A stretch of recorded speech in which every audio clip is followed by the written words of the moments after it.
Welcome on in, everybody. It is bright and early here in the frigid of upstate New York. I'm back on desk, Ryan Blankenhorn, joined, of course, by Martin Fields. And we got a long day of matches, and the stakes have been raised. Martin, how you feeling? Pretty good. Long day yesterday, but got some good sleep. We're back. Some best of threes, some single elimination. And yeah, it's a great day of CS. Oh, yeah, we got a lot of matches coming up, and obviously, yesterday I said that we didn't have to worry about all the seeding stuff. Well, I lied. I did sit back with one of our TOs and helped fix it. Big shout out to Ethan out there. So we got everything figured out, right? And today is going to be rather interesting, and I'm going to do the bracket off memory here. But before I do that, we're going to take a look at the overall seeding for today. So Ashland coming out at number 1, RIT coming out at number 2, Syracuse at 3, Radford at 4, Ohio State at 5, Drexel at 6, Northeastern at 7, and Carnegie Mellon at 8. Our first matchup on stream will be the Ashland-Carnegie Mellon game, so that's sort of first in your bracket. We also have RIT and Northeastern playing each other, Syracuse and Drexel playing each other, and then Radford and Ohio State playing each other in this first round of matches here. And like I said, the stakes are raised here today, Martin. Everyone is sort of going, or not everyone, but all 7 except, math. We're doing great. We already talked about I can't do math. 7 of the 8 teams are going to be going home today without that prize pool or grand prize or crown on the head, whatever they get. 7 of them are going home today. Yeah, I mean, it's going to be good. We have Ashland's CMU up first. CMU did not have the best of days, but a great night's sleep for them, I hope. And so they're going to come back. They're going to say, we want this win. We're playing Ashland, one of the better teams here. We want to get this win. We want to move on. We want to win that trophy. Yeah, exactly. And, you're the first team up here, and we saw yesterday, right, when it came to Ashland, it took them a little bit of time to sort of heat up and get going. But once they heated up, they were on fire against that Ohio State squad last night. And I'm curious to see sort of what happens. I do want to quickly discuss what we're going to sort of see today because it is a little bit different than yesterday. Yesterday, if you were not tuned in, everyone played 2 games in their group of 4.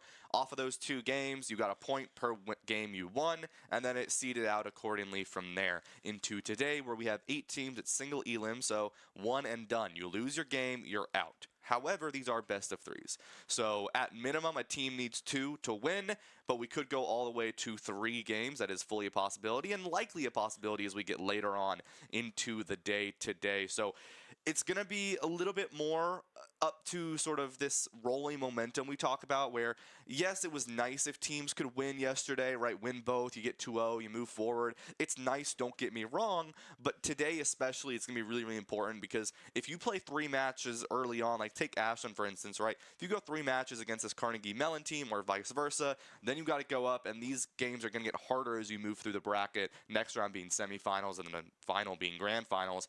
You don't want to be playing up to 9 matches all the way till the end. You're going to be exhausted. Yeah, I mean, yesterday we had almost every single thing be 1-1 splits. Yeah. So we are expecting to be going to match 3 in majority, if not all of these games. So these teams are going to be tired, but they're also both going to be tired. So it's really going to be not just who has stamina, but who has the better stamina. Because both of these teams, like I said, are going to be tired. They're going to play a lot of rounds, a lot of matches. They're going to be looking at their screens a lot today.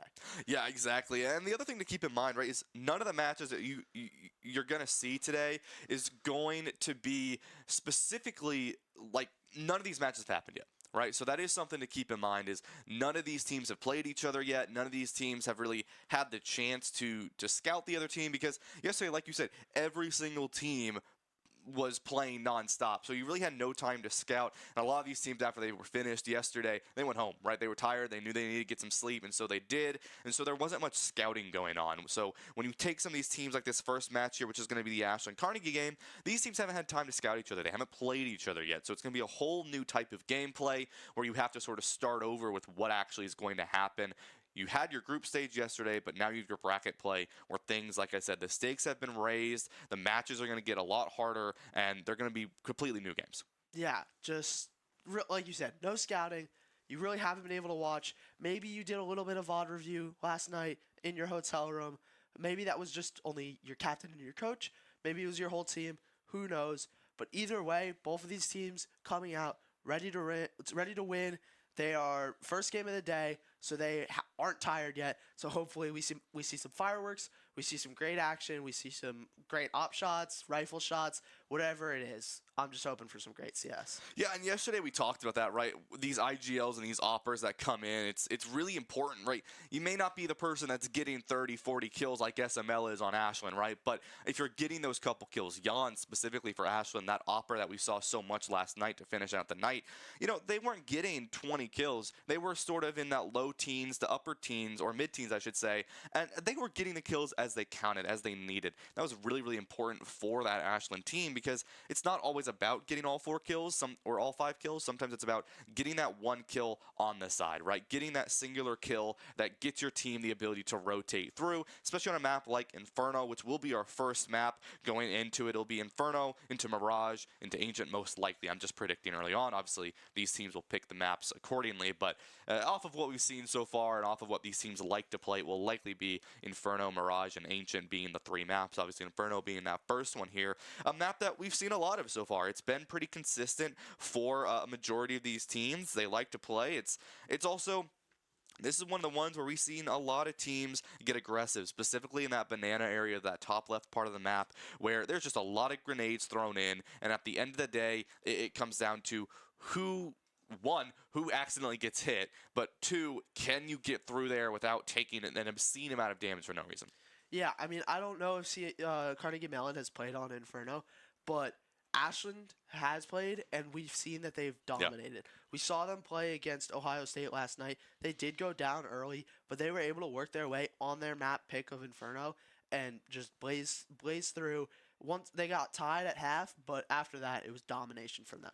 Yeah, I mean, Ashland performed phenomenally on Inferno yesterday, like you said, right? It took them a second to sort of heat up, but once they did, I mean, it was 5 rounds given to Ohio State. They gave one up there to Ashland, and then it was 5-1. Ended up giving them 6 before the half ended, and then Ashland just tore through. I think it was an 11-round streak from them on that. I believe it was the CT side. I mean, on the T side. I mean, it was just absolute domination. They heated up. They knew what they wanted to do. They were aggressive. They changed their pace of play accordingly, and they always started off with 1 kill. That was one of the biggest things as well. As we talk about how powerful SML is as a player, but also it was when it came down to it, these players would always get that first pick, that first kill, that first blood, and it gave them such an advantage going into those matches.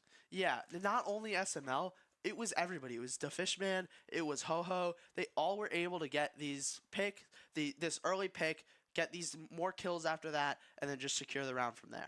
Yeah, absolutely. And we're going to go ahead and get ourselves started here in just a couple of seconds as these players are finally up that knife round. And before we get in, right, this is it, right? This is where things are really going to come down to, one of these teams are going to be done today, right? It is 9-something in the morning. It's not 9. It's like 10, isn't it? It's 10 in the morning, and these players are ready to go, right? One of these teams will be going home. One of them will be done for the Orange Jam here. Once again, big shout out to Harvey's Garden and Unplugged for helping us make this thing possible and getting ourselves to this event. But here we go. Map number 1 being Inferno, Mirage next, Ancient as the decider, as we sort of thought. And we go ahead and we get started. Yeah, just looking here, you have CMU on the CT and Ashland on the T side. So Ashland are going to really try and kind of win this site, make it so that CMU have to play into them. So just like they've been doing on this map for the past few days. Yeah, and already trades on either side here. 2 members down for both of these squads. It's going to be a 3-on-3, but it is going to look like Ashland gets themselves on site. Ho-Ho not able to find that secure, but Jan comes in with a nice trade. Brings both teams down to a 2-on-2. SML and Jan, sort of 2 of these players we were highlighting early on. They go ahead and they get that plant down. Jan takes a little bit of damage, but SML goes down. It's a 1-on-2 here. And Carnegie Mellon looking to show themselves up here as the 8th seed. Jan finds one, looks for it, but can't quite find the other one. Munch comes out with it. And round number 1 of our best of 3 series go to the 8th seed. Yeah, just a great job there from CMU to... Yes, they lost some players. They were even going on to that site, but they were able to win the trades when they needed. They were able to get the kills, even up, and then eventually put Ashland in a position where they couldn't really do much. Just getting shot from both sides.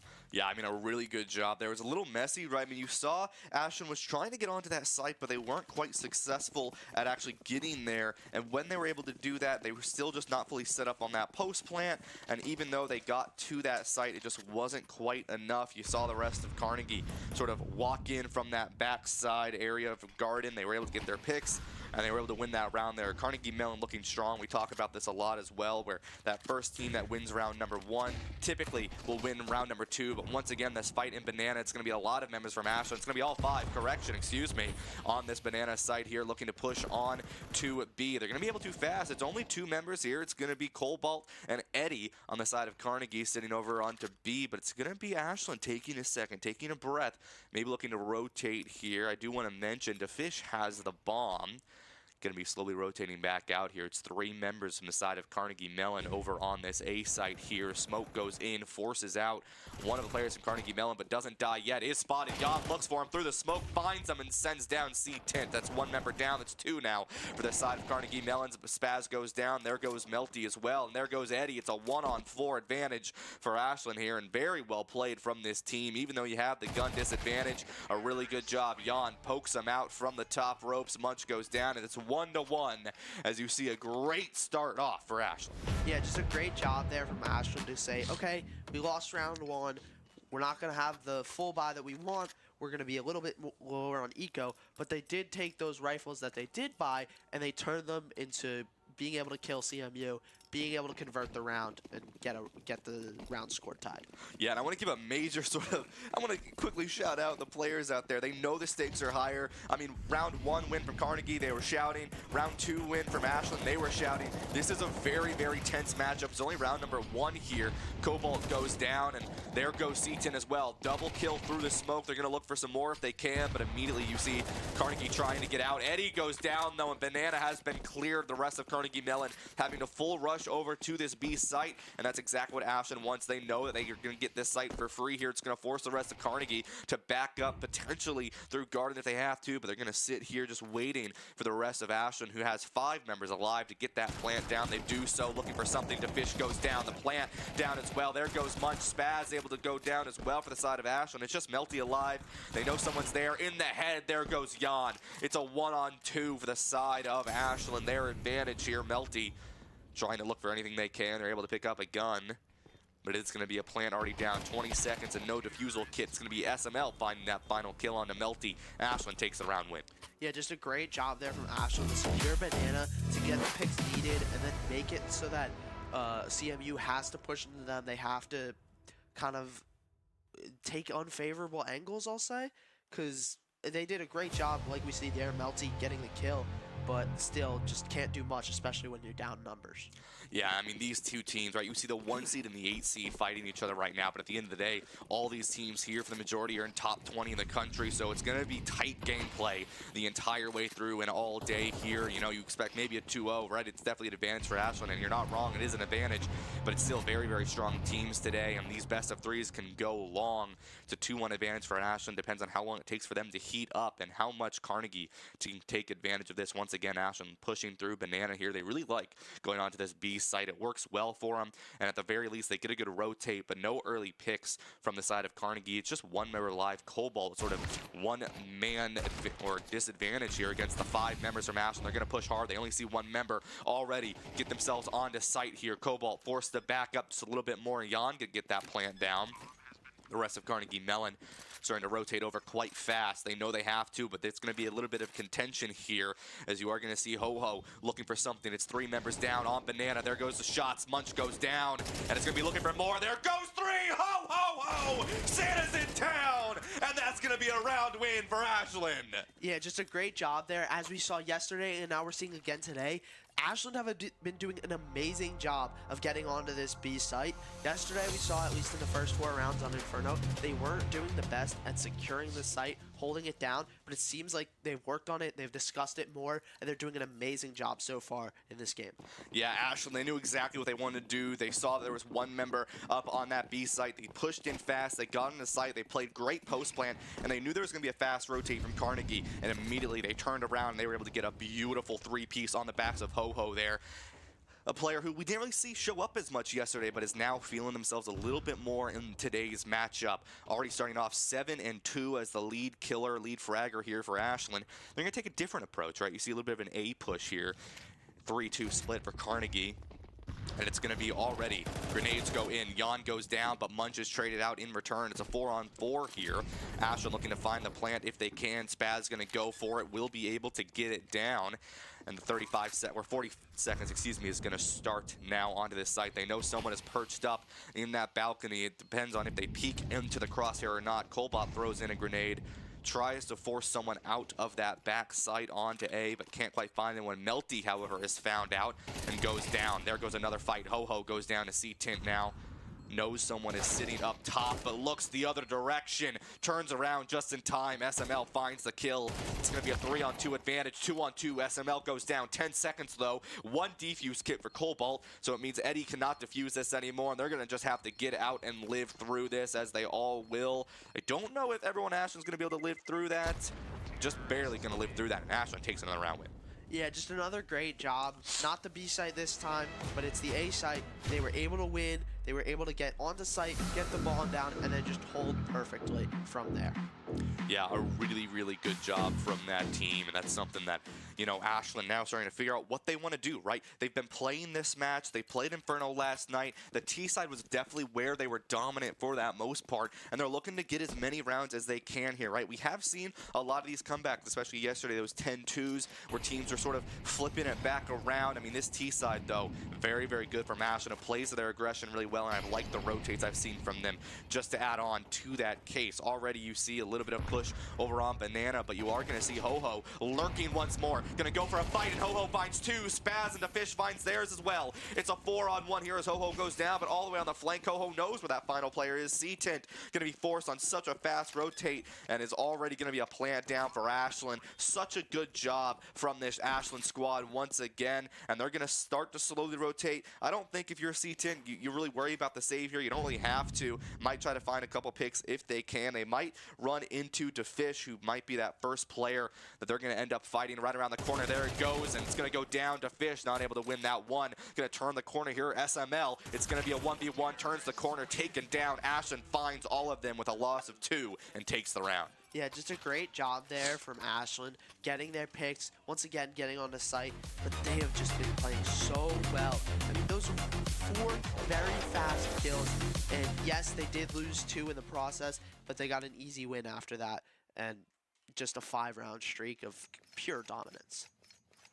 Yeah, absolutely. And, you know, one thing that we really haven't seen too much from some of the other teams is sort of that lurk, right? Ho-Ho has been sort of solo on those other sites a lot, and we saw that a little bit last night. Really good intel, but as well, getting those kills like they did was really, really good from them. Ashland already starting up early, and I mean, even though Ho-Ho died, it's like, all right, I know where that final player is, and you saw how fast Ashland went onto that site.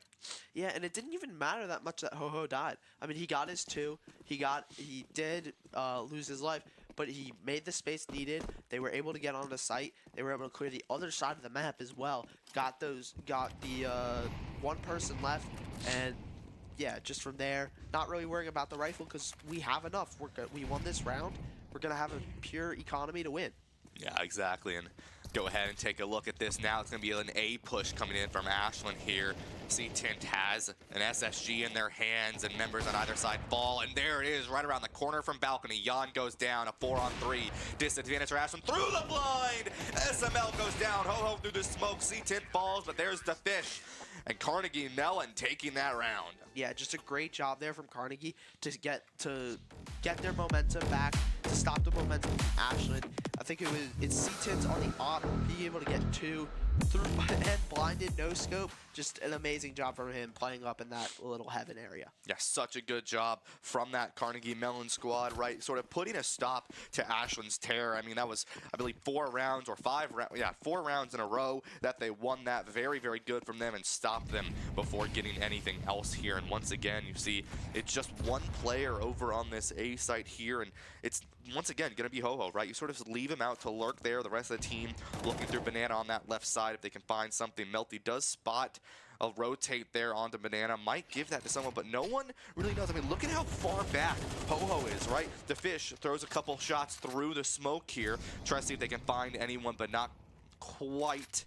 As you see, Ho-Ho begins to rotate back over to the rest of the team. The flash goes in so he can peek around, but no spot is there. The rest of the side of Ashland slowly pushing on.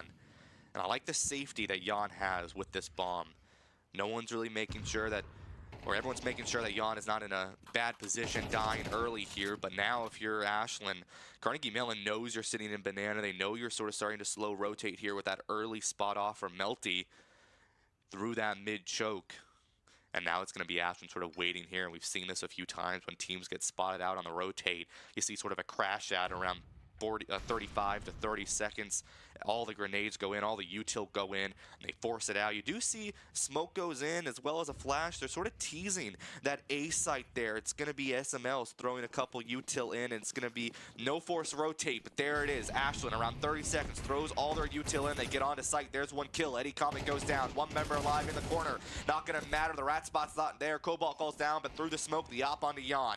DeFish is able to get the plant down just before the time goes out. 13 seconds remaining and 40 seconds now for the side of Carnegie Mellon. 3 members alive for them, 4 members alive for the side of Ashland here. Jan only one going down. Cobalt and Eddie being that traded on the other side. C10 has that op. You do not want to lose that if you don't have to here. Looking for something on the corner, but no one's going to peek into this. Ashland, they're in a good post plant. They're happy with where they are now. Don't peek the shoulder out. Not going to hit the shot though. C10 just wide. Ho-Ho, Melty, and Munch all get traded out. Bang! Spaz taken down. It's just C10 alive. Can't quite get the shot off in time. They go down. The op is out of play, and Ashland takes another round.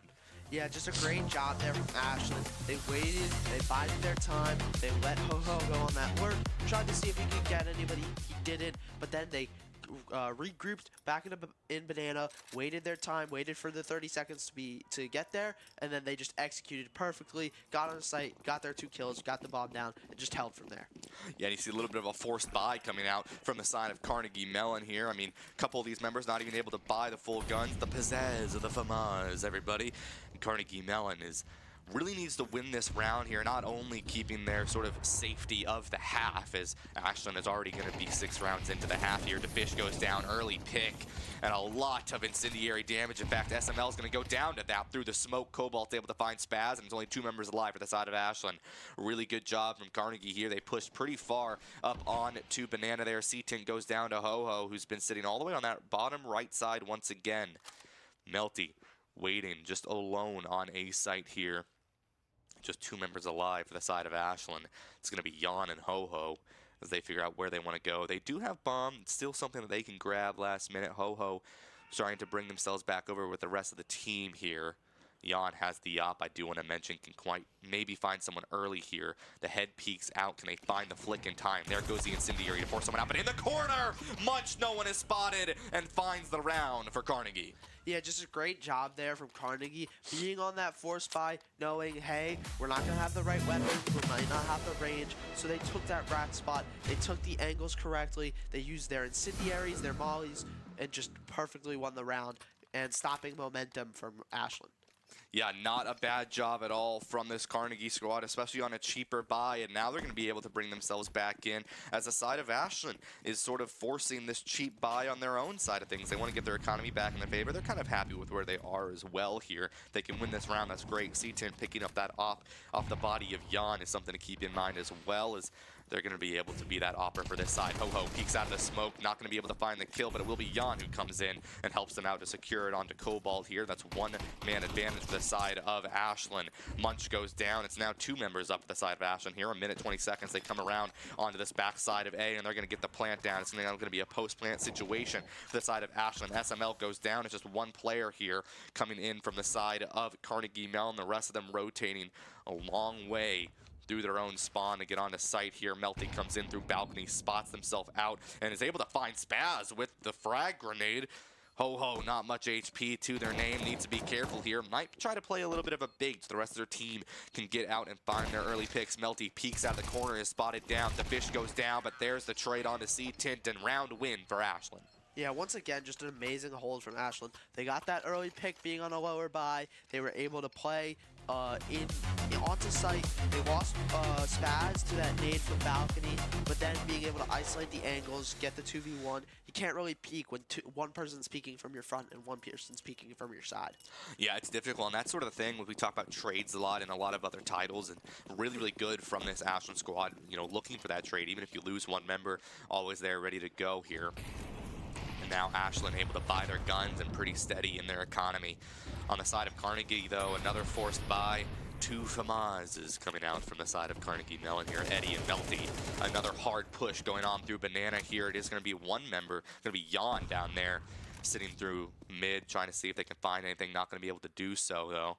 Cobalt has the op, something to be aware of if you are Ashland. One shot to the head and you are gone, but 5 HP and a dream. A slow rotate out from the side of Banana. Just going to be one player. It's going to be SML sitting here, just keeping a little bit of just sort of being a nuisance over there on the B site. They want to be annoying. They want to sort of still say, hey, you know, we still exist. We're still over here on this site, even though the rest of Ashland is going to start to push over onto this A site as they're going to sit around mid here. It's still a 3-2 split for this team.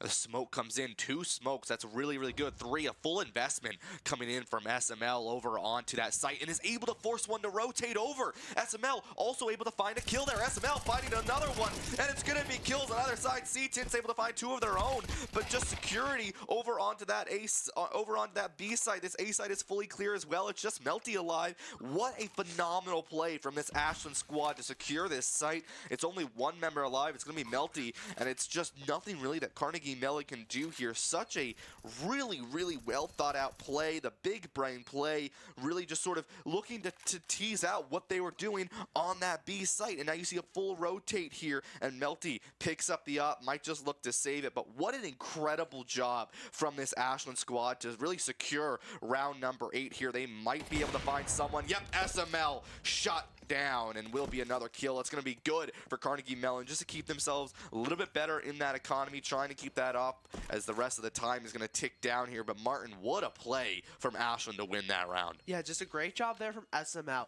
He used his smokes and his flashbangs to play almost like they were executing on the B.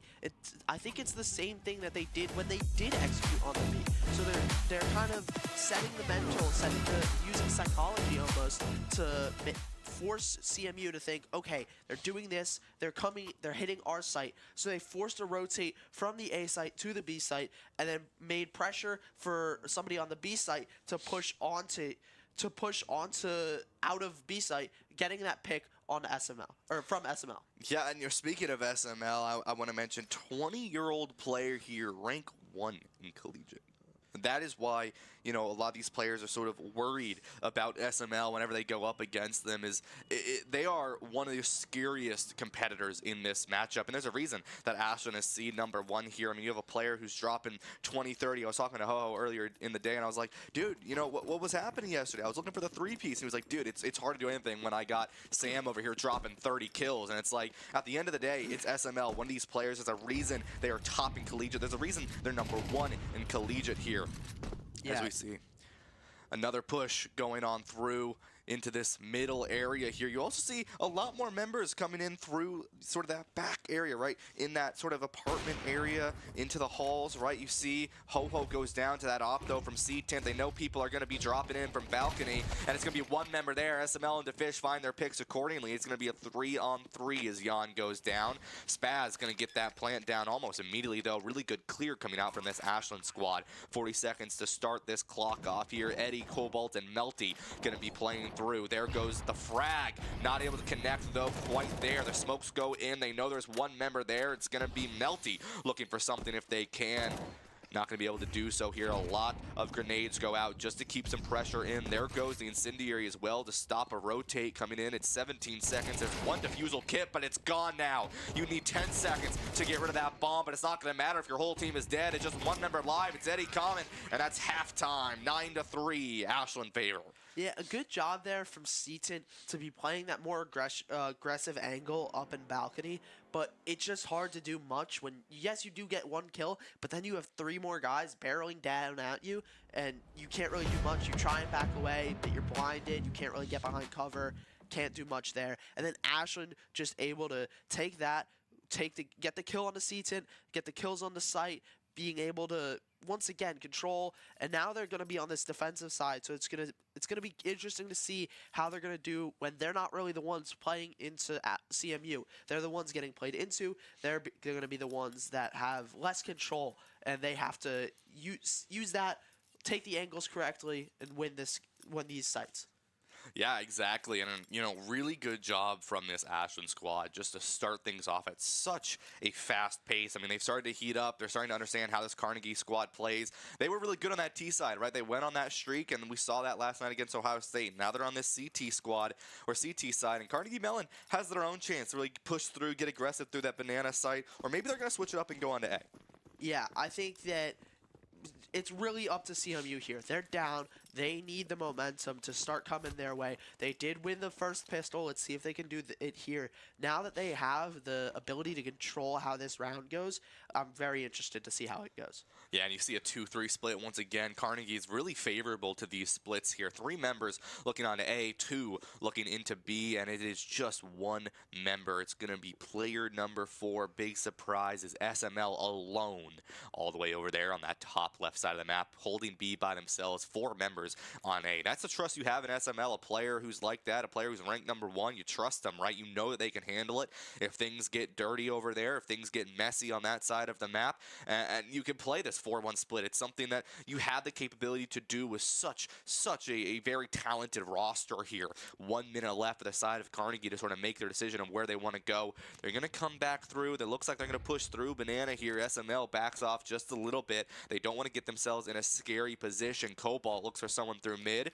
Not going to spot anyone though, and now it's going to be a little bit of a fast push here. We approach once again, like I said, 35 to 30 seconds. That's when you sort of see this crash out of a play here, and it's going to happen any second as everyone on the side of Carnegie Mellon is sitting here. As we approach 30 seconds in, there goes the first bit of utility here, and there goes the rest of it. SML all alone on this site goes down immediately, and it's going to be C-Tint with the kill. That's a great way for Carnegie Mellon to get onto this site. Here's going to be a full rotate for the rest of the side of Ashland. Ashland is 1 player in on the side of Garden looking for something if they can, but it's going to be a lot of members from the side of Carnegie Mellon. They go in. Cobalt yawn to fish. Spaz go down. It's 1 member left. Here comes the knife, but Melty not gonna go down with that one. It's just Ho-Ho alive, and Carnegie Mellon takes the round. Yeah, a great job from Carnegie Mellon. They were able to say, okay, maybe there's going to be people on this site, maybe less people on this site, but Ashland, we've seen, have been putting SML on that single site, so maybe they recognize, okay, there's a very high chance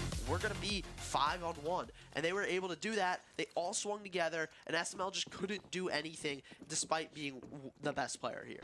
Yeah, I mean, it really is something that is just so powerful for this roster to have so much of an ability to make those adaptations. Carnegie not giving this one up. 2 members down, Eddie and Spaz. There goes SML. There goes Jan. Someone on the corner, someone on the flank. DeFish goes down. Ho-Ho goes down. Ashland loses the round, and Carnegie Mellon goes 2 up on the half. Yeah, Ashland right there just tried to essentially run it down mid and surprise CMU, but it's kind of hard when you're down player or down rifles, especially on round 2 where you like don't have any.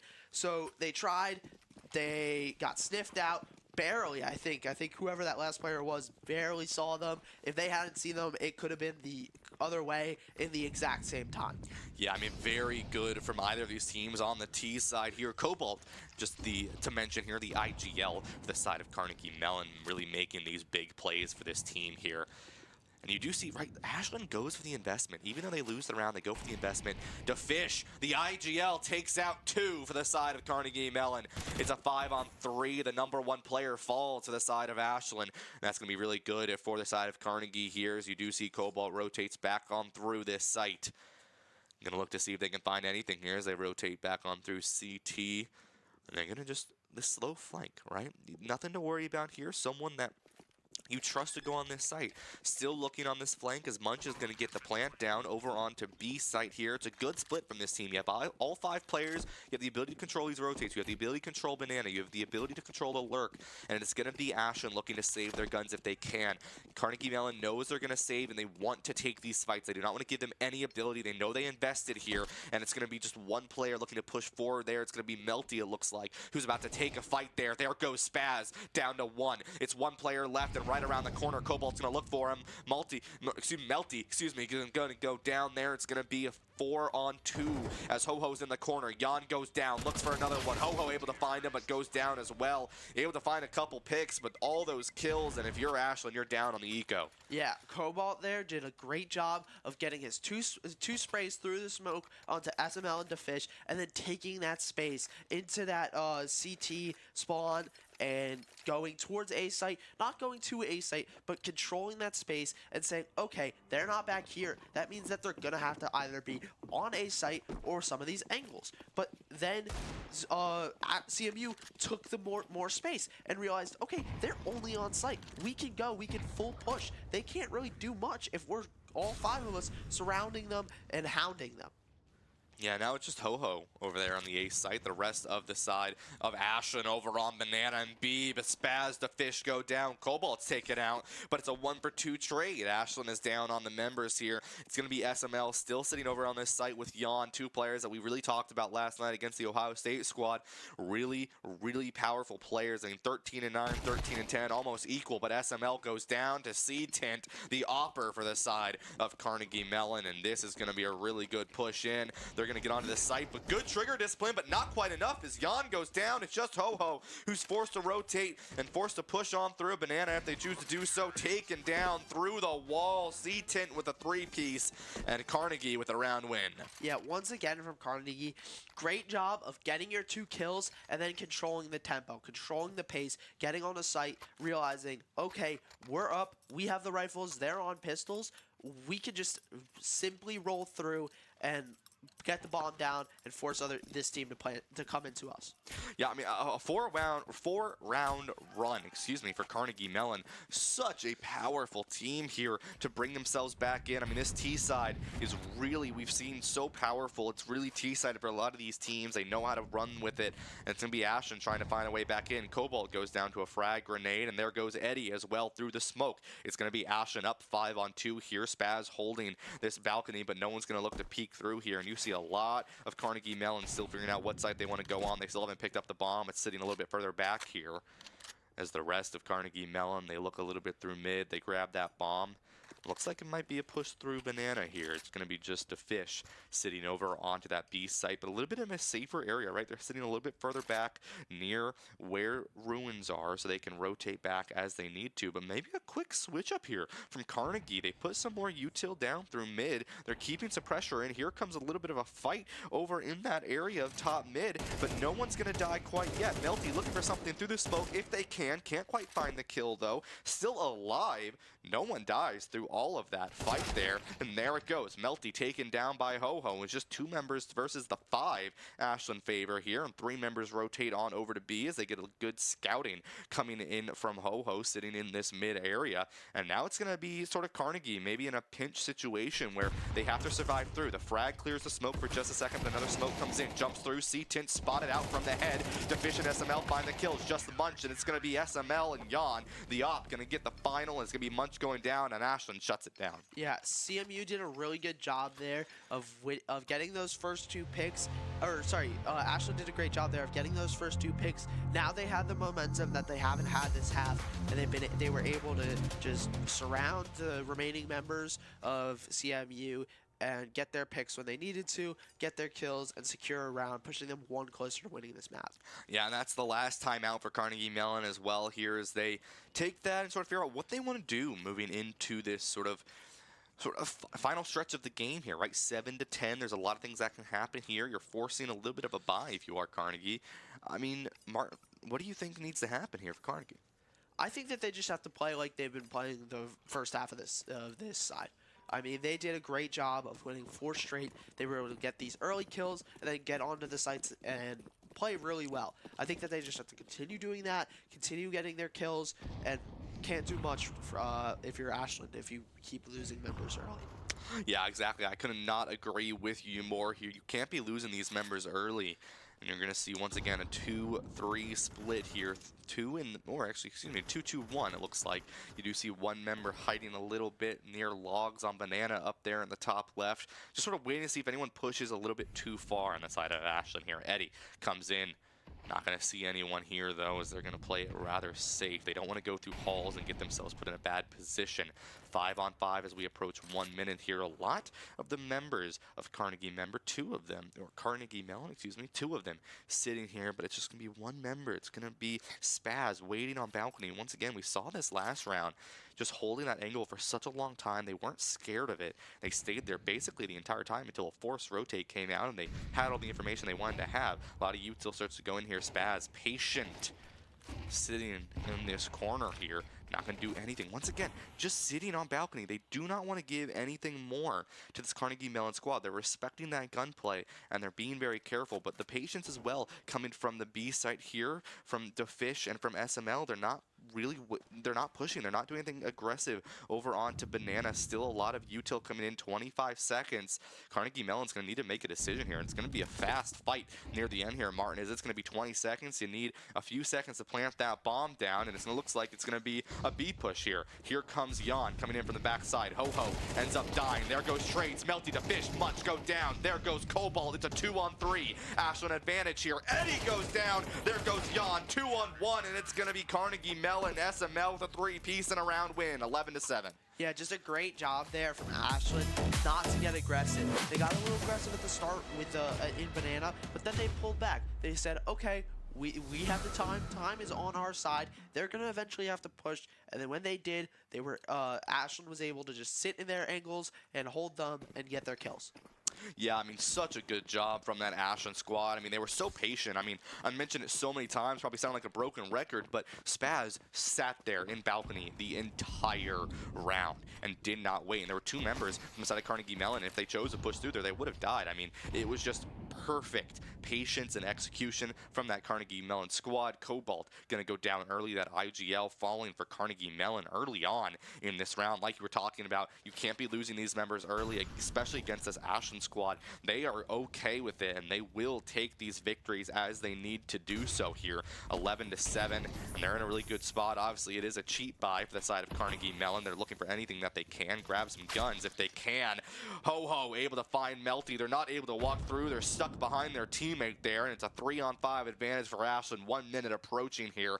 C-Tint gonna start to push on through, but once again, Spaz watching this balcony immediately on the corner. There it goes. Takes them down. That's what I was talking about. Gonna be down SML. There goes Eddie, but in return, Spaz, Munch go down, and it's gonna be Carnegie Mellon losing that round and giving Ashland one more to take to the game one. Yeah, I mean, now we're on map point. This Ashland squad have been doing a great job of getting this first kill, and the first kill has been the most important part of these rounds so far. I think every round, except for round 18, the team that got that first pick were the team that went on to win that round. So, once again, great job there from Ashland, letting SMU or CMU play into them, getting their first kill, getting a second kill, and then being able to have control, have the numbers, not really have to care about, oh, am I going to get peaks from two angles? Yeah, and here it comes Banana. Early aggression coming out from the side of Ashland. They find an early pick once more. Cobalt, that IGL, falling once more on Banana. The rest of the side of Carnegie Mellon pushing over onto this A site here. You do see SML throws a couple more bullets onto Banana, but they're not going to find anyone there. C-Tint goes down to Ho-Ho right out of the smoke, sitting there nice and pretty, grabs the AK in return. And it's going to be a site secure for the side of Ashland here as they're sitting back on this A site here. It's just going to be one member, Eddie Common here, looking to push a little bit more pressure on this A site, but they're not going to be able to find anything here. Here comes a smoke onto the B side in the top left of the map here. It's still SML solo defense there on Banana, and that's where the bomb is, by the way. I do want to mention is Munch has that bomb as we see Eddie going to look for maybe something here on top mid, but if they peek the wrong angle, they're going to get spotted with a double hit from the side of Ashland if they peek into that. They're not going to. They're going to back up slowly. SML slowly starting to rotate out. I do want to mention that, as this is sort of similar to what Ashland did earlier. They put a lot of util onto one site, and they're able to bait out the entirety of Carnegie Mellon. SML not going to let that happen, though. Peeks the corner just perfectly in time, finds Melty, backs themselves up, but goes down to Munch. And now it's going to be a 4-on-2 disadvantage for Carnegie, but they're going to be able to get onto this site here. 2 members already rotating over from the side of Ashland. It's going to be Defish, and it's going to be Jan. They're going to look for something they can. Munch going to try to get that bomb down. They will be able to do so.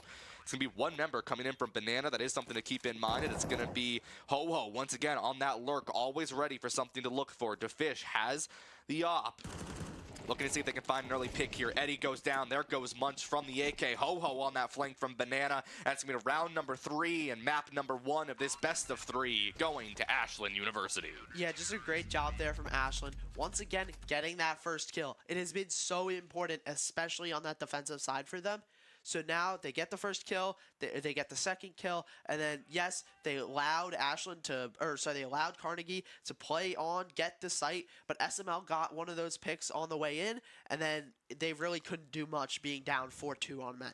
Yeah, such a good job. I mean, some of these kills as well, right? 21 and 13 from Ho-Ho, 19 and 12 from the ranked number 1 player in collegiate SML, 16 and 12 for Defish. And I want to quickly mention this, right? Spaz may have went 4 and 13, but I want to specify what that actually says, right? Even though you only got a couple kills, every time Spaz was getting kills, they were crucial kills. I mean, you saw Spaz, I mentioned it, sitting on balcony, basically did nothing, but at the same time did so much. If anyone peeked in the Spaz, that was a 2-piece done immediately. Yeah, and yes, he didn't have as many kills, but he had 10 assists. Yeah. Which is, I think, the most in the lot. Oh, no. The Fishman had 11. But he's sitting on balcony. That's where everybody's pushing. You're having, 3, 4 guys pushing. If you're getting damage on all 4 of those guys, you're essentially winning the round for your team.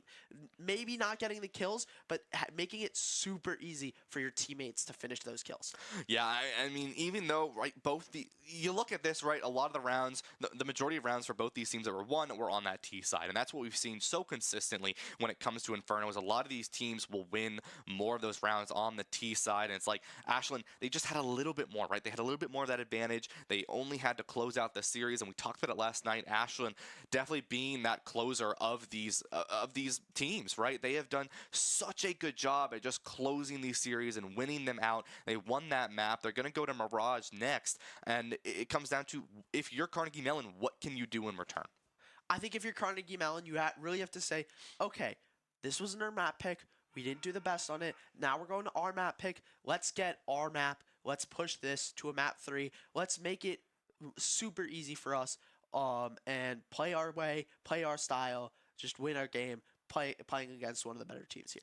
Yeah, and we'll have to see what ends up happening there. Obviously, Inferno was map number 1, 1-0 right now for Ashland. A 2-0 will take the series and knock Carnegie Mellon out. They're looking to keep that from happening. They're looking to bring themselves to a game number 3 on Mirage, but don't go anywhere. We'll be right back with game number 2.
And we are back, of course, with more action. Our players took a quick little break there. They went to go to the bathroom, rehydrate. It's going to be a long day for at least one of these teams, most likely. And now we get into map number 2. Ashland leading the series 13-7, 1-0 right now in this best of 3. As we move on to Mirage, the map pick of Carnegie Mellon. Talk to me a little bit about what we're going to see here, Martin. Yeah, I think we're going to see Carnegie Mellon really be in their element. We saw that they were able to take 4 straight rounds on that T side on Inferno, not their map pick. Now we're going to a map that they probably feel really comfortable on, a map that they are very confident in. So I think that we're going to see some great playing from them, especially on that T side where they seem to have been more dominant. Yeah, especially when you take a look at Mirage, right? One of the things that was so strong, from this, from both these teams is it comes down to like controlling that middle section. I talked about it so much last night, how well Ashland did at controlling down there between, mid and cat, that little area, and they did such a good job at it. And then they switched it up, right? And that's what was so strong against that Ohio State squad last night. So this is something to be aware of. But then you have this side of Carnegie Mellon, right? You picked this map for a reason. So if you pick this map, you must have some sort of idea of what you want to do. You're going up against this Ashland squad. I mean, and Carnegie Mellon, they were here last night. They saw how dominant they were against the Ohio State team on Mirage last night. So you must have a plan of attack, right? Cobalt, that IGL, must have an idea of what they are going to do on Mirage to sort of throw a wrench into the plans of Ashland. Yeah, I think if you're CMU, you say, okay, we did see them last night. We know that even if it's not their map pick, they still can play well on this map. Yeah. I think you have to be extremely confident to say, okay, we know this team is good on this map. We think we're better. We know that this is our map. We know that we can win on this map. Guarantee. You have to say, okay, this is our map. This is us. We are winning this. We're pushing this to map 3. Yeah, absolutely. And I mean, also, I do want to mention, right, Northeastern and RIT just got their match started, had a little bit of some tech difficulties, but they just got their match started, and right now it's pretty even across the board, right? And that's one of the things to consider is, I mean, even though, you still look at, like, Ashland ranked 1 against the rank 8 so far, and then RIT ranked 2 against the rank 7, all these teams are very, very good. It's going to be close matches across the board today. So they're sort of sitting there a little bit, and they're figuring some things out, but they just got their match started, and I'm probably wrong because my memory is like Dory, but at the end of the day, I think the other matches going on right now, Radford and Ohio, I think they're right now in an even sort of overtime. I think they just got started. I'm getting yelled at. Never mind. It's 1-0 against Radford at the moment. The co-caster's talking to me. Other way around. I'm like, you can see him. He's literally telling me what I'm supposed to be saying right now. He could just be yelling in my ears. Instead, he chose to say hi in the class box. That's Carson, everybody. You'll see him later today. He's not in his caster attire. He's in a sweatshirt. Yeah. I mean, he's looking comfortable for these great games, but yeah, I mean, once again, those games very even. All these games have been really even. These teams are all top 30 in the country. They're all extremely good. Yep. So every game has been a barn burner. Exactly, right. Every single one of them has been, and I mean, especially, right, so now that I through all of that craziness, Radford, right, being that 1-0 against Ohio State right now, I mean, really, really good team, and sort of Radford's kind of like that dark horse. I mean, sort of when they started off, I believe they were seeded at about 6 yesterday when I came in and I was looking at it, and now it's like not only did they take a round off RIT yesterday, sort of the predicted rank 1, rank 2 right now, but they're also beating this Ohio State squad right now 1-0. So very, very dark horse of a team here, very strong team. We saw them a little bit yesterday, right? But definitely a team to look out for as they go on into their game number 2. Obviously, that RIT and Northeastern match still going on in game number 1. We'll update you as that goes on. And then Drexel and Syracuse are playing in Barnes at the moment as they're taking their game. Don't have an update on their score, but as we get that information, we'll obviously relay that over to y'all. I did it again. I really tried not to. And then obviously we're in game number 2 for this matchup here, Carnegie and I was about to say RIT. It's not RIT. Ashland. Yeah. Just great job from Radford. They've been playing amazing. They have been heating up perfectly fine in the perfect time. They have been able to take maps off of RIT. They just beat Ohio State. They are playing amazingly for not being the highest seeded team here. But I can tell you with 100% certainty, they will be getting a generous bump up these rankings. Yeah, and we did unfortunately miss that first round. A little bit of some tech things going on, but Ashland taking round number 1 there due to some kills, right? So at the end of the day, it wasn't down to defusal. It came down to kills, and they're starting off very, very strong here on this CT side. side starting off. And I mean, I feel like I have to say this, no subs. Well, I do want to mention that. No subs. These teams have been consistent the whole way through. And the reason I mention that is because you see the same 5 players throughout the day. I mean, throughout yesterday, just so many matches played at such a high period, at such a competitive period here. And Ashland going to start off once again here, 1-0 at the moment. We talk about how you typically win round number 2. You don't see a full buy coming out from Carnegie. They did not want to invest anything there. They played it rather safe, as you're going to see a little bit of defense here coming out onto this side of B. As you know, Ashland, they're not going to get aggressive. They don't need to. They don't need to worry too much about it. So really, really good from this team here, as they do not want to give too much to really anyone. I mean, they want to play this safe. They don't want to give Carnegie any guns specifically here. A little bit of a scuffle happens around that mid area there. No one's going to die, as you do see the rest of Carnegie Mellon's able to push over onto near window here. But here comes SML from the side of Cat looking for something. They spot one, not able to spot the other two. Jan finds one. Ho-Ho finds Cobalt, and that's going to be 3 members left. There goes C-Tint down to Jan with the M4A1S, and there goes Eddie as well. 1 member left, and they sat there for a long time. But if you sit there too long, the rest of Ashland comes in to clean it. Yeah, another great job from Ashland of getting that first kill and being able to kind of use that to snowball into the rest of the round of the kills. Yes, they were up guns, so they knew, okay, we're probably gonna have an easier time. But being able to do that and not lose a member is just amazing. Yeah, really, really good job from that team. 2-0 for Ashland there. I mean, they are locked in. You take a look at each of these players as we scroll on through them, and we take a look at some of the Carnegie Mellon players as well. They're not too worried. Right now, they're able to buy some guns. They're able to get themselves back into this matchup as well here, and here they go once more. SML sitting over on Cat's side, watching this mid area. We talk about how much it's important to control mid so you can have these rotates accordingly, but you see no one pushing over on the mid here. It's going to look like maybe an A push coming in from Carnegie Mellon, but it's a 3-2 split, it looks like, on this A side here. Here comes up the ramp, and it's going to be 2 members down. Ho-Ho finds 2, but not before going down. And it's going to be a good trade for them here. Palace getting a little bit of contention here on this top side of A. And it's going to be just a fish sitting, waiting through this smoke here. Might find someone crossing through here eventually. It's going to be on their right side, right behind him, sitting up in Palace. You see Cobalt gives that bomb over to their teammate here, Melty. And they're going to slowly push on to A site here. The rest of Ashland in a good spot. No one's looking down. Jan goes down, however, and it's going to be Carnegie Mellon 3-on-3 here. No one spots down below the ladders of Palace. They're still alive. As I say that, the fish goes down. Carnegie Mellon, Melty gets the plant down. It's Spaz and SML still alive. SML goes for something. They can't quite find it. Cobalt, the IGL, shuts it down. Through ticket will be just Spaz alive. They have the Galil to their name. They're just going to look to probably save this gun. They don't want to do anything too risky here. And that's been one thing that's been really smart for this Ashland squad. Even though they have the money to really full buy for another round, force that buy, they haven't been. They've been playing safe on this economy. They've been saying, fine, take a round. We're going to make sure that we have the economy to outlast you, even if we are supposed to be technically on a force buy. And I like this from Ashland. It shows the confidence from this Ashland squad. 3 members for Carnegie Mellon get out. 1 member for Ashland get out. And round number 3 goes over to Carnegie Mellon. Yeah, just a great job there from Carnegie Mellon. Losing their members early, but being able to then get that pick on the Ho-Ho and being able to just say, okay, we might be down a member, but we still have the ability to push into these guys, make them take unfavorable angles, and kind of play our way, play our speed, being able to get that bomb down and just pushing Spaz off of site.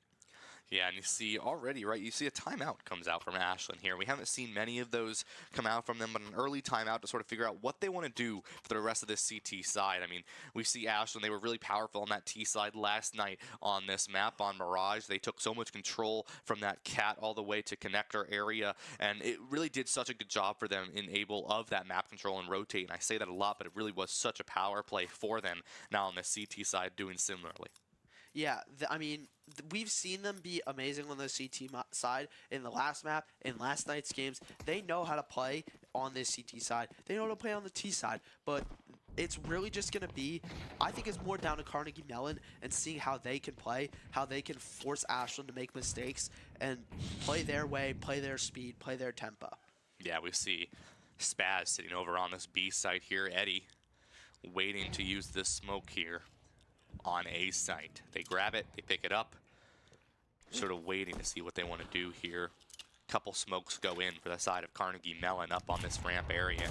C-Tent gonna push forward just a little bit, but not gonna find anyone. Through the smoke finds one. Fish goes down. A full aggression coming in from Palace. 2-member go down. Fish and Ho-Ho being those members for Ashland here. 3-on-5, 3-on-4 as Munch goes down. SML taken out through connector now. It's gonna be Eddie who gets the plant down successfully. It's a 2-on-4 advantage for Carnegie Mellon. They're looking to even this series back up 2-2 on Mirage. It's their map pick. They like it. Jan forced to back up due to that incendiary. Gets out just barely, but walks in the mid where there's someone lurking. Jan goes down to Eddie and Cobalt, and it's just Spaz alive sitting over on this B site here. Might be able to find someone if they can. There's someone on underpass here. They might be able to find them if they choose to walk out. But Spaz is just playing safe, wanting to sit up in the kitchen and not find anyone if they can. And the bomb's going to go off, and Carnegie Mellon is going to find another round. Yeah, just a great job from Carnegie Mellon. Once again, getting that first pick and being able to convert that into a round win. They got the first kill, and then they immediately executed on the site. They immediately went on the site, pushed forward, pushed with pace. It really seems they do know what they're doing on this map, and they are using that to their advantage to take these rounds very easily.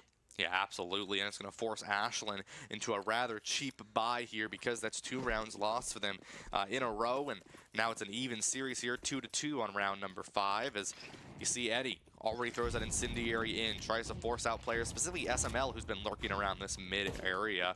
They've been normally coming in through the side of Cat, though, and Eddie knows that. They're going to sit over there and see if they can find anyone. Here comes SML coming around from the side.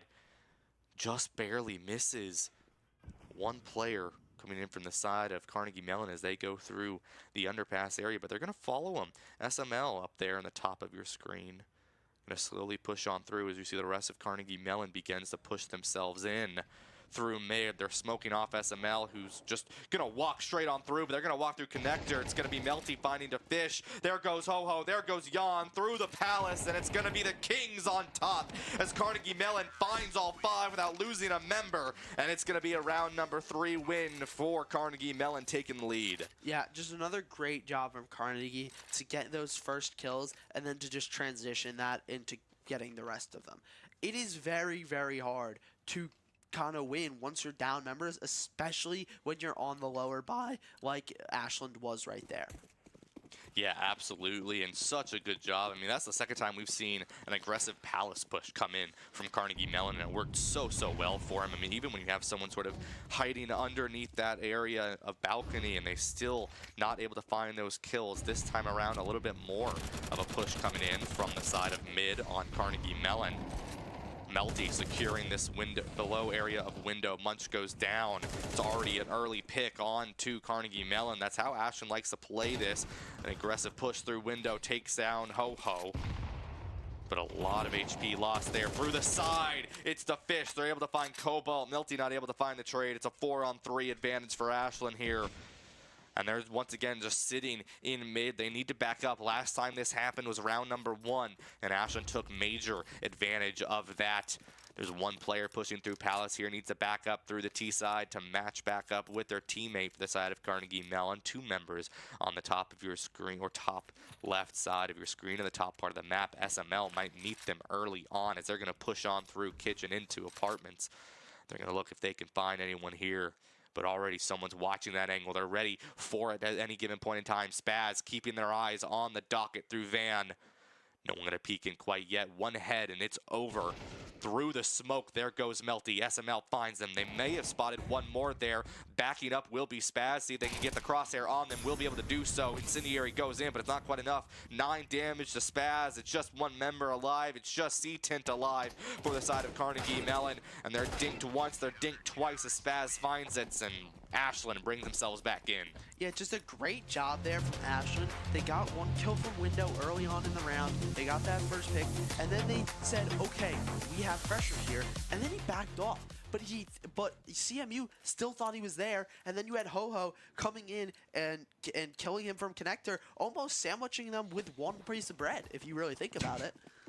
Yeah, I mean, such a good job from this Ashland squad, and it's a lot even, right? You see Carnegie Mellon is really, they have an idea of what they want to do here, but last time we saw a really good play coming out from Ashland on the T side, and you've already given them 3 rounds on the CT side. It's a little scary to think about here, as they've always been dominant on that T side. Ho-Ho, the first one to go down for Ashland here, pushes through the smoke, will be SML taken down from Cat, and it's going to be Munch with that kill. 2 members up for the side of Carnegie Mellon here, as 2 players have already fallen for Ashland. They're going to look for a rotate on through. They might go for a fast push once again through Palace here. It's worked so well for them in the past. They might do it again here to Fish. Slowly pushing on through mids, peeks over. No one in boxes. There's no one there to be spotted here. Cobalt being patient, sitting on ramp, waiting for the rest of their team, excuse me, to push on through. It's a 2-3 split, 5 members. You have such a good advantage here if you are Carnegie Mellon.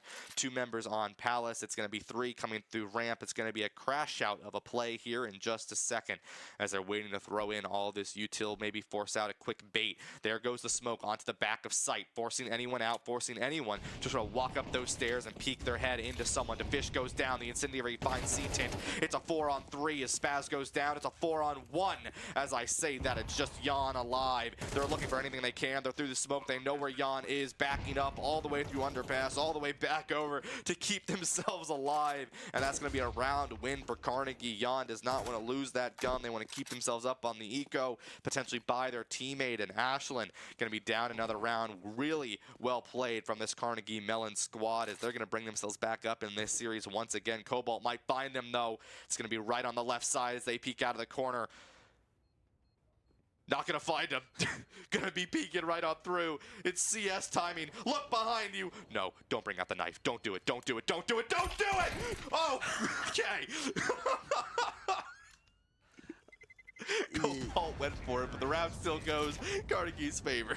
Just very unfortunate there for Cobalt. I think they did just get the exit frag on the way out, but just a really good job from CMU being able to get that first kill, get that second kill, and then immediately execute on the site. They're going for multiple angles, and you can't shoot 2 guns at one time in this game. So, I mean, unless you have the dual Berettas, but either way, you're shooting in the same direction. So you can't really do much when you have 1 player peeking from Palace and then 2 people pushing up through Market or somewhere onto A site. Yeah, I mean, it was difficult, and I mean, you know, dual Berettas. Ho-Ho grabbed him a little bit earlier on in this series. I do want to give a quick shout out there, and now you see once again this Carnegie squad figuring out what they want to do. I like this from Carnegie. I mean, they've been really unpredictable this entire time. I mean, even for someone like me, I mean, we get the advantage of watching them this entire time and seeing what they're doing. But even now, they're just being very, very unique in their push. 1 member sitting behind boxes. It's going to be Cobalt, the IGL for Carnegie Mellon here, and they're going to force out the entirety of Ashland, who, once again, they're not really controlling this mid, but also they really haven't had to. I mean, you see Carnegie Mellon, they're not really focusing on any sort of mid control from anywhere. I mean, you see a couple times SML is caught out from Cat, a couple times, right, you see DeFish is caught out in Connector, but it's really been 0 mid control from either of these teams, and it's been working out for them pretty well. Here comes a lot of bullets coming in. Cobalt, Ho-Ho, and Jan fall down. It's a 4-on-3 advantage for Carnegie Mellon here. They peek onto A site here. There goes Eddie. There goes SML. It's a 2-on-3. Kills on either side. Munch gonna get the plant down, and it's now gonna be through ticket of CT spawn. They're coming around. There goes the kill. The Fish with the Famaz goes down to Melty, and now it's a 1-on-2. Spaz, a player that's been very, very good in getting these 2 pieces every time we've seen them. They show up when they need to. They're going to look to do it again. They see 1 in ramps. There's 1 up in Palace. Do they know they're there? There goes the smoke. They might try to go for a full defuse here if they can. They do have a kit. They're going to stick it. They're going to stick it. They're not going to find it though, as Melting through the smoke finds the kill. Another round win goes to Carnegie Mellon. Yeah, once again, just an amazing job from Carnegie being able to execute on the site. And then once they're on site, yes, they do lose a few members, but they're still up in numbers. They still control how this game is going to be played, and just making it so that Spaz had to push into them. Yes, he did go for that little cheeky defuse, but unable to get it. Yeah, I mean, you know, I respect it, right? I mean, you got to go for it. You know where one is. You don't know where the other is. I mean, coming out from Palace could have been from anywhere. From Connector, from Palace could have been flanking you from the CT spawn as well. You truly have no idea. So I don't mind that play, but you go down there now in 2-round differential. Carnegie Mellon advantage, as well as excuse me, disadvantage in terms of members. They lose C-Tint really early in that fight here.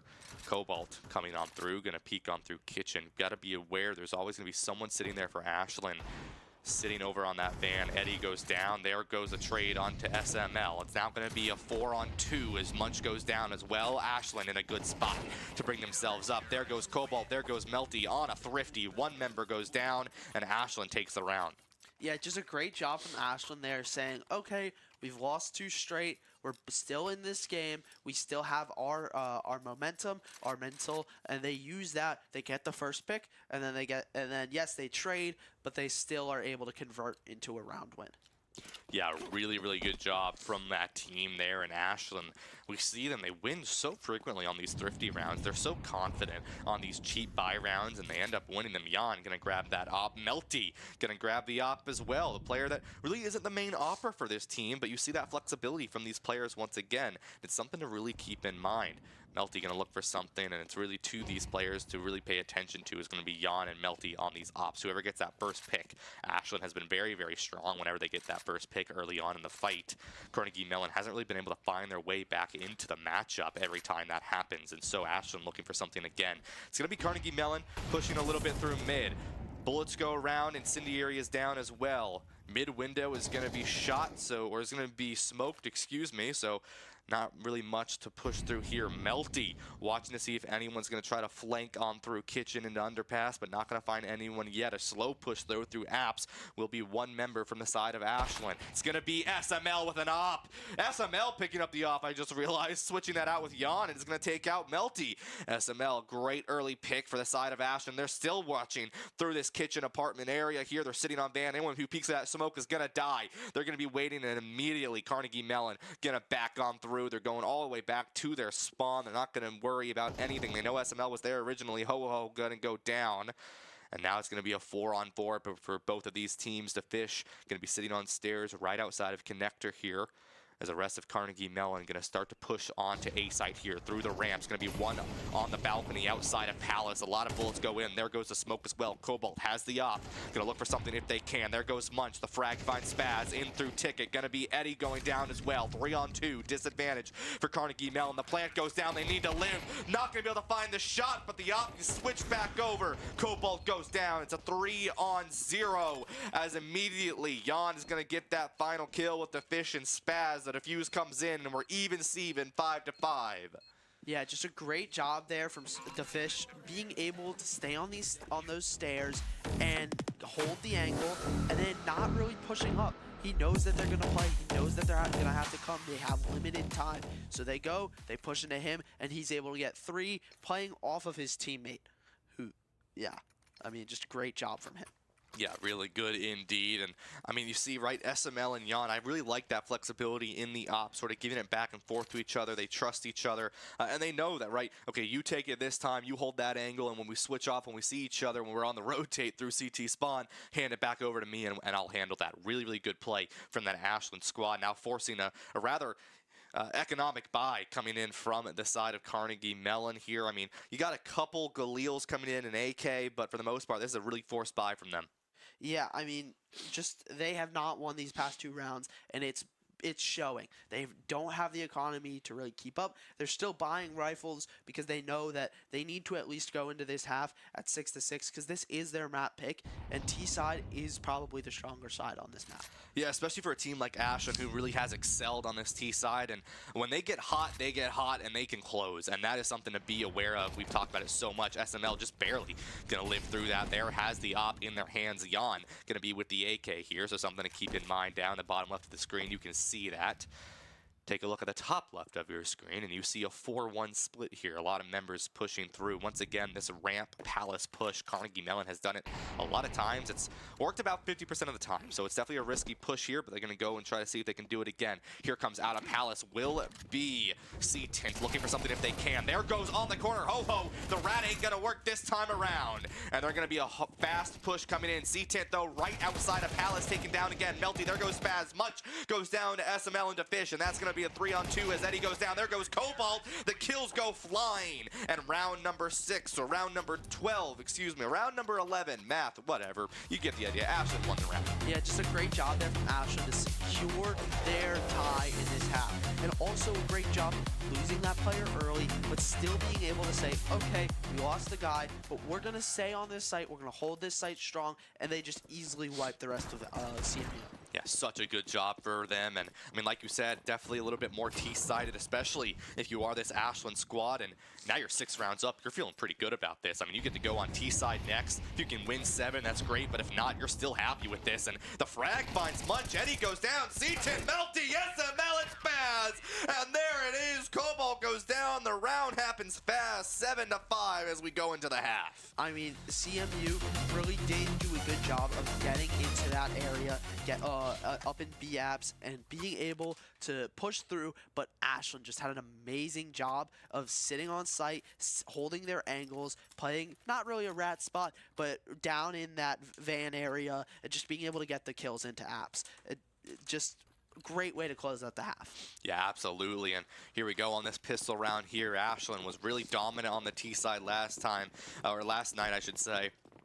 It was due to a lot of mid control. This time around, though, a really fast push. Going to be through Palace, it looks like. We didn't see it that much last night from this Ashland squad, but you might as well try it out and see if it can work for you, because if it does, it's going to be really fast for them to get onto this site here.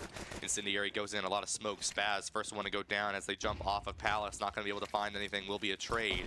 Going to be up the side of Carnegie Mellon on that CT side. There goes the fish through the smoke from Colbat here. They push down through Ticket into the CT spawn. There goes Munch as they fall down. It's going to be 4-on-3. Advantage for Carnegie Mellon here. Ho-Ho going to get that plant down. Cobalt, not much HP, but has the man advantage. The rest of this team sitting near that stair connector area from mid. There's one member still in spawn, but Melty taken down immediately from SML. There goes Ho-Ho, there goes Jan. SML on the flank exposes themselves, able to not find anyone, and it's gonna be the round win going to Cobalt as they get the defuse. Yeah, just a great job there from Carnegie Mellon of saying, okay, we don't have sight anymore, but they're up numbers. They're able to put pressure from multiple angles and multiple people from multiple angles, and they got that 3-1 advantage over SML, and they were able to just get him and kill him pretty quickly. Yeah, exactly. A really good job from that team. And we've said it so many times. Round number 1 typically goes to that squad. Round number 2 will normally follow pretty much in suit. But the only difference is, I mean, you take a look at Ashland here. They really don't care about that round 1, round 2 economic. They have a lot of confidence in their gunplay, and they normally don't just stick to a cheap buy. They're always going to go for something a little bit more of the risky financial side of things. And, I mean, it's working for them. And also, they're CS players. They gamble on skins. I mean, you know, you got to hope that those chests work out for you. I think they're chests, right? Cobalt goes Crates? down. Crates, that's what it is. Thank you. Speaking of, Spaz goes down to Eddie Comment through the smoke, and there's some kills. So many of them start flying. Ashland tries to go through this apartment area, but it's not quite enough, and it's gonna be Ashland. Wait, coming back around. It's a 1-on-2. Jan's alive, but as I say that, the caster curse comes in, and we're even once more, 7-7. Yeah, just a great job there from Carnegie Mellon to be able to say, okay, we've lost players later in that round, but we are still up. We're still up in members. We are up on rounds. We have the ability to play our way, and all they really need to do is play like a deathmatch and get their kills. Yeah, and that's what they did, right? And now, right, if you are Ashland, you're forced onto a really cheap buy there. You lose a lot of your members, and that is a really scary part of sort of Ashland's playstyle of investing a little bit more on that round 2 loss is you don't have much money, right, to work with. The fish just gonna run it down with a Tech 9, grabs the M4A1S, and they're just running it down through A site. They see no one over onto Palace, and kills go flying as SML and Spaz go down. There goes another one onto Jan. Ho-Ho somehow doesn't die in all that fight. They're shooting through connector, through the smoke, seeing if they can find anyone here. Backs up a little bit, spots out onto window, taken down by Melty, and that's going to be a round win for Carnegie Mellon. 3-round run for him. Yeah, just a great job there from C-Tint of knowing that we've lost this player in connector.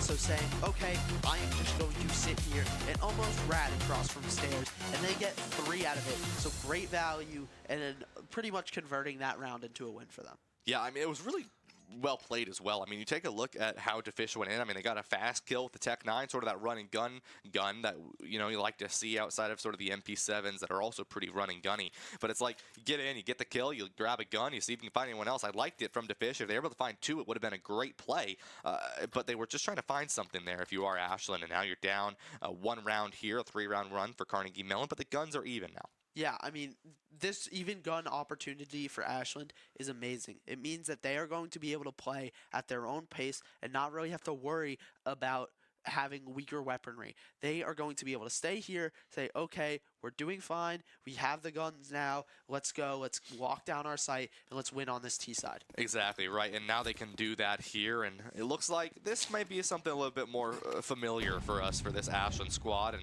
they're going to get pretty aggressive over onto mid. A lot of util thrown in from either side. 2 members in the top part of your map there are going to start to rotate on through kitchen while you have 3 sitting on boxes back in that mid side of, or not of any side, just a mid of the map there.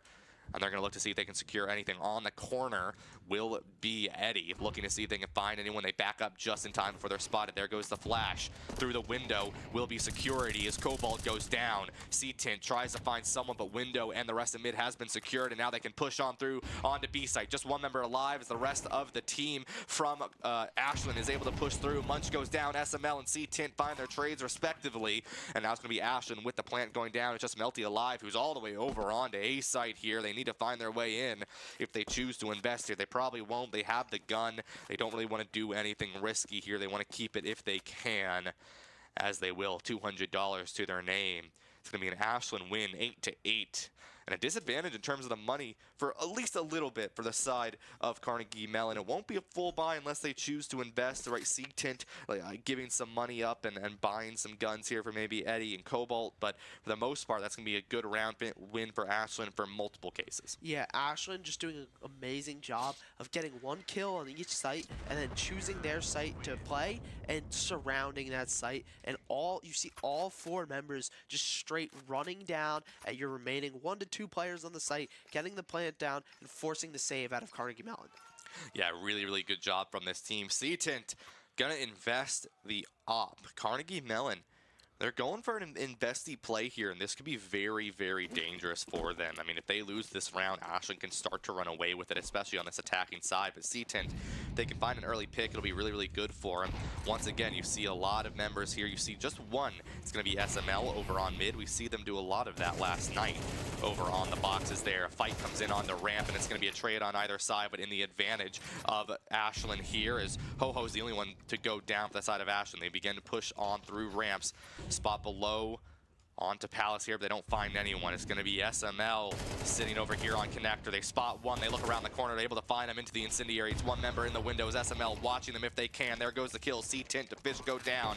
It's a 3-on-1 disadvantage for the side of Carnegie Mellon. They know where Munch is because of that scouting from SML earlier on. SML watching that angle, and it's going to be Munch just backing up through underpass, and it's going to be another round win for Ashland here. Very, very well played, and this is the risky part of having Carnegie Mellon invest a lot of those guns here, as well as that op that was crucial for them to not lose. Spaz now going to pick that up for the rest of the Ashland squad, and that is something to really be aware of here, as now Ashland can take that if they so choose to. Jan going to just barely live as they look to B-hop over onto the right side. They take him down, but not quite alive. Munch going to get out alive by the skin of their teeth. Bomb goes off, and that's a good kill, as Spaz is going to go down as well. The op is gone just to get rid of that from the game, and Ashland going to win that round. Yeah, they might not have won that round, but I do like the idea and the play from Carnegie Mellon, knowing if this Ashland team can get the mental momentum, the round momentum, the economy momentum, it is going to be extremely hard for Carnegie Mellon to get back into it, especially with 5 rounds to go. To win, it's very difficult. Unfortunately, it did not work out, but they were able to get rid of all but 1 rifle on the side of Carnegie Mellon, or of Ashland, and keep a rifle. Yeah, exactly. I mean, you know, we talk about that, right? Mental momentum and money momentum, the M&M and M&M, and it's something that is really crucial when you think about these late game scenarios for both of these teams, right? For Ashland and for Carnegie, it gets really, really dangerous when you are down on the economy, because you normally sacrifice 1 to 3 rounds if you aren't able to buy it, and if that snowballs, it's easy for the other team to win. Ashland now up in this series. It's late game now. Can they close it out? That is the question. They've been really good closers basically for the past couple of days here, and I say couple of days, yesterday and today, after what we've seen of them, they know how to close, and it's been something that this team has been really, really strong at, especially now that you see Carnegie Mellon. They invest 1 AK here as they're able to keep it there. To Fish, early pick for the side of Carnegie Mellon. That's really, really good for him now as they can look to start to bring this one back up into their favor, right? Spaz might be trying to push through Palace here. The bomb sitting over onto boxes. That's going to be Jan and SML sitting over through mid, as underpass is going to be controlled as well by Ho-Ho, who's going to start to flank on through and up around. There goes, once again, you see Ashland controlling this mid area, something that's been so strong for him, and now they're going to get a free rotate on through. Ho-Ho coming back around to potentially meet the rest of their team or find a flank if that is the case here. Ashland figuring out what site they want to go to now. It looks like they're going to cross over through their spawn back over onto a site here. There is one member. It's going to be Eddie sitting on through in Palace, so that is something to be aware of. If no one watches that Palace area, they could fall out really early. Melty sitting in this rat spot here right now, and Sandwich, excuse me, and now it's going to be the rest of Ashland as they're about to crash out onto this site all through ramps here. Eddie might be able to find a really good flank if they choose to go around. They're going to come out through. There goes Melty immediately down. Jan going to throw the incendiary, and now it's going to be really good because now you're not going to be able to cross through that. C-Tint goes down. Eddie can't push through. What an incendiary coming in from the side of Ashland. That's going to force out that rotate. Cobalt goes down. Eddie, they know someone might be in Palace. Really, really good in the CT spawn. Jan throws in the flash, helping out the team. Eddie has to be very, very patient to push on through here. Spaz does go down, but not before Munch finds a trade. It's a 1-on-3 here. One member's watching Palace area, but no, they turn around, they go to connector. They don't see them in time. They are spotted there, and that's going to be it, and that's going to be Ashland taking the round win. Yeah, just really unfortunate for Eddie. He had a great idea to play up in Palace to catch the Ashland squad off guard, but they just unfortunately couldn't do anything with it, and especially after that Molly, couldn't do anything while Ashland was pushing on the site. Yeah, we have a couple changes here. Radford currently up in their match against Ohio State. Haven't won yet. They are 1-0 right now, but Radford is currently up as well. But I do want to mention Northeastern won game number 1 against that RIT squad. Sort of something we don't really expect to see after Northeastern was sort of struggling a little bit yesterday in group stage. We'll talk about that later, though. But really, really good. I'm curious to see where those matches end up going as we get more updates throughout this match here. Ashland looking to close this one out.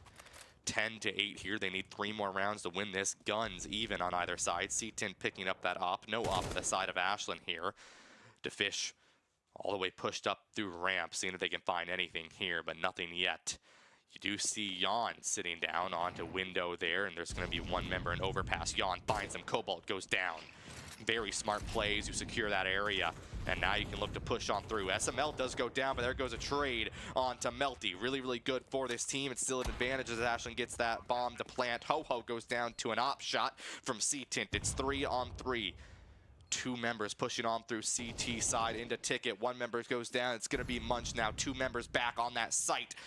No spottage coming in. Spaz watching the flank angle. No one's watching Ticket right now, and they're gonna have to look onto this site soon here. They're gonna turn into this. It is gonna look like it's gonna be first engage will be from the Fish. Jan spots them, though I lie, as they're gonna push through. They need to defuse this. There is no defusal kit on either side. They're trying to get out, but through the smoke, Spaz finds them, and it's gonna be no one able to defuse that spike. And there goes just in time to Fish find C-Tint. They tried to save the op, but it wasn't enough, and that's going to be a timeout for Carnegie Mellon.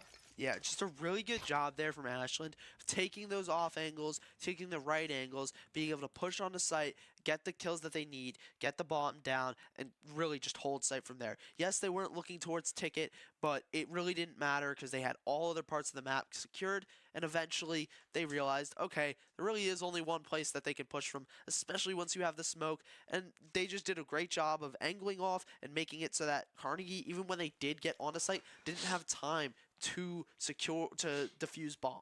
Yeah, exactly, right? And now you're forcing a really cheap buy. I mean, Carnegie Mellon, they have nothing, right? They have to eco this round.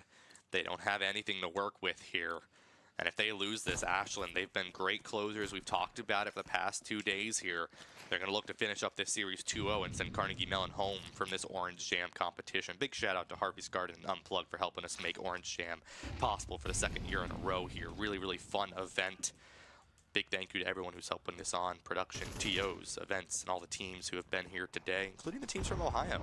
Quite a journey to get over here to New York. Coho goes down, and there goes another kill on to Spaz. C-Tint finds 2 with the Glock. Cobalt holding the Deagle here, watching onto ramp, seeing if they can find anyone. The rest of Ashland, they push pretty hard into this mid-site. If one head is spotted, it's gone! Cobalt through the smoke, spots 1. Yawn, a pixel is all is needed for the IGL of CMU. And it's a 2-on-5 disadvantage for Ashland here. What a good cheap buy from this team. Cobalt gonna be taken down to SML, or takes down SML, excuse me, and now it's just a fish with an SSG here, looking to see if they can find anyone, but it's going to be 4 members alive for the side of Carnegie Mellon. No bomb in the hands of DeFish. It's all the way back there. If you take a look, and just down to Fish, Cobalt finds 3, and round win for Carnegie Mellon. Yeah, great job there from Carnegie Mellon. Being down economy, being down guns, but being able to play it correctly. They played through the smokes, they hit their shots, they were able to do everything perfectly to win the round, and to not really, or actually yes, stump the economy of Ashland, especially now that Ashland's in the phase of closing this game out. Yeah, really, really good from this Carnegie squad to really put a halt on Ashland, right? I mean, Ashland, talk about how good of closers they are, but Carnegie Mellon not going to give it to them easily, right? And now they're going to move into this once again. Still the same push. Haven't seen much of B. I mean, B's been working pretty well for that Ashland squad, but they don't like going down there, right? They don't like pushing through that kitchen and apps area there, especially with C-Tint with an op. A fast push, incendiaries onto all the chokes. C-Tint watching, Ho-Ho goes down. C-Tint looking for anyone potentially to push through. Palace with the fish, Spaz, gone, go down. Melty's the only trade. It's a 4-on-1, and it's gonna be a Carnegie advantage. SML, the #1 ranked player in collegiate. Can they do it? Can they find all 4? They're gonna be hiding here right outside of the ramps. 1 minute left. Can they do it here? One member goes up on top of those stairs if they can find him. Peeks down. There goes Cobalt, but now SML's position is compromised. A spy in enemy territory, and they're going to be taken down as Cobalt's not going to let any more of their team die. 10-11, Carnegie Mellon. Just a great job here from Carnegie. They took their time out. They said, okay, we know what we want to do. We know that we have to win. We cannot lose this map or we're going home. So they do it perfectly. They win the first round. They have gone and they could go and win the second round. We are closing here, and Ashland, we've been speaking about how good they are at securing these maps, closing down. We've talked about them perfectly. Now they're going to take their time out. They're going to say, okay, we need to relax. We don't want to go home. We have to do this as good as possible. We have to close out these last two rounds, not wanting to push into overtime, not wanting to make their day longer than it has to be. Even if they do go to overtime and they lose, that's even more time because you have to play another map. So Ashland are going to really try to use that timeout to strategize and to say, okay, now we know what we have to do. Let's go. Let's win these last 2 rounds. Yeah, indeed. Very, very good. And now we're going to see as this goes forward, very, very impressive gameplay from both of these teams as Ashland is just trying to end it. But now it's coming down to, can you close it? This team that's been known for closing is struggling against this Carnegie Mellon squad. Cobalt finds the fish early on. A great pick for Carnegie Mellon. It's a 5-on-4. They look for more. Cobalt finds another, but trades go in. Cobalt and C-Tint go down. In return, Spaz and SML down as well. It's a 3-on-1. It's going to be advantage for Carnegie Mellon. Melty finds them, and that's going to be a round win, 11-11. We might have ourselves a very close matchup here. Yeah, just a great job there from Carnegie. They say, okay, they're taking a timeout. We know that they're going to have something up their sleeves, but they sniff it out. They perfectly execute. They get their kills. And yes, Ashland was on a lower buy. Now they're on their rifle buy, but still, just great job from Carnegie securing their site and not losing too much. Yeah, exactly. And with this now, both teams have the guns. But I do want to mention here, if Ashland loses this, they're broke. Yeah, they have nothing to work with on round number 24. And that's not something you want to be in a position of here. Now, if you're Carnegie Mellon, you have the money. You can lose this, right? So you don't mind losing a couple members here. But obviously, you don't want to. Obviously, you want to win this round, but you don't mind it, right? Op pulled out for C-Tint. No op for the side of Ashland here. SML on the flank, SML on the flank, SML on the flank! SML finds not quite two! But Eddie and C10 still go down. Cobalt, 18 HP in a dream. They're looking up towards the palace, but immediately Jan comes in off the IGL of SML. Cobalt goes down. The plant's gonna go down from Spaz. The 40 seconds begins. Melty and Munch, your time is now to bring this match to a 12-11. It's a 4-on-2 here, but it's gonna be hard. Spotted out. Spaz finds Melty. Munch, the only player alive. They're in that CT spawn. They're going to see if they can find anyone because they know that Ashland is broke. Frankly, if you're Carnegie Mellon here, you just look for the kills. You have the money to keep buying things. Go might as well and get those kills because Jan has that op, and that's not something you want to give for free here. 10 seconds left, and Jan with the op off the side of immediately of Connector finds the kill. 12-11. Ashland, can you close it? Yeah, I think Ashland will be able to close this. I mean, I think in my mind that timeout was not used for that last round. That timeout was planned perfectly for this round. They knew they weren't going to have the money in the last round, so they go perfectly, okay, we're not going to have money, we're going to save, we're going to go to this round 23, and this is where we are going to close this map. We are going to make it so that we win. We need this win. Exactly. Jan now with this op, such a powerful player with this gun. J Munch not able to full buy here, something to really look at there. Might look to maybe, maybe bait that player, right? Maybe Munch is your bait if you really need to use that here. And a little bit of a different push here. We talked about how they haven't pushed over onto B if you're Ashland, and now you see a push very fast onto B through this kitchen area. Trade goes in, Deficiency 10 down. It's a 4-on-4. There it is, bullets fly. Ho-Ho goes down to J-Munch. That's a gun given to them now. The AK traded out. It's gonna be another kill. SML goes down through the wall, but there's the trade. Spaz finds him. It's a 3-on-2 advantage for Carnegie Mellon. They win this round. We go to an overtime, which we'll talk about in a second if we need to get there. 1 minute left here, 0 seconds, and bang! Jan shuts down Eddie. It's a 2-on-2. Jan and Spaz alive, 17-11 and 19-14, 16-13, 19-18. For these kills. There goes the plant down. A split push from the side of Carnegie Mellon here. An M4A1S for either of these players. If you peek that shoulder, Jan's gonna snag it. Doesn't quite see them, though. A push on through. You're gonna see Cobalt trying to find any advantage they can, but they don't scope in time! Cobalt finds Jan! It's one player left! Melty finds Spaz! We're going to overtime in game number 2! Just a great job there from Carnegie Mellon. They knew that Ashland did not know about Melty. Melty took the long way around, got there just in time. Jan jumps up, peeks up, and immediately after that gets peeked by the other CMU player. And you can't do much when you're about to land. You take so long to A, pull out the gun, then you have to scope down, then you have to hit the shot. Just not the easiest thing for Ashland to do. Yeah, now that we're in this overtime here, both teams get $10,000 to their name, so full loadouts for either of these teams. You gotta win 4 of these 6 rounds, so that means you gotta win 12, you gotta win 13, or sorry, you gotta win 13, 14, 15, and 16 to get yourself a victory here. So we had some long overtimes yesterday, Syracuse and Ohio State. Gonna see if we have anything like that today. And remember, this could still go to a game number 3 here. Carnegie Mellon looking to bring that one there, but they've got to win 4 rounds here. It's been back and forth for either of these teams. There really haven't been many runs. Eddie and Ho-Ho go down. A trade goes in. C10 has the op, looks for something, can't quite find it through the smoke. Backs up a little bit over onto B site here. But here comes to engage. Looks for something. Melty goes down.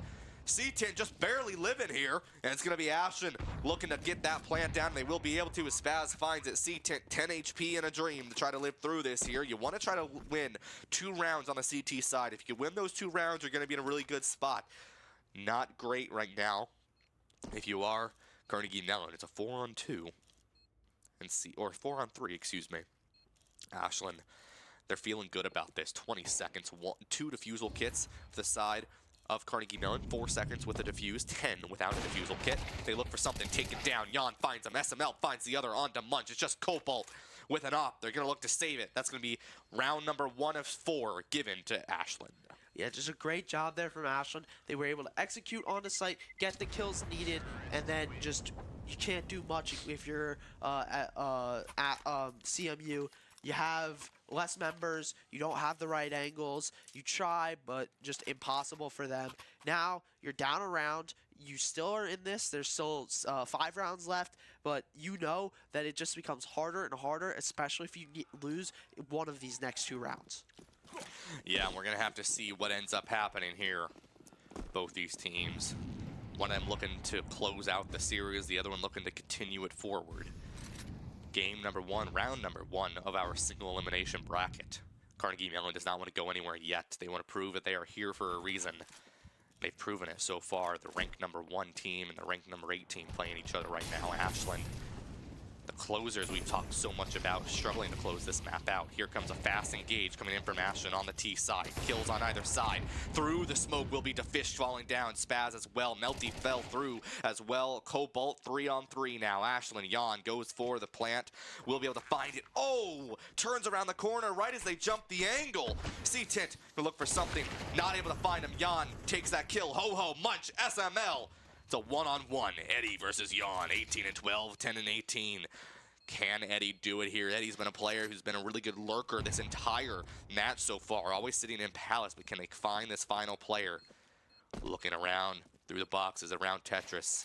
Smokes off, but doesn't predict they're in, or predicts they're in Palace. Doesn't assume they're behind the box, and Eddie goes down. 2 rounds for Ashland. Yeah, just a great job there from Ashland, getting ever closer to winning out this map. They are playing this perfectly. They go, there are tons of trades back and forth, both sides, gets down to a 1v1, and Jan plays it perfectly. He knows essentially where this last player is coming from, and then he sees all of the util used, the nades to try and flush him out, not where he was hiding, and just playing around this box, waiting for the defuse to come in, and peeking right as the defuse hits. Yeah, exactly. Such a good job from Ashland here. They win 2 more rounds, and they will secure game number 2 in a single overtime. Carnegie Mellon, they're struggling a little bit here. We talk about this CT side. We talk about how strong teams are, especially a team like Ashland is on the T side here. So you sort of expect this, right? You sort of expect Ashland to go up in this series, especially on this T side. Carnegie Mellon, this is your chance, right? Can you find any of these rounds on this CT side?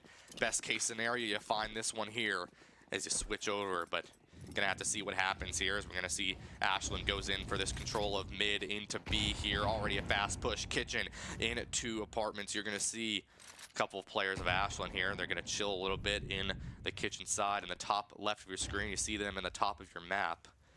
The rest of these players sitting around mid and boxes. Eddie Comment looking to see if they can find anyone here in Cat. No peek from that angle.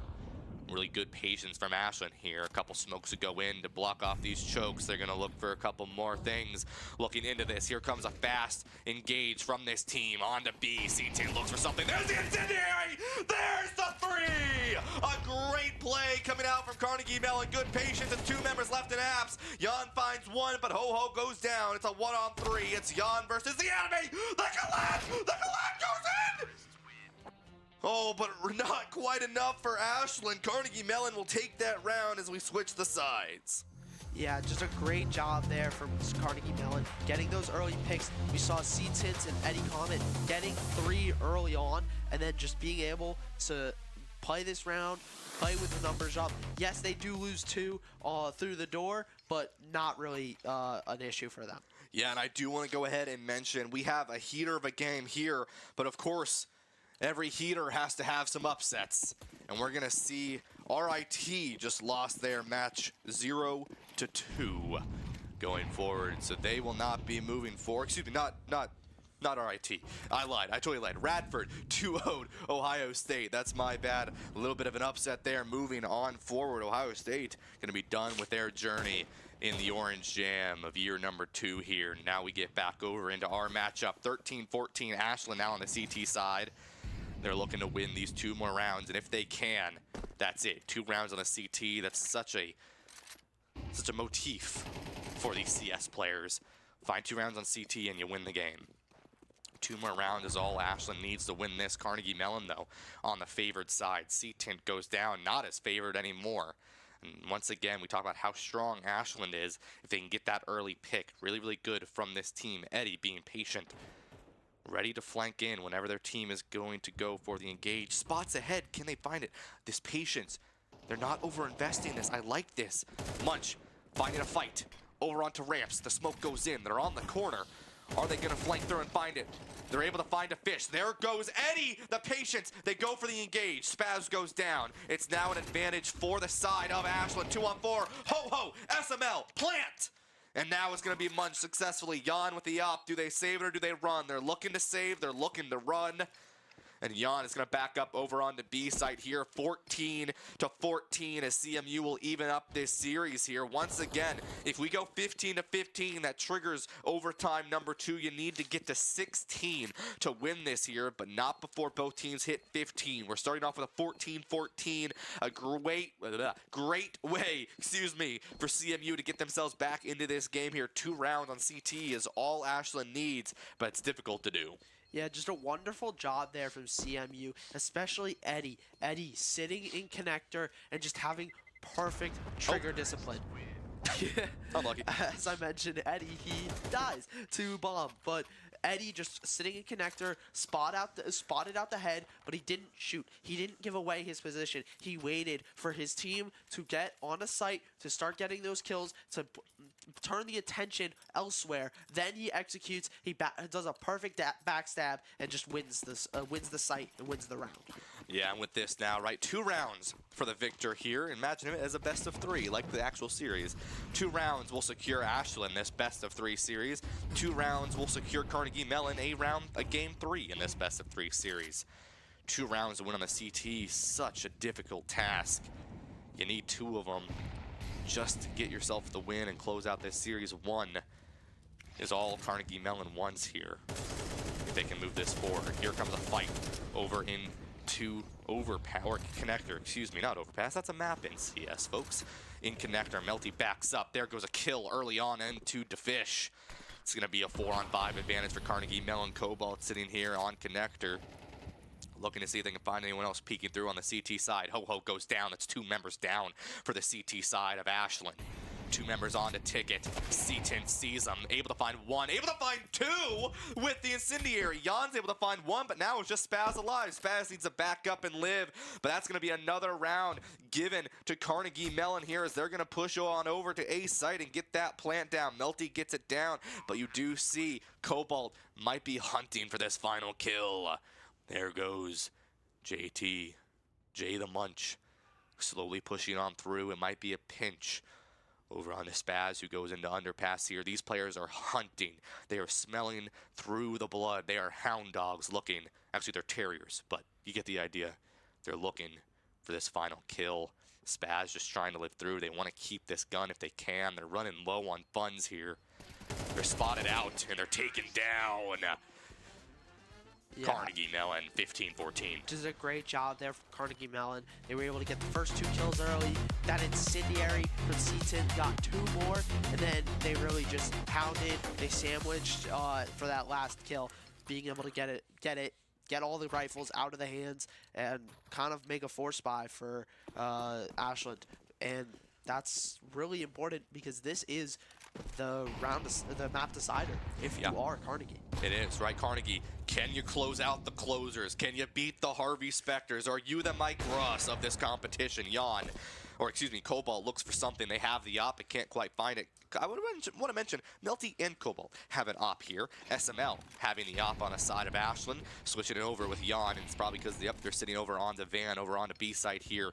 Patience from CMU. They know that Ashland is running low. They know that Ashland trying to bait out Ashland a little bit. Cobalt switching back to that AK. They throw the op back in their T spawn, grabbing something a little bit more pressure given with this gun here. 15-14, Ashland looking to trigger a second overtime. CMU looking to trigger a game number 3. Jan, a couple bullets through the smoke, not able to find any connections. A minute approaching for this Carnegie Mellon squad to get through onto a site. They haven't decided where they want to go yet. It looks like it might be an A push. You see 1 member sitting in connector there, and it will be Eddie, who's waiting so patiently. They were patient last time. To Fish, waiting for a kill. Peeks in, but Cobalt shuts him down.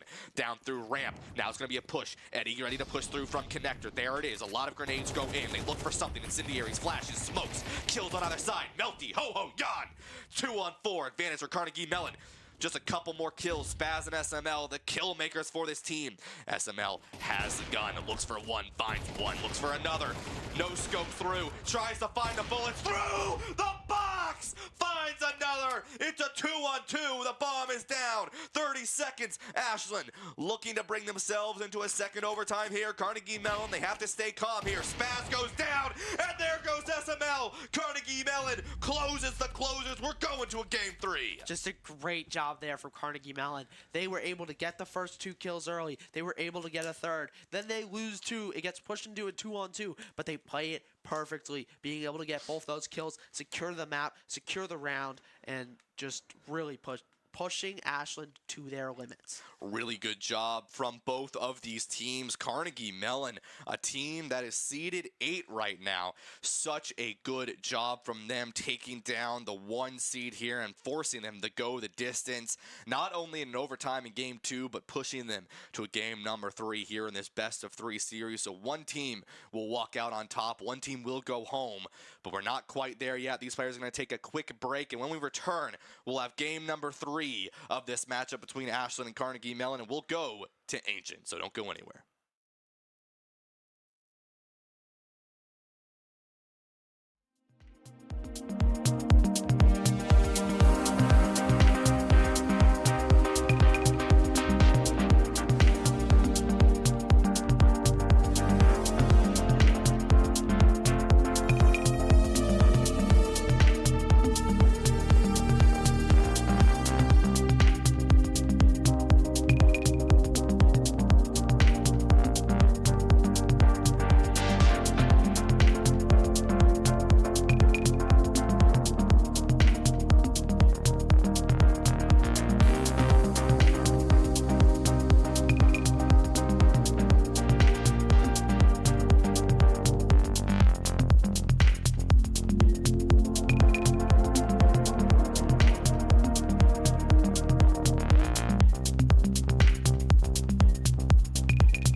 Hello and welcome back, everybody. What a banger of a game number 2. And of course, in a best of 3 series, you got to win 2 to secure the series. So, no team's won 2 games yet. So we're going on to game number 3 here on Mirage. And as I was, taking my break, I heard one of the players say, we're on Agent. He said, it's just Mirage, but green. Yeah. I mean, it kind of is. It really is. So I can't blame him on that one.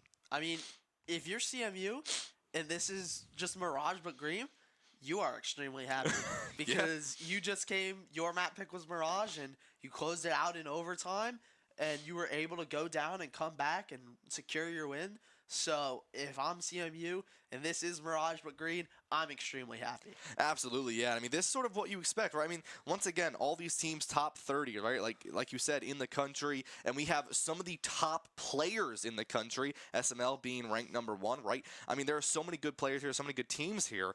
And so even though you look at the stats, like Ashland is seed 1, CMU is seed 8, they still haven't played each other at all, right? They were in different groups yesterday, and they're still very, very good teams. So you look at these seedings, and it's very, very different, right? It's not the same as you would expect. It's still very high caliber gameplay. And sure, yes, Ashland losing this would be an upset, right? At the end of the day, Ashland collegiately ranked is still a better team. However, when you're at a LAN, when you're at these events, we talk about these things called LANimals. I briefly touched on it yesterday. What is a LANimal? Well, LANimals are teams that just thrive at LANs. I mean, they show up and they're like, oh, well, we're not worried about them. And then they start winning, right? They start beating teams. Northeastern was winning against RIT, right? I mean, it's things like that. Radford took a map off RIT last night. I mean, it is things like that that really you have to start to focus on here. As I say that, we focus on game number 3 as we get into round number 1 here. Ashland on the CT side. CMU, obviously on the T side. That's how that works. Cobalt going to go down early on here in this fight. And they're already going to be pushing CMU over onto that B site there. I see a little bit of engage here. SML and Defish find their picks respectively here as they're pushing a little bit onto that B site there. Eddie goes down as well. It's just C-Tint alive for CMU. They're able to find one, but it's traded out immediately, and that's going to be at round number 1 for Spaz and the rest of Ashland. Just a great job there from Ashland being able to get all the kills they need, but also a great job from CMU. They were able to get onto site. They were able to get bombed down. They just lost too many members in the earlier part of the round, and Ashland was just able to capitalize on having members up. Yeah, absolutely. So already a timeout coming out from Carnegie Mellon here. Maybe, they just sort of wanted to see what they wanted to do, right? And now that they've sort of tested out the waters, they're just going to go forward with that. And so, honestly, I don't mind that, right? I mean, you kind of just keep that whole way through. I mean, they had a good push, right? Once again, one of my favorite parts is there's like a banana on every map, and they pushed on through a banana. They got themselves onto site, but there was just so much pressure coming in from the rest of that Ashland squad. They had a man advantage early on as well. They just weren't able to secure the round. Yeah, just a great job there from both teams, honestly. And CMU was able to get through. They were pushing up in that banana, but Ashland from Scaffold, from Window, from Xbox were just able to control, get their kills from range, and then you can't do much when you're down that much members. Yeah, so as we get into round number 2 here, right, this is good for Ashland. They've been a little struggly on the round number 1s. SML finds one with an incendiary onto Melty, and Munch going to go down as well to Defish, and that's a great place for Ashland here, losing no members early on, and this is what you want to see if you are an Ashland fan. As you see the rest of the side of CMU begins to push on through the back of this mid area here. They try to get around, but it's just a big fight over up on the stairs. No one's there to spot yet, and it's going to be on the left side. Couple bullets shot in. Cobalt sees if they can find anyone, but isn't able to do so. And it's a 5-on-3 advantage for Ashland here. And it's a slow push. Ancient, a map that we've seen very aggressive plays on from a lot of these teams. Not too aggressive this time around here. 2 members of CMU rotating around through Donut. Cobalt goes down, though, and there's the rest of the fight. Eddie, C-Tint go down, and Ashland, without a single member, a flawless victory. Yeah, just a great job there from Ashland, playing their lives, but still playing for kills. Being able to get in, get out, get one. They got 2 early with a great incendiary from SML, and then through the smoke, Defish got one. but just a great job there. Still being able to win, being able to stay alive, and keeping their rifles in their full buy or their eco buy, while now CMU is on the full. Yeah, and already Incendiary's got a lot of damage on SML and Jan here. The smoke gonna extinguish that as they're gonna look to push on through now. On the right side, finds one. Jan goes down, but not in return of C10. Melty go in return. There goes SML. It's a 3-on-3 immediately. This is what we normally see on Ancient, right? It just happens so fast. A lot of these fights happen in an instant. Normally it's around Cave, but you know, things change every now and then. Ashland down in members. As I say that, DeFish finds one. The trade comes out. Eddie's able to find him. Ho-Ho goes down to Cobalt there. It's a 1-on-2 disadvantage for Ashland. Spaz looking to see if they can find some kills here. There are 2 members all the way on the right side of that map over on to B. And Cobalt's going to get that plant down for the side of Carnegie Mellon. It's going to be Spaz rotating on through. I'm curious to see if they're going to push on through Cave. Normally that's what we see from this Ashland squad. That's what happened from round number 1. It's what we saw a little bit from them sort of yesterday off screen, is they like pushing through this Cave area. It's a safe area. They get a lot of wall bangs, and we know these players have the intelligence to do it here. 20 seconds, a defusal kit, 4 seconds is all they need. Frag goes in, looks for anyone to see if they can get those kills. Not going to be able to find anyone though. Looks for something. Can't quite win the gunfight, and Munch takes him down. That's 1 round for Carnegie Mellon. Yeah, just a great job there, especially from Cobalt, being able to get those kills early on, securing his 2K. They did lose members around him. He was able to stay calm, stay focused, and he was able to get kills, work his way through mid, work his way up Xbox into window, and then all the way onto site, reuniting with Jay the Munch, and getting the bomb down, and then just clinically playing that post plan. Yeah, really good job from that CMU squad now that they evened out those guns and bringing themselves back into the series. Ashland not going to run away with this one quite yet here. DeFish looking for something if they can. Bullets start firing, but there's literally no one anywhere near them, so these bullets are just shooting into walls. Don't know what the wall did to you, but, you know, sometimes you stub your toe on a wall, and sometimes you want to shoot the wall. You know, I get it. I've been there before. I'm a very clumsy man. I've already slipped about 3 times in the production booth today here, Martin, and we see as Carnegie Mellon takes a rather slow approach. They're in mid here. They start to push up through these stairs. Jan goes down, a great flash coming in, and C10's able to find that kill. On the backside of Banana on the right side, you are going to see it's going to be Munch alone. Looks for something if they can, but here comes a push on the left side out of main, and it's going to be this rest of CMU. Munch goes down on that flank in the back right side of the map, and it's going to be an engage over on to this A site here. Eddie goes down, but not before taking out Spaz. It's a 3-on-3, and there goes DeFish. 2-on-3, advantage for the side of CMU. Looks for another one. Cobalt finds SML on the grenade launch. Ho-Ho finds one, looking for another. It's a 2-on-1. There's 0 HP, and M4A1S can take it down. There goes Ho-Ho with a second. Can they find the third? They don't know the HP on C10. They pulled out the pistol instead, but there's the headshot. And CMU, will even the series. Yeah, just a great job there from C-Tint, knowing he's low HP, but also knowing that Ho-Ho is probably not the full HP either. Ho-Ho did a great job of getting 2, but C-Tint was able to crouch, was able to change the head level of himself, and make it so that Ho-Ho couldn't hit his shots and secure the round for CMU. Yeah, and now you see right the side of Ashland, a little bit broke on the side of the economy. They're forcing this really, really cheap buy. It's a full eco for them. So they don't really have much to work with here. The side of CMU, once again, this really good push, or split, excuse me, from them. They look for something. They're able to find one on to DeFish. They're going to push through Cave here. A little bit of a scuffle in that back area, but not going to be able to find anyone. Spaz, Ho-Ho, SML, Jan, 4 down, round up, 3-2, CMU. Just a great job there from Cobalt, being able to get 3, got those 2 into Banana, really secured the round for them, but it was all team members of CMU that really were the ones who helped secure, helped get the kills, and really put them up. Now going on a 3-round streak with momentum, with the economy, with the mental momentum that we've been talking about so much. Really, really good from the CMU squad, and it has been a nail-biter of a series. That game 1, 13-7, right, looked a little bit more in the favor of Ashland. You look into game number 2, things got a lot closer. CMU starting to warm up a little bit to match up to this Ashland squad.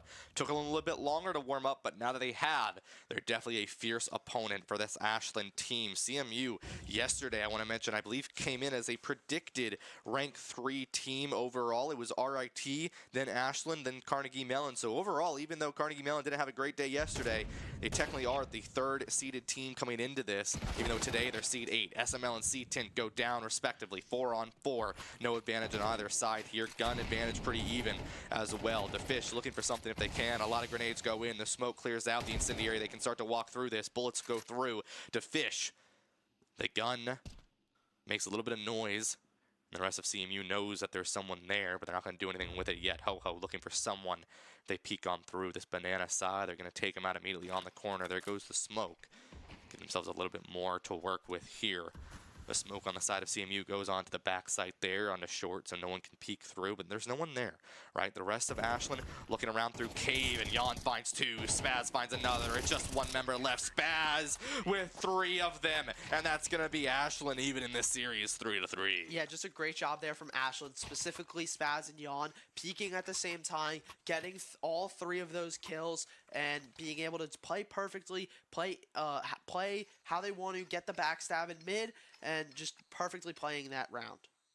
Yeah, and right now we get a little bit of an update. Syracuse won game number 1 against Drexel. On the other side of things, Northeastern down just by a couple rounds here near the end of their matchup, but not without a fight. Northeastern, I believe, down a couple rounds, 12-10, I believe is what I was just told, and they're going to look for it. But as I say that, Munch goes down as well as Spaz. Trades on either side. It's a 4v3 as C10 will go down as well. CMU down on members, but the plant goes down. That's 40 seconds now for Ashland. So they're going to look to engage here onto this A site. They come through this back side, but it's not going to matter. Cobalt finds them, and on the flank, it's going to be SML found out as well. Ho-Ho, the only one alive. They're going to back up, back into their own spawn, and even further out. They don't want to die. They don't want to give up that gun.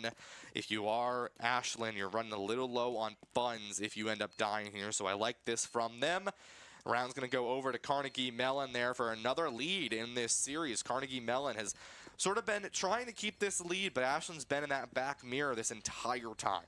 Yeah, just a great job there as well from Carnegie Mellon to say, okay, we've lost our round, we lost our round 6, but we're going to continue and we keep our heads level. Yeah. We are going to say, we do not want this Ashland team to get on a run. We have seen what they have been able to do, down 10-2. They've been down 9-3. They have been able to do so well at coming back when they're down, so not letting them get momentum is perfect for this CMU team.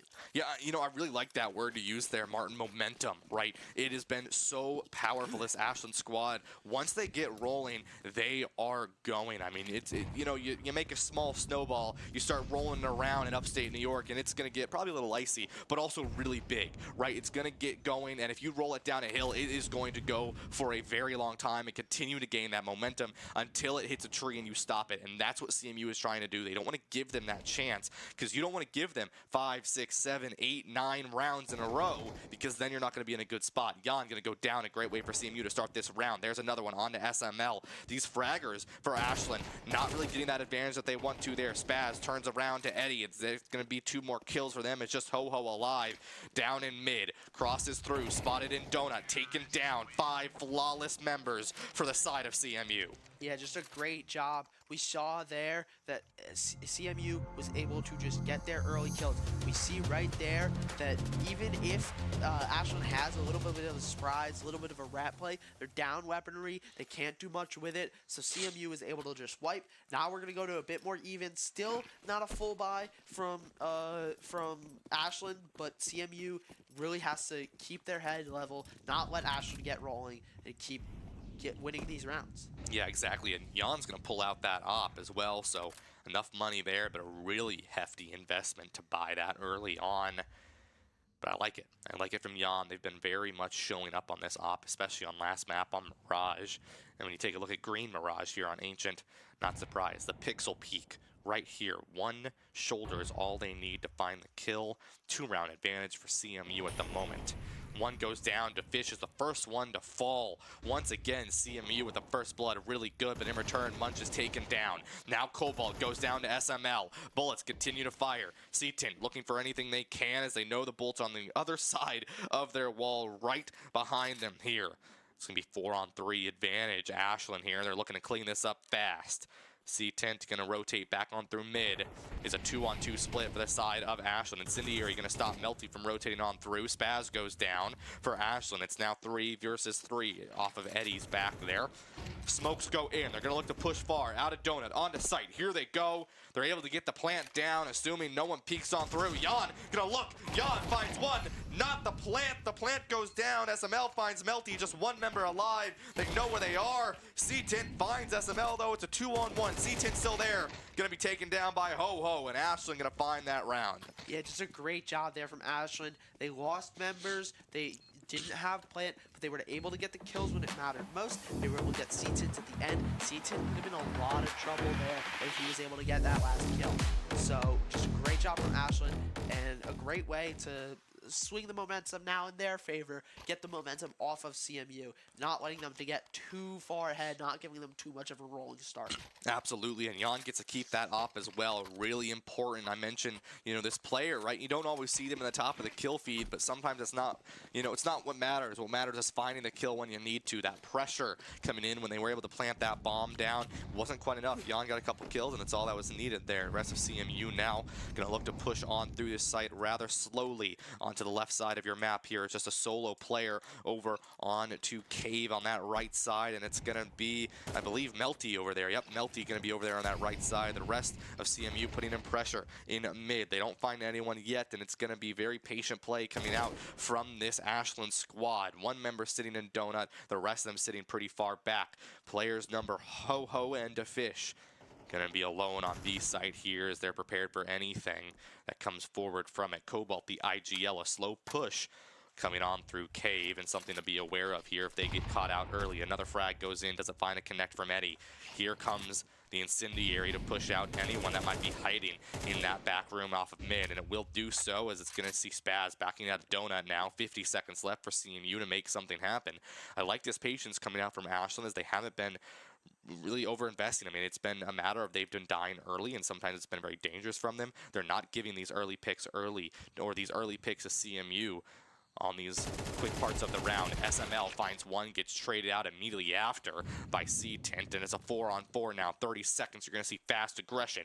Here comes Donut on the backside as well from main, over onto A site. Here it goes. Munch goes down as well as Spaz. 3-on-3 for either team. There goes C-Tint. It's going to be a 3-on-2 advantage. Ashland here. The gun not out in time. Cobalt goes down. It's a 1 versus 3. Melty's the one alive. 13 seconds. They have the bomb. They're going to be pointed out. Ho-Ho goes down though to Melty. It's a 2-on-1. They have to plant it, and they're going to go down. They're going to tease it, but they're not going to actually plant it here. They have to now. Melty looking for kills. Great patience from Ashland. That's a round win for Ashland. They're able to get the kill. It will be Melty. They're going to see if they can find the last one, but Jan does not want to give up that op. Both teams even.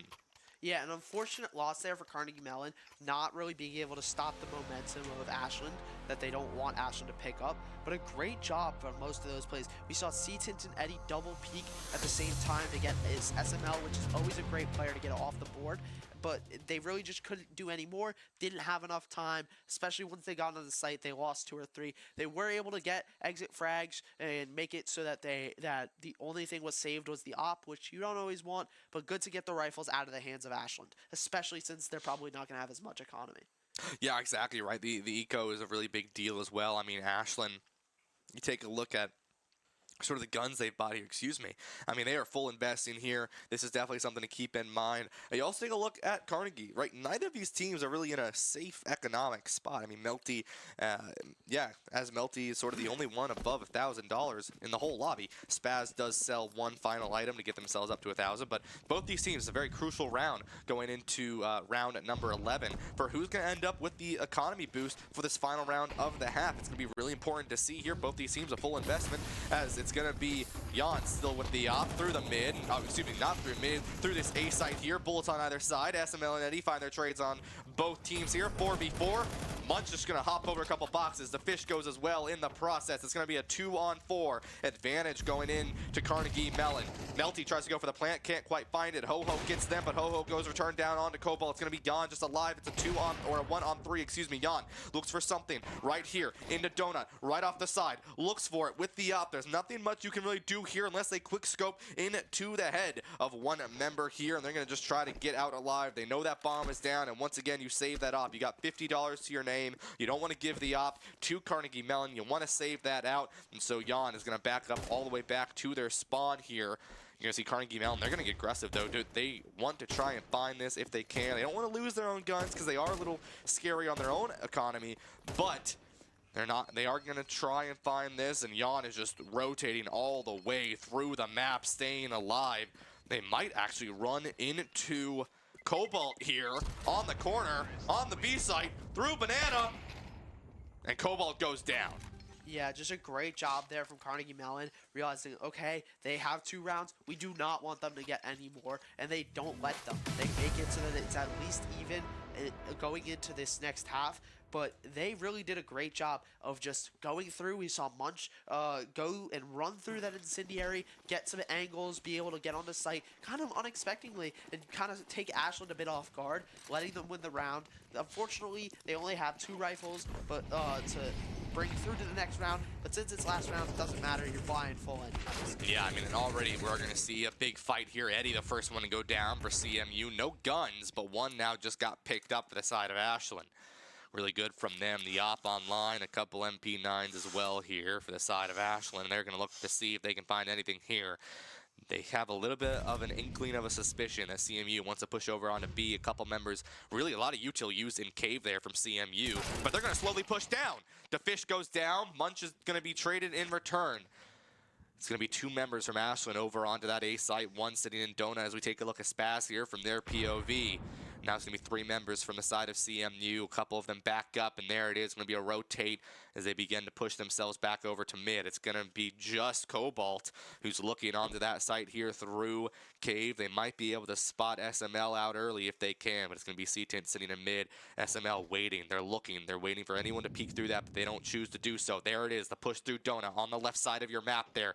Player number 9, that's going to be C-Tint, who's been really the sort of initiator for this team. Taken down by Jan with the op. It's going to be a 4-on-2 advantage for Ashland here. Cobalt throws in the smoke, exposes their position, waiting for someone, turns the corner, not able to find him. Spaz able to find it, and it's going to be a 4-on-1. Melty's the only one alive here. They're pushing in. They're able to find one. Can they find 2? They can't quite find it. 6-6 going to the half. Yeah, just a great job there from both squads. CMU was able to kind of push on the site, but they just lost those gunfights, unfortunately. But for Ashland, a great job. They were able to get all of these kills, all of the pressure put onto them. Even though they were trading early on in the round, they were able to get kills that weren't trades. They were able to get their ones and then put it in a 4v1, and they're not going to lose a 4v1 that easily. So now we're going into the next half, and we're looking at both teams. Who's going to win this pistol? Both of these teams need this pistol because then it gives you essentially a 2-round head start. And we've seen both of these teams win pistol, so it's very important for both of them, and it's very important to see who's going to win it. But it's also good to know both of them can win it, and both of them can also probably win the next round if they lose the pistol. Very true, yeah. And that is going to be important to see. Spaz, first one to go down almost immediately. Eddie traded out, and there goes Munch as well. It's a 3-on-4 advantage towards Ashland on the T side. A team that's been really specializing on this T side. And you just run and gun, you find some kills. C-Tint, Cobalt go down. There goes the fish as well. It's a 3-on-1. Melty's the only one alive. They're sitting up there through cave, looking around down into mid. They can't quite find anyone as the rest of Ashland rotates on through to get on that B site. But look behind you, Melty gonna be right there. The shots come in a little bit from that backside of B. They spot one, they know they're there. Melty looks for something. Around the corner here, there's angles on the other side. That bullet's gonna expose their position. Ho-Ho takes him down with a quick and easy kill. And it's gonna be a round win for Ashland. Yeah, great job there from Ashland. They got the early picks in mid, and then they were able to go and just run and gun, essentially get the rest of them, put it into a 3v1, and they just held the angles perfectly, knew exactly where Melty was at one point, and then just able to sit there, wait for him to come into their crosshairs, which he did. Yeah, really, really good job from Ashland there. And they're going to have some guns. And, right, this is the difference, right? Carnegie Mellon, they don't choose to overinvest. They don't like the idea of, you know, if we lose this round, we have no money on round 3. They're not going to give Ashland potentially 3 rounds in a row. But they have the gun advantage if you are Ashland here. So a little bit of a fight, a little bit of a scuffle coming around here near construction and cave. But this is where we see a lot of fights come in. Patience from CMU. I like this a lot from them to fish. Looks for something. Dodges the corner right as they peek in. A couple bullets go in. No one spotted out. There's the incendiary to push people out on your left side. Taken down. C10 finds one. Looks for another. Takes a lot of damage to that incendiary. Backs up just a little bit. There's the trade. Spaz. And there goes Jan. And there goes SML. The only one to fall is going to be Spaz as OO finds the final kill. It's 8-6. Ashland lead. Yeah, great job there by Ashland. They saw they didn't see the rat, but they immediately knew that there was probably a rat in that corner. They got the kill. They were able to get all the kills on site, get it down to just one person, just able to swarm him, and only losing one member is perfect for them there. Yeah, really, really good from this Ashland squad. But now the guns are even. Something to keep in mind. Spaz, the one going down, of course, has no money to really work with anything here.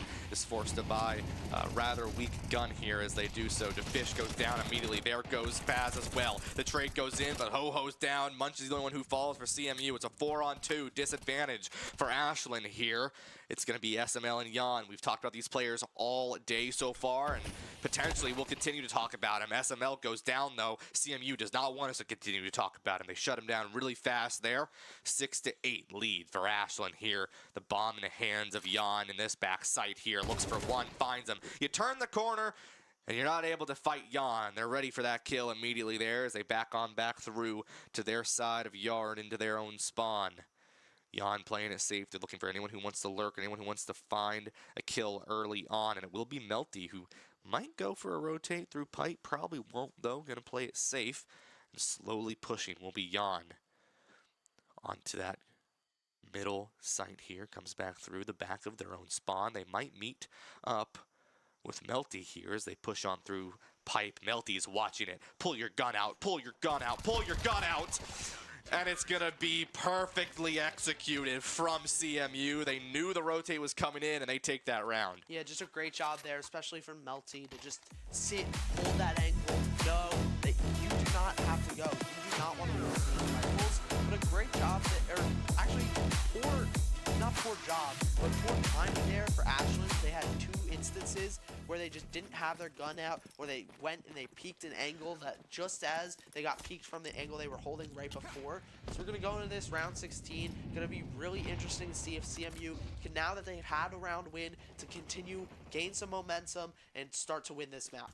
Yeah, I mean, immediately we're going to start this map off with SML going down to Eddie. Immediately you're going to see Ashton try to get on this site pretty fast. They look at Donut. There goes one. Melty and Spaz fall down. It's a 4-on-3 advantage towards CMU. They're able to get that bomb down, though. The incendiary forces DeFish onto this very back corner of this B site here. They look for something. They walk through the smoke. Here it comes. A lot of bullets go flying, but no one finds the kill. The FAMAS held by Eddie here. Here comes the flash. Pulls it on through. Excuse me, the smoke. Pulls it on through. The flash is ready to go. 18 seconds. 2 defusal kits for this team. DeFish goes down. There goes Cobalt. There goes Eddie. Great plays coming out from this Ashland squad. Ho-Ho and Jan, though, they go down. 8 seconds. 7 seconds. There's the defusal kit. Only a little bit of time left. Munch will get it off. And 8-8 in this series. Yeah, great job there from CMU. But I really like what Ashland did. Pushing fast, getting onto that site. It made CMU play a little bit more aggressive. I think they had a rifle advantage. So maybe you say next time if they don't have the rifle advantage, we can push fast. We can go. We know we can get onto site. Maybe next time they don't have the ability to overpower us and defuse the bomb. Yeah, exactly. So, gonna see what happens here as Ashland is on a cheaper loadout on this round. 4 defusal kits bought out for CMU this time. They don't want to risk it on just a couple. And so now they're gonna look for anything that they can. Incendiary in, though, and DeFish. Fish do not like fire. They like water, and they're gonna go down. Cobalt finds them in this construction area. 5-on-4, advantage CMU. There's 2 for Cobalt there. There's another one coming in from Eddie onto Ho-Ho. Jan and SML able to find one onto Eddie there. Bullets come in, though, trying to stay alive on either side. 4-on-2, 4-on-1 as SML goes down. 8-8, CMU. Jan finds Melty. It's going to be just a deagle to their name. Headshots is all they need. They see the corner. They don't look to the left. There's one through the wall. Can't quite find the third. C-Tint peeks it out. A great trade-off. Then it's going to be Ashland down in this half now. Yeah, an amazing job from CMU. They went down 2 rounds at the start of this half, but perfectly done by CMU to continue to win, and a perfect job to win that round, getting the early kills. they did have the rifle advantage, but still an amazing job to get those kills. Yeah, Northeastern went ahead and lost game number 2 there, so very interesting matches, whatever. Very interesting matches happening elsewhere here. All these matches very, very close. Very difficult here in this best of 3s. We're on game number 3. CMU has the lead. They're looking for something as they cross on through Donut. It's going to be 3 members looking in here, but you got to be careful as that cross into A has already been planted as they have secured that site. If you are Ashland, the T side doing a really good job, but the flank on through CT is something to be aware of here. Donut's still a very dangerous spot to be if you are CMU. There are a lot of people staring through that side. Melty, though, going to come from back around. There goes Eddie. There goes Munch. There goes Tint onto Jan and SML. It's going to be 2 members down on either side. There goes Fish, 3 on 2. Advantage CMU. They go for the defusal. There goes Cobalt. They're going to stick it. Pros don't fake. They're going to get it. That's 10-8 for CMU. Yeah, that is a great job from CMU. Not only do we have a pros don't fake moment, but they also were able to get those final 2 kills. They killed the entire Ashland squad, which means that Ashland is going to have very low money. They are on a 4-round loss streak. It is very, very good for Carnegie Mellon because they now are coming in. They only need 3 more. They have a 2-round buffer. They had a 4-round swing essentially, and it's just perfect timing. They're getting hot when they need to get hot, and like we said, it's Mirage but green. Exactly, yeah, and now CMU, they're in a good spot. They're looking to continue it forward, and they're looking to close out this series. They want to close out the closers. Can they be the Mike Ross or the Harvey Specter here? We'll have to see. A minute 30. Ashland, this team is really good on the T side, but they're struggling to find their way. A full push through Donut as they get themselves onto site. Fish goes down, Spaz goes down, Jan goes down, SML goes down. There goes Eddie, there goes C-Tint. It's going to be a 1 versus 3 here. A couple bullets go in. Ho-Ho only has 1 pistol to their name. They go down and round win to CMU, and they are on fire with a 5-round run. Yeah, CMU just doing a perfect job there, surrounding, or not surrounding, but getting these kills onto Ashland, being able to prevent them from getting on the site to plant this bomb. They're doing it amazingly. 5-round run for them now. They are 2 rounds away from knocking Ashland out of this tournament and sending them home. And what an upset that would be, this Ashland squad. We saw how strong they were last night against Ohio State, who has also been knocked out of this tournament to Radford here. And now it's going to be an interesting one to see. I mean, we talked about how close Ohio State, Syracuse, and Radford are as teams, or excuse me, Ashland are as teams. And now you see how close all of these teams are together. 11-8 here. Carnegie looks to close it out. Ho-Ho finds 1. Ho-Ho finds 2. They're looking to bring Santa back to town one more time with a 3-piece there. Can't quite find it. Melty finds Spaz, though, and it's going to be a 3-on-4. Advantage Ashland as they get themselves onto this site quite slowly, but they're going to be able to get it down. Jan going to go ahead and get that bomb down. C-Tin has the op. Ho-Ho with the 3rd. It's easy as 1, 2, 3. ABC. 2 members alive now for CMU. 4 for Ashland. They don't want to give CMU any more of a snowball chance that they have, and bang! Ho-Ho taken down by C-Tin with the op. Ashland, they know they probably have this round in the bag as they're going to want to save this up if you are the side of CMU, and it's going to be a save indeed. The rest of this Ashland squad playing safe until about 4 seconds, and they're all going to run for it through Donut. It seems, yep, they're all running away. They don't want to die. And the op is saved for CMU, but the round is won for Ashland. Yeah, just a great job for Ashland. They say, okay, we have lost 5 in a row. We need this next round. It is going to be super difficult if we lose it. They would have had no money going into match point, series point even, and it was very important for them to execute fast on the site, get the bomb down, get these kills, and push CMU away. Yeah, and there we go, a timeout, the last one for CMU here, Ashland. They can start to bring this one up. I mean, take a look at the economy here. If Ashland wins this round, it's going to be very scary for the side of CMU here. They'll have some money, but it'll be definitely a cheaper loadout for them. And if Ashland has shown us anything, they're very good when they have the gun advantage. That would put them at an 11-11 here. So could really start to snowball in Ashland's favor.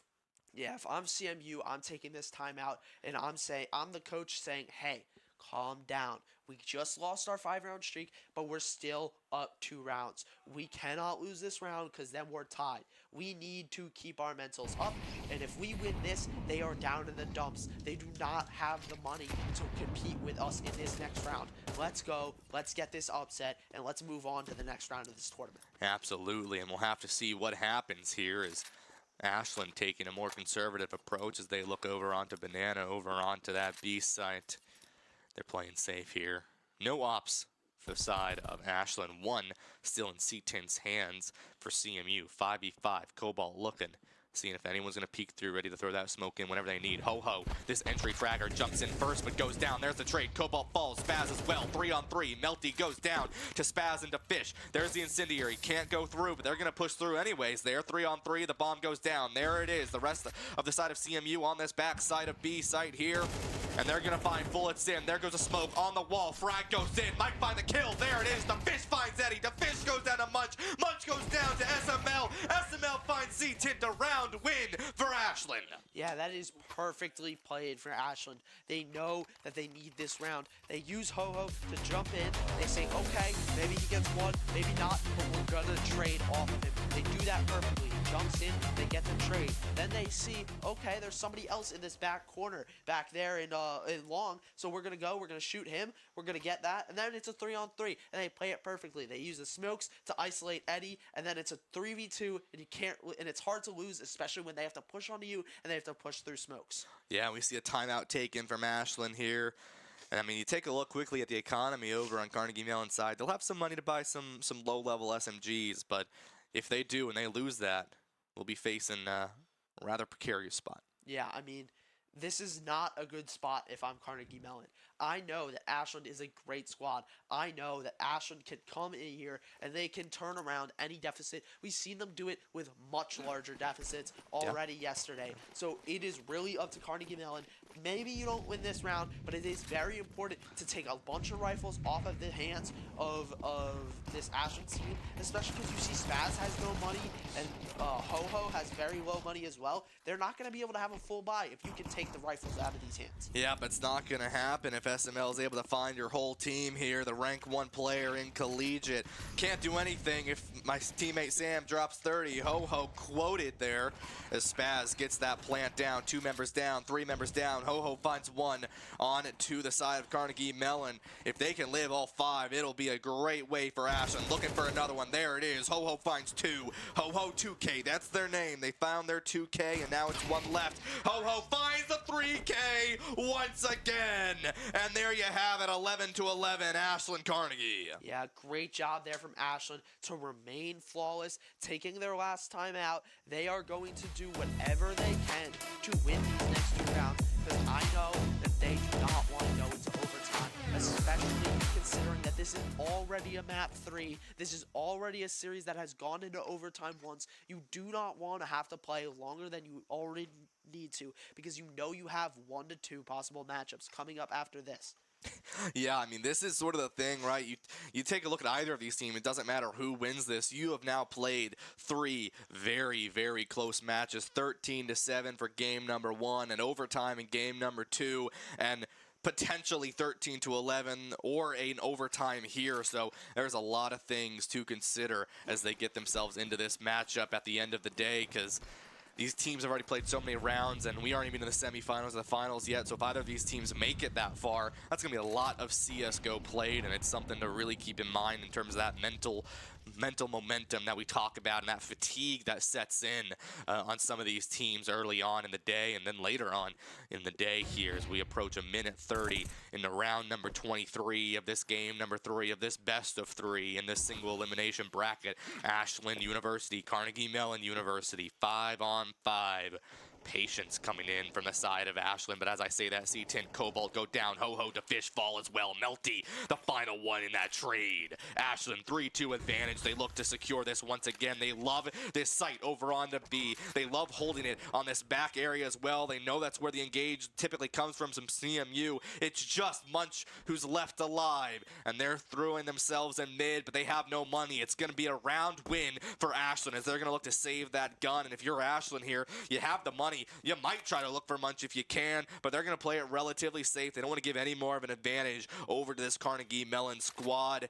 Munch is going to survive. Munch is going to keep that gun. And the rest of Ashland, round number 12. We talk about the Harvey Specter of this series. And can they close it, or will it go to another overtime as Ashland is one away from taking this game? All I know is that if I'm Ho-Ho, if I'm the team captain, I'm telling my players to calm down. I am telling them to consider this like any other round. Yes, this is to win this series, but also this is just a game. We need to stay calm. We need to play it like it's a round. We need to take our complete sense of this is for the series out of it. We need to say, let's go. Let's win one more round. That's all we need. We know that they're on a lower bye. We know that we have the money, and we know that we can win this. We can be the David Ortiz saying, we will see you later today. Absolutely. And we go ahead and we get into this final round here. I mean, right now, you take a look at the economy of Carnegie Mellon, you are not sitting pretty. No, not at all. They really went out and they were like, we need to win this round 23. We need to get onto 12 rounds. We need to win here and now. And they just couldn't do it. They lost too many gunfights. They got lost in the trade. And then they couldn't do anything else because there were so many players from Ashland pushing one site that when you have 3 and you're trading, eventually you're not going to have any more players to trade. Yeah, but an aggressive push through mid. Carnegie Mellon secures the whole area into construction now. But Ashland's okay with it. They were patient. They were like, all right, fine. You want to come forward? Come at us. They played safe. You see 4 members over onto the backside there, around outside of B. And it's going to be 1 member over on the left side near Yard, and it's going to be Jan, that player who's now sort of the lurker on this map here, still staying up. And this patience from Ashland, they know they have the gun advantage. They don't want to get too aggressive. They don't want to give any guns to CMU. They want to close this series here, Martin, and they're going to look to do it quickly here. 1 minute left. They are on the T side. This is sort of where Ashland is typically favored. This T side has been so good for them. It's where they've won basically every one of their games has been on that T side, except for the one where they just won on CT in overtime. This has just been their strength. Immediately, they push over into this B side here. It's 1 member alive. It's Cobalt being patient. They push on through. They clear out through stairs. Cobalt might be able to find someone if they're able to walk over on to SML, who's going to just play safe, play patient over there. And it's going to be all of the side of Ashland on the site. Melty goes down, Spaz goes down, Munch goes down, Ho-Ho goes down, the Fish goes down, Eddie goes down. It's a 2-on-2 immediately, 30 seconds left. The bomb, however, the only thing that did not go down. There goes C10, who goes down. Jan, it's a 1v1. This determines overtime. This determines if Carnegie Mellon goes home. SML, Cobalt, the IGLs on either team. Who can do it? SML goes down for the plan. They go down to secure this game. Ashland, can they clear it from behind? Cobalt sends us into another overtime in game number 3. What a job there from Cobalt, knowing that it was a 1v1, being able to wrap around, knowing he had to get bombed down. But I really credit this round to Melty. He did go down early, but he peeked red. He peeked stairs to see the team crossing over from the B site to the A site through mid. He was able to relay this information to his team. He was able to say, okay, we know they're coming. We were able to quick rotate, get the kills that we needed, and they were able to secure this round, secure overtime, which now we see they've won. We know that they now can win in overtime. And if I'm not correct, they wore down 11-12 in Mirage as well, and were able to win overtime. We know that this team can do it. We know that this team can pull off the upset. Now it's up to them to say, we are here. We came to win, and we're gonna win. Yeah, and here it is, right? Overtime again. Remember, first to 4 will win this series, so whoever gets to 16 first will take it. It was 16-14 on the first game. We're going to have to see what happens here. Jan gets the plant down early. Eddie takes a little bit of early damage as well. There goes the incendiary to stop and rotate. And wow, I mean, you have 4 members staring down Donut here. No one's looking from behind. 3 members from behind. Cobalt, Eddie go down to the incendiary. Spaz goes down to Eddie. And now it's a 3-on-4 advantage to Ashland here. 20 seconds left. 2 defusal kits to keep in mind for Carnegie Mellon. Munch, almost a little bit of friendly fire, but you get a little trigger happy sometimes when you're in these overtime situations. You got to go for it. There goes the defuse, not able to find it. There's the incendiary. A great play from Ashland. It's not going to matter. Carnegie Mellon's going to take that round off of the kills, and it's going to be 13-12. Yeah, just a great job there from Ashland. They were able to get the bomb down. They quick executed. They held donut. They 4-player held donut. They incendiaried out. They made sure that there were only 2 places that the Carnegie Mellon players could be, and they all 4 swung at the same time to get these kills. Then when you go bombs down, you hear Melty sticking the plant. He has the kit, so you know that he has to go quick. So you incendiary him off. You don't let him get any progression on that defuse, and just a great job there from Ashland. Absolutely. C10 goes down. Ho-ho spaz. Eddie in return. It's a 3-on-3 almost immediately here as we approach a minute and 33 seconds left in this match. CMU looking to try to find anything to fish. Goes down. Jan, Melty, SML. And there it is. Carnegie Mellon evening this series. We talk about it. 2 rounds on CT puts you in a great spot. There's 1. Yeah, just a great job there from CMU. They were able to say, okay, you're 3-on-3. Eddie was amazing in getting 2 after they lost 1 early. He got traded out, though, and it was perfectly played by the rest of the CMU roster. Cobalt and Munch staying alive, holding on to their rifles, being able to say, okay, we are here. We don't want to go down 2 rounds like we did last time. We're going to get this round. Now we can go. Maybe we get this next round. It becomes so much easier for us. Yeah, SML goes down early in this fight. That's great for CMU. They get rid of one of those top fraggers. There goes Ho-Ho. There goes Spaz. Melty taken down, but not before finding 2 of their own. It's a 4-on-2 advantage CMU. This would be a phenomenal round for them to win. DeFish going to go ahead and get that plant down, though. But you have the rest of Ashland. They don't have their security on this post plant that they've been so good at from before. Jan goes to find Eddie, but is taken down through the smoke from Seaton in return. It's the Fish versus the 3 of the Terriers. CMU looking to live through this. The Fish, they're right on your crosshair here and is able to find him. There's 1. Looking for more. 20 seconds left. 2 defusal kits. You need to stall the 4. Looks for a second. Can't quite find him. That's 2 rounds for CMU on the CT side. If you're a CMU fan, you're feeling good. The underdogs on top right now in overtime. What a beautiful job from CMU. Yes, they lost members early, but they also got SML, the most impactful player on this Ashland team, out first. They got him.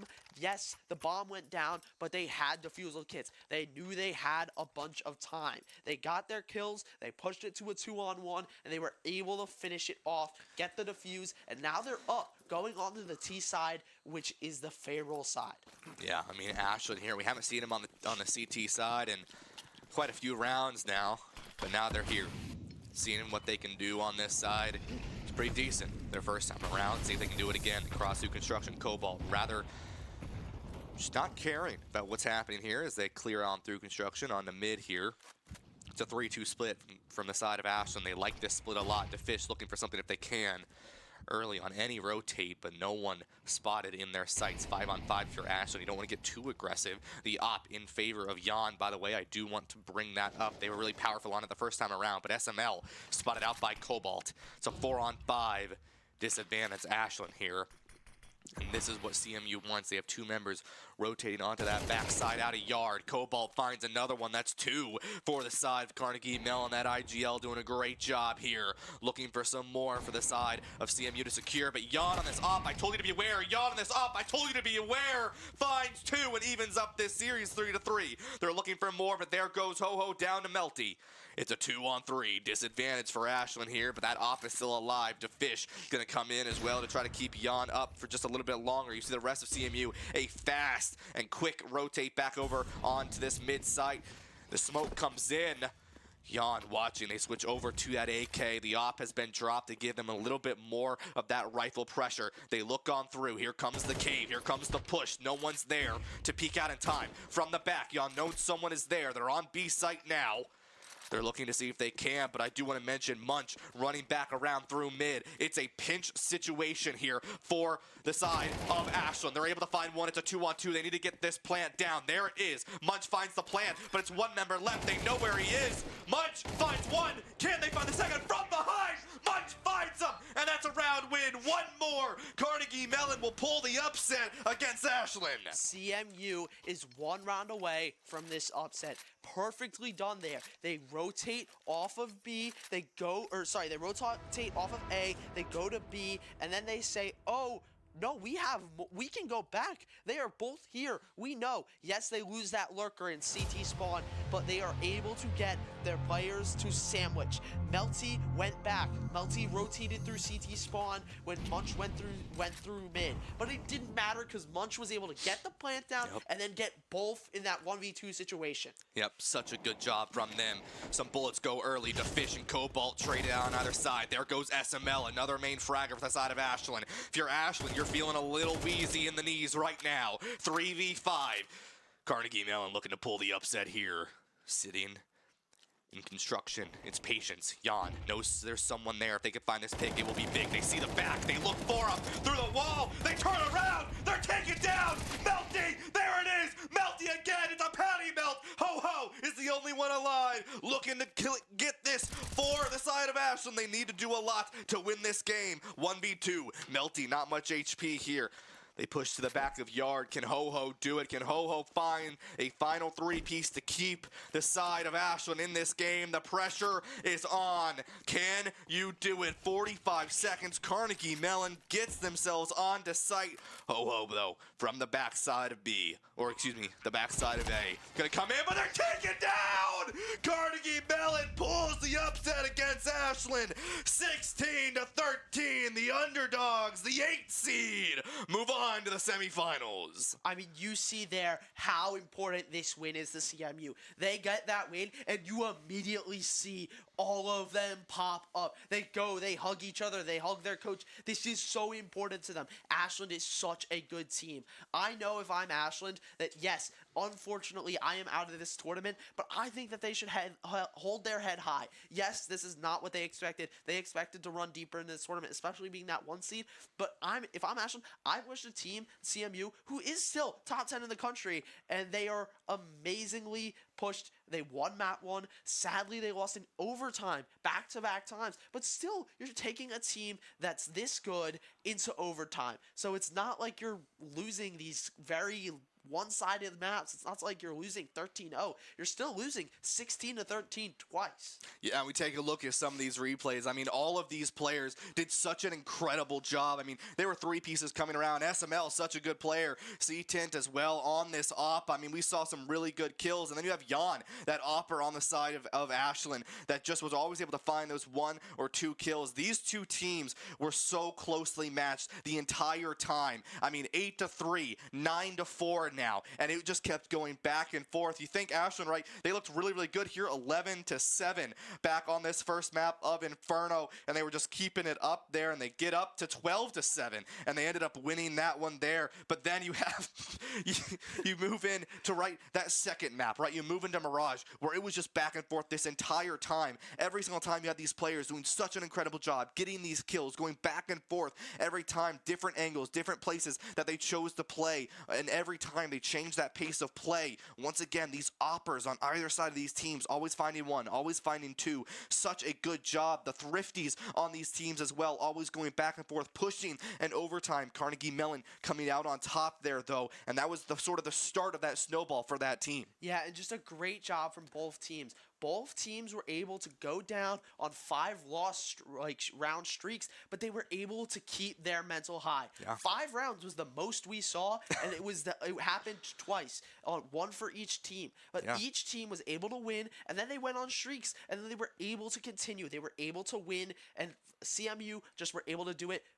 3 rounds more on 2 maps? It's not like it was it was very close. I think that in total, they won the same amount of rounds. Yeah, I mean, it was such an incredible matchup there. I mean, that was just sort of round number 1 of this single elimination bracket. Unfortunately, Ashland not going to be moving forward on to the rest of this Orange Jam day. But, I mean, if you're Ashland there, you're not disappointed with that. I mean, that was some incredible gameplay. We talked about this, right? Even though technically, yes, Ashland was the seed 1 going into this, and technically, yes, Carnegie was the seed 8 going into this, all of these teams are in the top 30 in the country. All of these teams have players that are easily in the top 50 in the country. There are a reason that these players are here today. There's a reason these players play at such a high level. And at the end of the day, even though it may have been an upset, it's an upset that you're like, I mean, At the end of the day, Carnegie was predicted 3 seed going into this. They just had a rough day yesterday, so it was a very close matchup. And at the end of the day, Carnegie pulled that out in double overtime. Yeah, and just Carnegie is having the perfect mental. Yeah. You go down. You didn't play your best yesterday. You maybe split maps and teams against teams you probably shouldn't have. But you say, okay, we are going to have to play this number 1 seed. Yeah. We're going to be in a bit of a rough spot, but they say no. They say we are going to be the ones putting them in a rough spot. We are the ones who are going to win. We are going to advance. We are going to knock this 1 seed out of the tournament. We are going to go on our St. Peter's run, our Cinderella story, whatever it may be. Yeah, absolutely. And I mean, that was just one game to really sort of show off what the rest of the day is going to look like. I mean, like we said, right, this was just round 1. Right, next is semifinals, and then you move into finals, and these games are going to get progressively tighter, progressively more competitive, and it's going to be a lot of gameplay to have. But that was the first of the matchup in that best of 3. Ended up being Carnegie Mellon winning 2-1 and moving themselves into the semifinals. Don't go anywhere, because when we return, our first match of the semifinals will be up. We're going to go take a break because that was a very crazy match, but don't go anywhere. Carson and Gunjan will be here very shortly.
Still frigid in upstate New York, but we've got two hot teams from the same area. Battle on I-90. It's the number 4 Rochester Institute of Technology Tigers taking on the number 11 Syracuse Orange. Both advanced. One advanced 2-0. Rochester had some issues with the Northeastern Huskies. Lost the first game, found the next two on Nuke and Ancient. But very good start there for the Syracuse squad. They go 2-0 versus Drexel. I'm Carson Cast with Gunjan.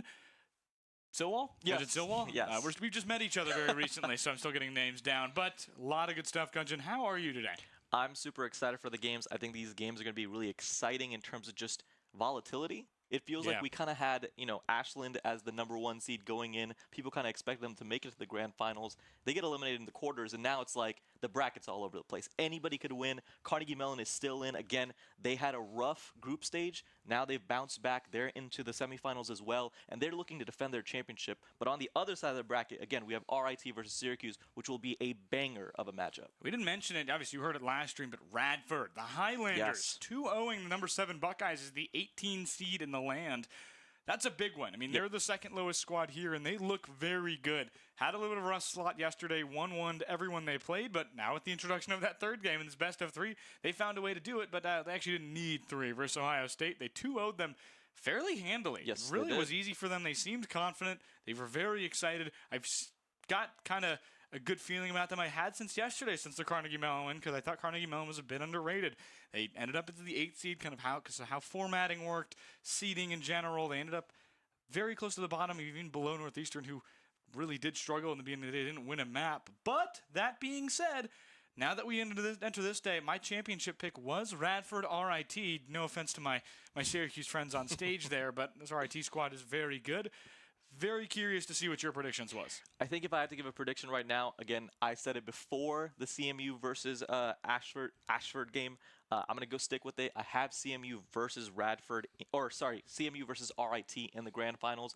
I like both of these squads. We talk about the difference between LAN as well as the Wi-Fi Warriors. It's one of those differences where when it comes down to the LAN, star players matter, and Cobalt mattered, and Melty mattered, especially when they're going into those overtimes. You kind of saw it. The nerves for Ashland were shaken a little bit, and you needed people to make those plays. JT was huge in those overtimes. We talked about it. He was just coming in clutch after clutch after clutch. So I feel like CMU has the players. And then on the side of RIT, I just feel like they've been kind of really technically sound, especially in a lot of these games. So I'm really excited to see kind of how they do. Again, I'm still rooting for my SU squad out there. I hope that they have a good competition, but I think that RIT does have the chance for the grand finals, so I'm excited to see this matchup in the semis. Yeah, one thing to look at for Radford specifically, they're kind of the power of friendship. We'll update you on that matchup as it goes on, but we've got RIT, Syracuse University. Two teams, very interesting. Both of these squads kind of good on Ancient. They play a lot of Ancient. RIT, big specialists on that T side on Mirage. Struggled a lot versus Carnegie Mellon there yesterday on stream, but Syracuse, they are self-described nuke merchants, which I don't think they are truly that, but they are very good nuke players without a doubt. And you talked about the Battle of I-90, and both of these teams have kind of talked about how important this matchup is. RIT, even in their player survey, kind of noted they're really excited to place SU, so there's a little bit of rivalry as well in this matchup. Yeah, RIT this season, last semester in this one, it leads at 2-0, 2-1 victory for RIT last time, 2-0 the time before as Maple pitched around. 2 for Weary Dan as well as Cameron, the Syracuse squad star. Koza, Captain, and Benji on that other end. 1 for Bird. Back in this section, Captain gets rid of Bird, but Cameron still chasing after, trying to find once more in Donut.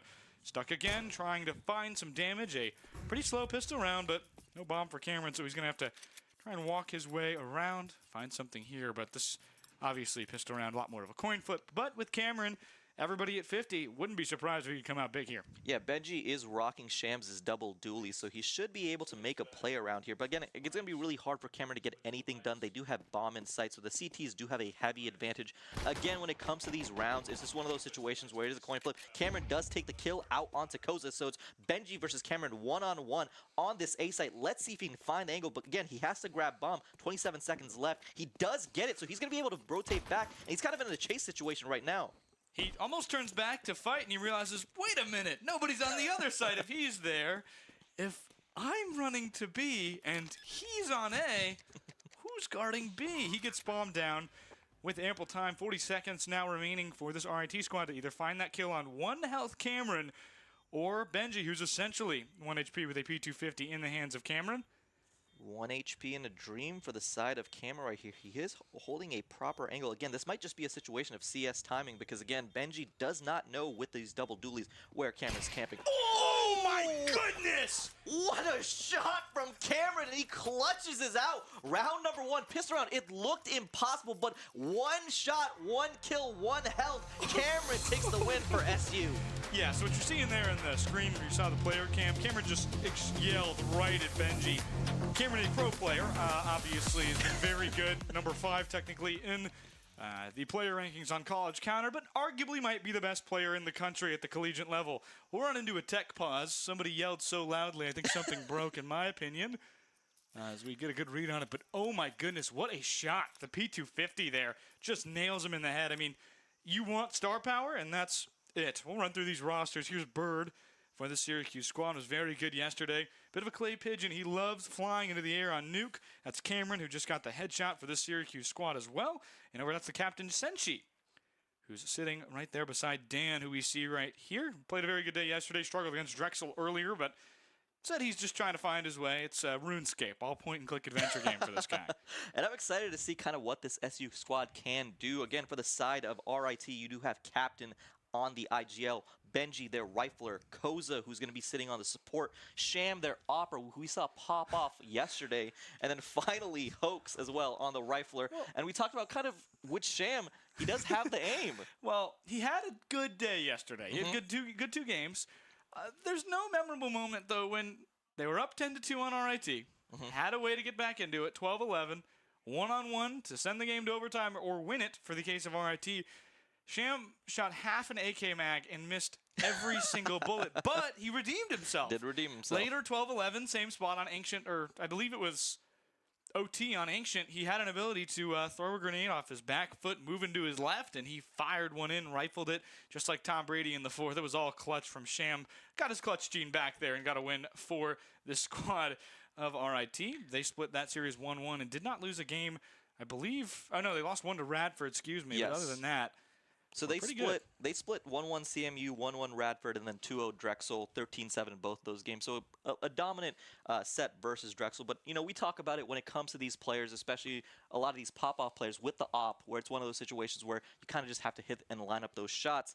I would respect it where, you know, Sham is one of those players where it's like, I feel more comfortable when you're just going to keep shooting. You kind of have to shoot out of these slumps that you end up going on. So respect to Sham to be able to kind of get out of that situation, but we should be able to go back into the game just a little bit. Again, a little bit of a technical pause, just kind of breaking down where these teams stand. When it comes to Cameron, again, I do want to highlight what an amazing pistol round for the side of SU. And it's one of those things where we saw in the matchup for CMU versus Ashland where when it comes to these players, you have the in-game leaders, but you also have those leaders that are kind of those momentum leaders, you know, have that hype, that pop-off moment that makes you feel like, okay, if he's in the game, we always have a chance. Yeah, and for Sham, it's going to be one of those guys a little bit for the side of RIT who's been in a lot of clutch situations and thrived in them. We see guys kind of who are only ice in their veins. They really struggle in the middle game. Jay the Munch comes to mind very quickly of that Carnegie Mellon side. It was absolutely spectacular when they needed him. He was struggling in the mid-game with a rifle, but otherwise had it good. Dan really struggling earlier, he mentioned, but against Drexel, he said he was maybe a little confident after yesterday, maybe too confident. So he moves forward now towards Donut with the rest of his Syracuse squad for there. One towards the other side, and that's going to be Bird. Not typically a lurker, but going to play that role on Ancient as he has sometimes. Syracuse with a slow push onto A very suddenly. A lot of util forcing them off. They look left, they look right. Nobody looks up top, though. Nobody was watching, but it won't matter too much anyway. It's a trade. One more for Cameron on the end, and they have cleared B's A site. They don't know if they have, so they're going to back off, maybe rotate. Bird giving them some comms. Going to take some time here to really assess the situation, whether or not an A push makes sense. Yeah, it's going to be a little bit difficult for SU to kind of rotate onto this side. Again, they don't have a lot of utility left. They do have a couple flashbangs still available on Cameron and Senshi, but again, they don't know where the bomb is sitting at. The Molly does go onto A site. Senshi is kind of moving in, trying to see if he can get some sort of peek on where the bomb is. Bomb is going to be planted. Gets one shot. Oh my God, what a play from Cameron. Again, takes out Hoax, and it looks like SU will have some sort of control onto this RIT squad. Again, what a shot from Cameron. He's coming out hot. I mean, ironically, it looks like Hoax found a cryptid, and that just felt like a myth. The boogeyman got him there. You couldn't even see Cameron, not even a pixel shown, and his head just torn off. 15 seconds remain before bomb goes off. It's going to be seemingly a save from RIT or some sort of just trying to get a pick in the end there. It obviously doesn't matter much if you live on this round. He's got $2,000. He will have it either way. He'll back off very slowly, and the Syracuse squad will head to B to maintain their save. A 2-0 lead for the Orange here against RIT. I think their general feeling right now will be to win one of these two games, and nuke is ours. That's the general, I think, idea for them, but Ancient and Mirage, these two teams have done really well, but Syracuse just leads away on both of them. Yeah, and I'm excited to see kind of what Syracuse does end up doing because, again, we're seeing a little bit different in terms of the style of play, or at least the pace of play that's happening in this map of Ancient. When we casted Ancient yesterday, Carson, it was just a bloodbath, and now it feels like a little bit more pace, a little bit more controlled in terms of what the utility usage is. It does seem like RIT is going to kind of heavily stack onto this B site, try to get some control of mid as they pop through the smoke, and they take out Bird. Bird goes down immediately for the SU squad. Bird for the smoke, it's a spray and pray, and unfortunately Bird was not a bird of prey. He goes down immediately there. Led by Cameron now towards that other side. Syracuse pushing forward with Cameron on bomb. The first one into secret, then cave. Cameron is still alive, so they still do have a chance. Again, 3-on-3 in this situation on B site. They have not fully rotated on the side of RIT, but this Molotov will cut off any sort of push. Again, making it so I like the utility usage from RIT on this CT side. They're kind of making so that even when SU does try to get some sort of push, the secondary pushes are always pushed off. Two teams in orange trying to make a bloodbath here of orange for the other squad. The Tigers doing a very good job. Have all season in that 4th spot on the top of the leaderboard. Surely to go up after Ashland falls, but Carnegie Mellon, one of these schools that might be above them. We'll see, though. Senshi starting with a smoke. There's two there. Finds one with the Galil. Galil more. He gets two, but goes down. Benji able to get two. One for Cameron, though, who now means 6-0, still flawless. Needs to stay flawless to win this one. Shooting through the smoke somehow doesn't hit Cameron, despite aiming right at him. Good RNG for the side of Syracuse. We do have Sham and Captain approaching onto site. Cameron is sitting in the back corner, so he will know when the bomb is at least being defused a little bit, but they do have covering fire with the op. Oh, big shot from the side of Cameron. He takes out another one, 7-0 to start this round, and this is going to be a massively... Oh! Great frag. He's going to stick it, though. Pro stick it, and he knows that! Oh! Cameron, what a play! Another 3-0 for the side of Syracuse as they match the scoreline as well. 3-0 for Syracuse, and that is massive because Sham did buy an off in that round number 3. This is going to absolutely tank the economy for the side of RIT, and this should be a save. Very big job there from Cameron, who just knows he's at least somewhere in there. Surely the frag kind of hit him, and a great job. Heard the bomb was defused, knew something was going down, and you love to see it for Syracuse. Playing ninja defuse in the opposite way, where you're playing ninja on the guy defusing. I'm going to be excited to see what Cameron can do on this op. He is, you know, opper, rifler for the SU squad, so it's going to be interesting to see what he can do because he is coming out red hot on this map of Ancient. As they approach, again, Cameron does get dinked a little bit. Takes out Sham immediately. So again, big play from Cameron, starting out 9-0 for the SU squad. Typical opper for the Syracuse squad, who doesn't actually rely on it too much, which has kind of been their Achilles heel at moments on certain maps. That's why they play a lot of close maps. That's why they love Nuke. If somebody's playing with an op, you just go inside. It's like the rain for them. It's a lot more of a weather-based map where, while I say that, it means A and B. If you are raining outside, you will go inside. Or Raincoat, another op. It does look like the SU squad is going to rotate over to B. And again, right now, the only utility available for the side of RIT is one singular flash. So it's going to be just so hard for Benji to hold this B site. This should just be a full take from the side of SU. Yeah, just going to be nobody there on that B side other than one with Benji in the corner, who will have to make a big difference here. Carbon, one of the 4 util throws out there. Syracuse, this is just about half of it. 2 mollies, 2 smokes. Benji gets rid of Bird, but Syracuse going to have a plant down Carbon. Holding on to it, another shot from Cameron, now 10-0. Talking about a guy who's just on fire, sitting there in his element every which way, waiting towards cave. One coming, just missed. It's a good shot by Koza, who knows somebody's probably watching it. Somehow, able to not go down that early, still went down anyway without any damage. And Dan and Carbon, they play together, some assists, and now the Orange have 4 in a row. Goodness gracious, good golly gosh.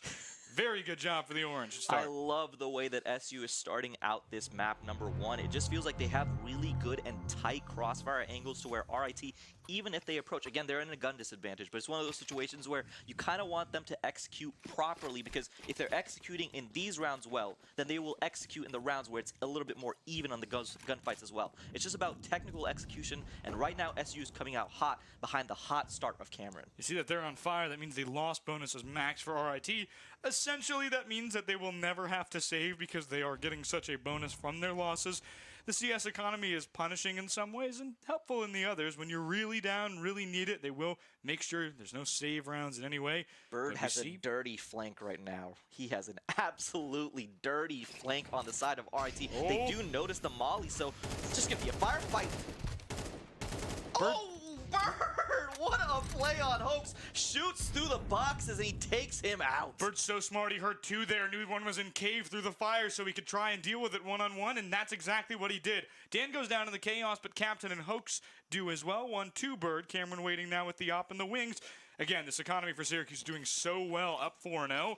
Cameron able to just buy another op after op after op. 50 seconds remain for the Orange. They rotate now towards this left side, which is under-defended. RIT believing that there might be a switch towards B, because they just thought they were already going A. Yep, RIT don't have enough utility to kind of hold both sides. They kind of end up stacking onto B, but sadly it will be, unfortunately, the wrong idea as SU jump onto this A site, and on the side of Sham, he's not going to be able to hold this because he's just completely getting utiled out. Just more for the Orange there. They get to get the space they want, playing tank and Overwatch basically. Shield of smoke and fire on that left side.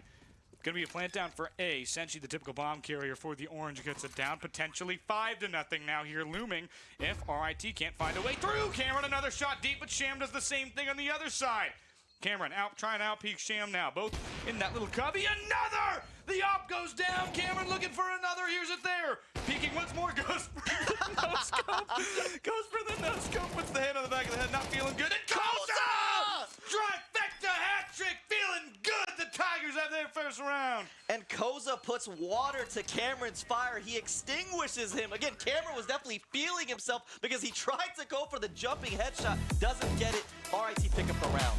Hitting the not a great shot emote there. Feel great about that no scope. See if we can get that on there. Watch closer to your left. Jumps up right here. Makes a yeah. There it is. We jump on to Koza. He gets 3. Great job there, and you love to see it for that squad of the Tigers who really needed a win there. Also, another save basically would have happened because they really did buy that one. Loss bonus helps. Can't help that much, unfortunately. Orange give up their first round, but nothing to worry about here, especially on the T side of Ancient. They play a lot better on CT per them, but we'll have to see as they go down to the wire. RIT did the opposite. And this is going to be one of the crucial rounds for both of these teams because again, RIT is now out of the loss bonus. If they do end up losing, they have spent a lot of money, especially on these weapons, especially with Sham on that op. So this is a big round for RIT because they need to start stringing together some wins. Yeah, loss here could really snowball into more, and Captain able to get 1, not 2 though. It's a good trade, but without a gun picked up doesn't mean much in terms of the long term here if they can find a way to plant. Cameron able to get another kill there, 13-2, just dominating against RIT right now. The Tigers have no answer for him. One that could be there is Sham with an op. Cameron goes down. Carbon able to trade, gets rid of Benji, and Senshi, the captain, stepping up big. They see the op down mid, go run, run, run. Senshi nearly trips his shins over the rock there. Nearly caught, but Sham kind of gets cold feet, doesn't want to go fight out there. Reasonably so. Another molly for the Orange. They use 2, catch 1, some damage potentially as Carbon takes some as well. Back there once more. Mrs. Hoax looking for another shot. Senshi, the captain, able to get 1. 2-on-1 now. In the other end, 1-on-1. Carbon has bomb. Gonna force his hand. Fake it, drop it. Like it's hot back on the other end. 25 remaining now, and they know they have something here. Carbon! A clutch for the Orange, and he'll get the economy of planting the bomb as well. That's a win they needed, or not that they needed it, it's a win that RIT didn't get. Huge play from the side of SU, and it feels like everyone on this team has kind of come to play. Cameron, again, making big plays in the first couple rounds, but Carbon is coming in, Dan is coming in, Senshi, the team captain, is making those shots hit, and right now the economy for RIT is absolutely destroyed. They're going to have some guns, but in terms of utility, they just have a couple deagles and a couple flashbangs, and that's about it. And the inaugural Orange Gym, this was a semifinal matchup as well. The winner of this was RIT, who kind of trounced on the Orange, and it wasn't a good feeling for Syracuse. They did not feel good about it, obviously. Want to try and find a way to humiliate RIT like they did to them, but one of these two teams could go on to fight Carnegie Mellon again. If RIT wins, it'll be the exact same thing. Captain just above where the bomb is being planted. Cameron just shot through the smoke, found him. Carbon, again, playing well these last 2 rounds. Found Benji here. Back again at other end. It's now basically a CT push from this side of RIT. Sham gets 1 with the Deagle. They're saving here. Could be a big round if they get a lot of eliminations, but they really can't find one. Host does get Dan, though. Forward. Sham caught in the fire. Too hot out of the kitchen. Cameron cooking. And Bird, Cameron, last 2. Orange have another round, potentially close to on fire again. You said it before, Cameron is absolutely blazing, and they cannot stop him. Again, the utility for SU was so big right there. The incendiary grenade absolutely made it so it's so hard for RIT to push back. They got stuck between a rock and a hot place, and they just absolutely got burned. SU takes round number 7, 6-1 lead. Yeah, it's just, he kind of fell into a burning ring of fire there. Went down, down, down. Flames went higher. Burns, burns, burns. The ring of fire. Immediate good start for the Orange there. They are cooking with gas now. Propane. Full blast. Captain gets 1, but it's Dan who's able to get the trade. Carbon goes down. Dan goes down. Bird hears it. Doesn't know if he should go. Has a MAC 10. Gonna wait very patiently here, and might be a good job to wait from Bird. Without him going out of the smoke, though, he have no idea where he is. In cave could be big. Sham peeking with an op on A. Nobody else there. Fight in the cave on the other side. Nearly gets 1. Senshi does actually get Koza back at mid. A good trade. They still don't know where Bird is. Hopes tries to take those shots, but again, the bomb is planted, so good plant money for the side of SU. Cameron is going to be able to try to hold right here. Again, Senshi, Cameron, the two kind of big players for SU right now as they try to peek around this corner. They don't know where Cameron is, and they don't have enough utility to check. Oh, bad timing for the side of Cameron. It was just CS timing once again. He tries to throw the molly, but he's not going to be able to get it. Bomb gets defused. RIT take the round win. Let's see if Senshi makes it out, and he does. Big win for the side of RIT, because one of the things I was going to mention, Carson, was that Sham has again bought that off. If they had lost that off again, the economy was going to be destroyed. Big win for the side of RIT as they kind of try to stem the bleeding. Yeah, now we're going to see another full buy round for both squads. Syracuse gets out of it with a AK, which is kind of an adaptive move, knowing that they are going to need to buy for a few players here to just kind of keep everybody's economy stable. That they do. Senshi buys a lot of util for the rest of his team there. Cameron as well buys util for teammates. 6-2, Orange have the lead. RIT gets their second round of the game, but nowhere near lost hope for them. Orange have themselves a guaranteed tie, but RIT hoping to make sure that tie is guaranteed. Back in the other end, towards cave, there's two waiting. It's kind of flipped around. Two were in cave, Orange evacuated, and nobody went down. Now they're all on B. B plant for this side of Syracuse. Pushing down basically I-90 through mid here. These two schools rival on that highway. It's how you get from one to the other. Blind kill for Bird. Benji gets rid of Bird, though. Good trade back at mid. Carbon gets another. Benji says, that's my teammate. Gets rid of Dan. Senshi gets Benji. And that other site right there you're watching on board with one more. Senshi kind of peeking forward. Ooh, what an angle. What two an left. angle. He's got one, not the other. 2 health remaining for the Orange as bomb is down. Does he have kit? He does, and he just gets him through the smoke. And wow, actually really close right there. Any later, and that could have been it. I think I probably would have waited if I was Carbon, but obviously hindsight and knowing where the other guy is a lot better for me. They get that op out, which is a big thing. Sham did go down. RIT collects their first 2-round-in-a-row streak. Senshi almost got 2, but couldn't there. Good shot from RIT. Good round from the side of RIT. They are going to take the timeout, just kind of regroup after such a pretty brutal and bloody round from both sides. Again, one of those things where it felt like Senshi had a really good angle on RIT, kind of approaching to the behind of the bomb site. If he just had I would say, again, I can discuss because I have caster vision, but a little bit of trigger discipline right there, because if he had just waited half a second more with his teammate pushing up, he would have been able to get both of those kills. Again, he doesn't end up getting it. RIT do pick up the win, and Koza was big in that round number 9. Yeah, with full health, knowing that they're probably both damaged, it made sense for Senshi there. Obviously, with kind of background vision, you don't know how fast Carbon's going to get there. Everything like that for the Orange. You don't want them to defuse, kind of just wait 5 seconds and, oh, they literally just defused in front of 2 guys. But kind of a tough loss right there for the Orange. Not one that you can let break you. You want to make sure you have a lead at least going into this half. It's a good feeling, especially when you go on to that CT side. I think Ancient's a lot easier on the CT. I don't know if really players agree that much. Some players love the T side on Ancient. Whether it's easy or not, they thrive that way, in a way that maybe it is good. Save for the Orange here. 4 Tech 9s and a Deagle for Dan. I do like the way that RIT is mixing up kind of the coverages onto these sites. Usually it was Sham kind of holding on to B or A site by himself solo. Now he's going to get poked out a little bit, holding on to B with the rest of his team. You like the way the Orange are playing this. Sometimes in saves you see teams just buy shields and pray. The Orange love their util, and for a reason, collateral. Dan gone through Carbon as well. Back on the other side, bomb comes down for the Orange. They have an opportunity here to do something, but Cameron's at 2 HP with the Tech 9. I don't know.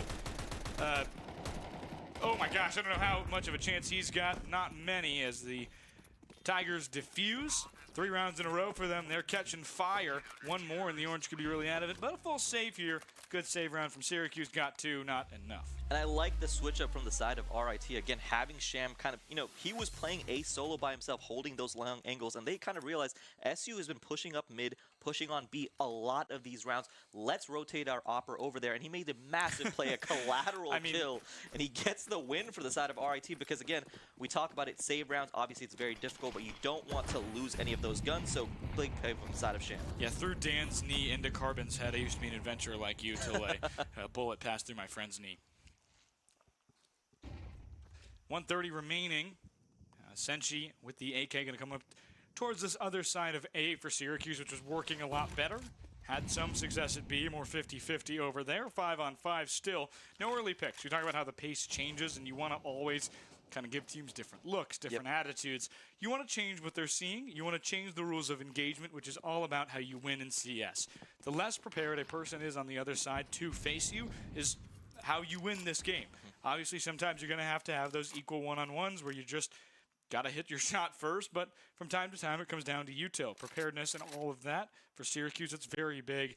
And obviously, they change the pace a lot. They like that patience a lot more and are trying to always leverage the fight in their direction with util rather than guns. For them, 3 in cave looks a lot like a expedition here on the Syracuse side. One more, 2 forward. Kozo gets one, caught on fire, and Dan able to finish him off. Good play from the side of SU again. Ooh, what a shot from Captain. Takes out Senshi. Dan takes out Captain on the trade. Sham does take out Sham. What a play. He tries to... Wow, Sham just goes down to a Galil. And that's the playmaking you're expecting from Cameron, who is got bombed, faked a plant, and will just run away. Hoax probably knows at this point that it's a rotate. Maybe not. No, Hoax has no idea. Played a trick on him. He hears the fire goes off. He goes, uh-oh. Uh-oh. They are on A site. Hoax is going to be slow rotating. Again, utility is not really available. Hoax does have 1 flash, 1 smoke still available, trying to approach onto the site because he has no idea where Cameron's sitting, and Cameron's been so absolutely hot. Let's see what happens. One-on-one, struggling a bit for Hoax. Saw him going for it through the box. Got him! Hoax with the 3K has only gotten 4 kills when he is not alive. When this team is not alive. I mean, that's a pretty rough one for Hoax. The entire game literally can't get a kill. 1 in 8 when his teammates are alive. When he's alone, 4-0. Carson, you gotta love it. CS is just a game of runs, and we talked about it. SU came out the gate so absolutely blazing hot, but RIT has put 4 rounds in a row together. They're on fire. SU is in the loss bonus. So again, last round before the side swap, so they should buy everything, see if they can get anything done. But again, utility in the favor of RIT. Yeah, obviously it's a marathon, and the Orange are still ahead. So for the Tigers, it's composing yourself. This team really struggles sometimes with mental. We saw that versus Northeastern. 1 for Hoax, 1 for Captain. It's Carbon and Dan who go down. A very good job from this side of RIT to start early, and that could as well be a round loss. Cam goes down, but Bird gets 1. Maybe a consolation, we'll have to see. Senshi forward now towards that middle side. Somebody's going to be there. Not looking his way, though. Captain gets caught by timing, and Bird at 6 HP's running back now towards that A site. Nobody on A. Curious to see where this Orange squad goes. I'm a bit scared right now for Senshi because it looks like the Opera was watching mid. He is going to rotate back on over to A site. So again, SU is not being spotted right now. They have kind of the ability to go to each site. They have been avoiding A a lot because Sham has been sitting there with the op watching those long angles. So we'll see how they end up approaching A site right now with Sham covering. Smoke audio is interesting because obviously they don't know just where it is. There's the lower health player that goes down. A good shot by Sham. Peeking again. Doesn't see the first. Gets mollied out. Just holding it. Man on fire. Goodness gracious. What a shot by Sham. 6-6. RIT wins 5 straight to bring it to a tie. What a play from Sham right there. And again, that op, which it felt like SU was avoiding. They did not want to push onto A because they knew Sham was constantly holding with that op. Comes in clutch, and now we're tied up going into the swapping the sides. Again, pistol round for both of these teams. They are tied 6-6, and this is going to be really interesting because Carson, you know, when we go 6-6 into the half, it feels like overtime is just awaiting. Yeah, just a hair's away. It feels a lot like that image sometimes with Sham when he's playing this game. He's got a lot of faith in his team. Gonna let RIT go forward and play. Wow, Koza with a jumping headshot, and oh my goodness! Doolies and the USPS just cooking it mid. Literally everyone dies in 5 total shots. 6-6 and looking like a 7-6 unless Captain can make some magic happen here. For this side of RIT, there's one. Gonna need to beat 3 more who are all waiting for him. Like a Happy Meal, they all explode out. There's the apples, there's the burger, there's the toy. And good job by Syracuse. Big play from the side of SU, and again, who else besides Cameron and Senshi kind of putting it up for their team, just kind of mowed down RIT. They're going to buy these SMGs, they're going to buy all the util available, and this should be another one of those meat grinder rounds for RIT. But again, if they can get some weapons off, get some kills, at least get the bomb planted, they should be in a good state in terms of their economy going to the next round. Yeah, and obviously this is one of the most important rounds in the game, because if RIT somehow wins this, ooh, bad start, Captain gets caught in the 5. If RIT can somehow win this, they could get 2 rounds in a row, but it's a flawless for the Orange. 3 for Senchi, 1 for Carbon, 1 for Cameron. The Captain, 6 kills in the second half in 2 rounds. You like to see it from your leader, and he is on fire. Senshi pulled the lawnmower cord and just mowed down RIT. So much damage from the incendiary, so much damage from the SMG. RIT did not have a way to kind of contest any of that with absolutely no util. It is going to be a timeout for the side of the RIT Tigers. They're going to just take a step back. Again, one of those difficult rounds. Again, you get mowed down. Honestly, it's one of those rounds where once you get mowed down like that, you just kind of have to laugh it off. You're just like, yeah, what a round. Go on to the next, take a timeout, collect themselves. Again, they're going to have the full buy, have a lot of util available. Again, more for the side of SU, and they will try to, again, figure out what their strategy is going to be. SU really preferred the mid into B play when they were on T side. Let's see what RIT like to do as they switch onto the T sides themselves. Yeah, big round here for RIT, and we talk a lot about this team being so good, 4th in the country based on college counter rankings, but CECC is coming up for a very old squad. 3 players on this RIT side are ready to leave. They are seniors. They will graduate this year. And it's important to think about it. These guys are kind of in their last chance for national champion. They're the best they've ever been. They're a very developed team. Captain goes down to Cameron's nade. This aggression starting out early from the Orange. You know they're essentially on a save round. And guys, let's go play C. I'm going to go back on T side. And now, going to be a plant for Sham. They give up sight. They don't give up a player. Now 5-on-4 for the Orange, who essentially just started a save round. SU running onto B site, name a better pairing right there. Bomb is planted, so it's a post-plant situation.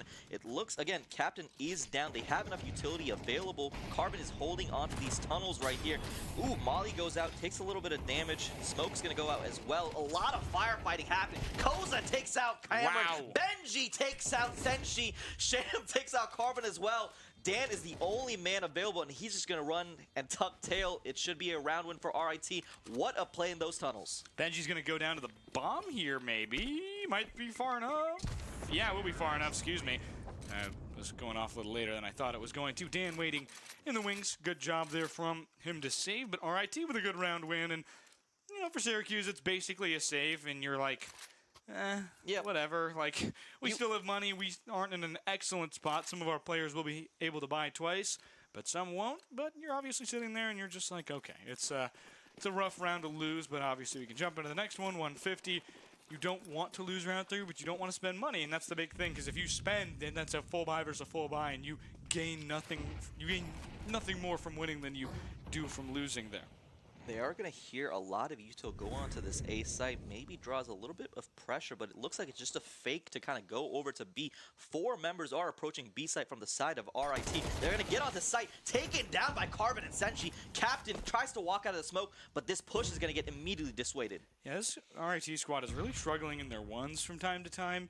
They're giving up really crucial ones. Obviously, they win a lot of them. They're a very good team, but right now, Syracuse and versus Carnegie Mellon yesterday on stream, we saw them really give up ones that were crucial. Benji, your captain gets that opening frag there. It's a completely different story, and the Tigers can just run on, and they had the chance to do it, had the first shot, but somebody turned around and got him before he could even hit a bullet. 4-on-3, excuse me, right now for the Orange as they push onto site, have one there. Good position. They've got somebody watching, and no real worries for one player back on the other end. Benji gets rid of Carbon, but Cameron answers. Benji goes down. RIT forward, they've got position of sight. Big frag there. Hoax goes down by 38. And 8-7. The ability to tie it through the smoke. They're just shooting. Orange will want to get a defuse here, giving the smoke off to their teammate. Dan forward with the MP7. Going to be the more aggressive, I'd guess, of this trio. They really have to find a way to get onto site very quickly here. Nobody has a kit. Forward again. Koza gets one, but gets caught by Dan with the MP7. Another for Hoax. Time running out. No, he's got a defuse. He's holding for a moment. Backs off with the frag. Good shot by Cameron. And that's enough time. The Orange go up 9-7. A good feeling for them who have really struggled in these last few rounds. They need a way to put them in the closet. And right now, locker stuffing. RIT on that one.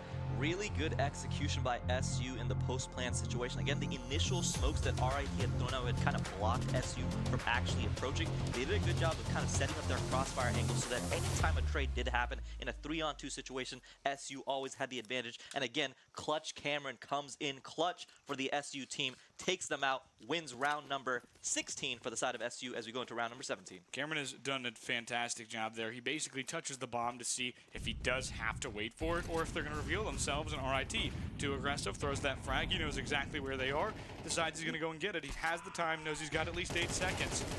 As this game goes on behind us, Radford looking very happy. They're screaming and yelling. Cameron gets one on Benji. We'll get updates with you soon there. 1 minute and 30 seconds remaining, though, for this Orange squad, who are backed off a little bit in the CT side, way less aggressive than RIT has been on their CT. I do want to point out Sham with the op just sitting on A side looking for a long angle onto the side of Dan. Let's see if he ends up finding anything, because if he does end up getting a pick, this should be a push for the side of RIT. Looks for something. He's getting shot at. Doesn't end up getting anything. And Dan just takes him out. Again, CS timing comes in big for SU as they take out Sham and they take out the operator as well. This is going to kind of halt any sort of push. See if Captain can get something done in these mid doors. But it is looking a little bit difficult. 50 seconds left for the side of the RIT Tigers. Distance with the MAC-10 isn't going to beat Cameron, just backs off. They're trying to find their way over to A. They don't know anyone else is there. Smoke does reveal it. They've got noise. They know someone's there. They're trying to util out. It's going to be Hoax waiting for somebody there. It's Dan in a weird spot. They know where Dan is at, sort of. They know he's in Temple. Ramino, it's going to be Bird getting rid of Captain. Dan forward, he's got space with teammates. Koza gets rid of Bird, but there's 2 in the back. Dan gets 1, Koza adds 2, but goes and gets a third. Dan, but Carbon able to hang on to it for the Orange. They get a defuse. 10-7 there, extending their lead and their streak on here. Good post-plant position by the side of SU. Again, they did have a long flank from Cameron, so it was a little bit scary because even though it was a 5-on-3, it was actually a 4-on-3 in that situation. But good play by the side of SU to play that post-plant situation. 10-7 right now for the side of SU over RIT Tigers. I do want to shout out to our sponsors that are sponsoring Orange Dam 2, CS2, Harvey's Garden, as well as Unplugged Gaming. Yeah, thank you very much for them. They support this game in a major way. Help Orange Jam run as we take a look at the Syracuse squad. Up 10-7. Good feelings all around, especially for Cameron. 22-10, might be the best player at this tournament, depending on who you ask, and he is cooking, showing the world why he is so good. Syracuse 2-0 today. I went 5-1 yesterday. Did a very good job on stream against Northeastern, and they are the 3 seed, excuse me. RIT the 2 seed with an equal record to Syracuse. Happy to see these two teams play. They play a lot, and Syracuse trying to finally break their bad streaks against RIT. The Tigers really hoping to keep supremacy on the I-90 rivalry. Hoax and Bird, they collect the trade. It's Benji and Bird who go down. Minute 40 into Cave. Koza basically just does a quick reveal of where he is. As that's going to be Senshi waiting in Ninja. Dan is on a long flank around the map, going to be running through T-Spawn as well. See if he can catch somebody, but again, RIT Tigers preferring to go onto this B side as well. He's going to see if he can catch someone, but Senshi has the shot, but he can't get it. Koza and Sham takes out Carbon and Senshi. They're going to go on to B site. Cameron is the only one available right now because, again, long fight. Big kills from the side of Cameron. 3 kills, 4 kills. Takes off SU, and they take out the Tigers in round number 18. Quattro! Orange do a great job there, and the reason Senshi couldn't get it, we're going to watch it here. Senshi just does like 200 damage to 2 players, and split it between them. Now we have Cameron, who has got 3 guys who barely have the health of 1 player on the other end. Shoots 4 bullets, gets rid of 2, only needs 8 in the chamber to get rid of the last. Spectacular job from Cameron and the Orange. Have themselves a lead, nearly have this RIT squad in a loss. Bonus of 4, excuse me, I can't remember what it was. They're on fire right now and might be on fire in legitimate scoreboard terms in just a minute. Looks like RIT are going to play this a little bit slow, mixing up their strategy right now. They do have Koza kind of throwing some utility onto B site, drawing some pressure. But right now, the main thing they're looking for is Sham on the Opera, looking down A site, trying to see if he can get some sort of pick. People are going to walk into mid from the side of the RIT Tigers. Again, it looks like SU does have kind of a good idea where they are with the mollies, but again, watch for this Opera from Sham. Lot of members of Syracuse watching mid. Up top, it's Cameron. He gets some damage off, or tries to at least, from range. Kind of stuck up there up top now in that red stairs area at mid.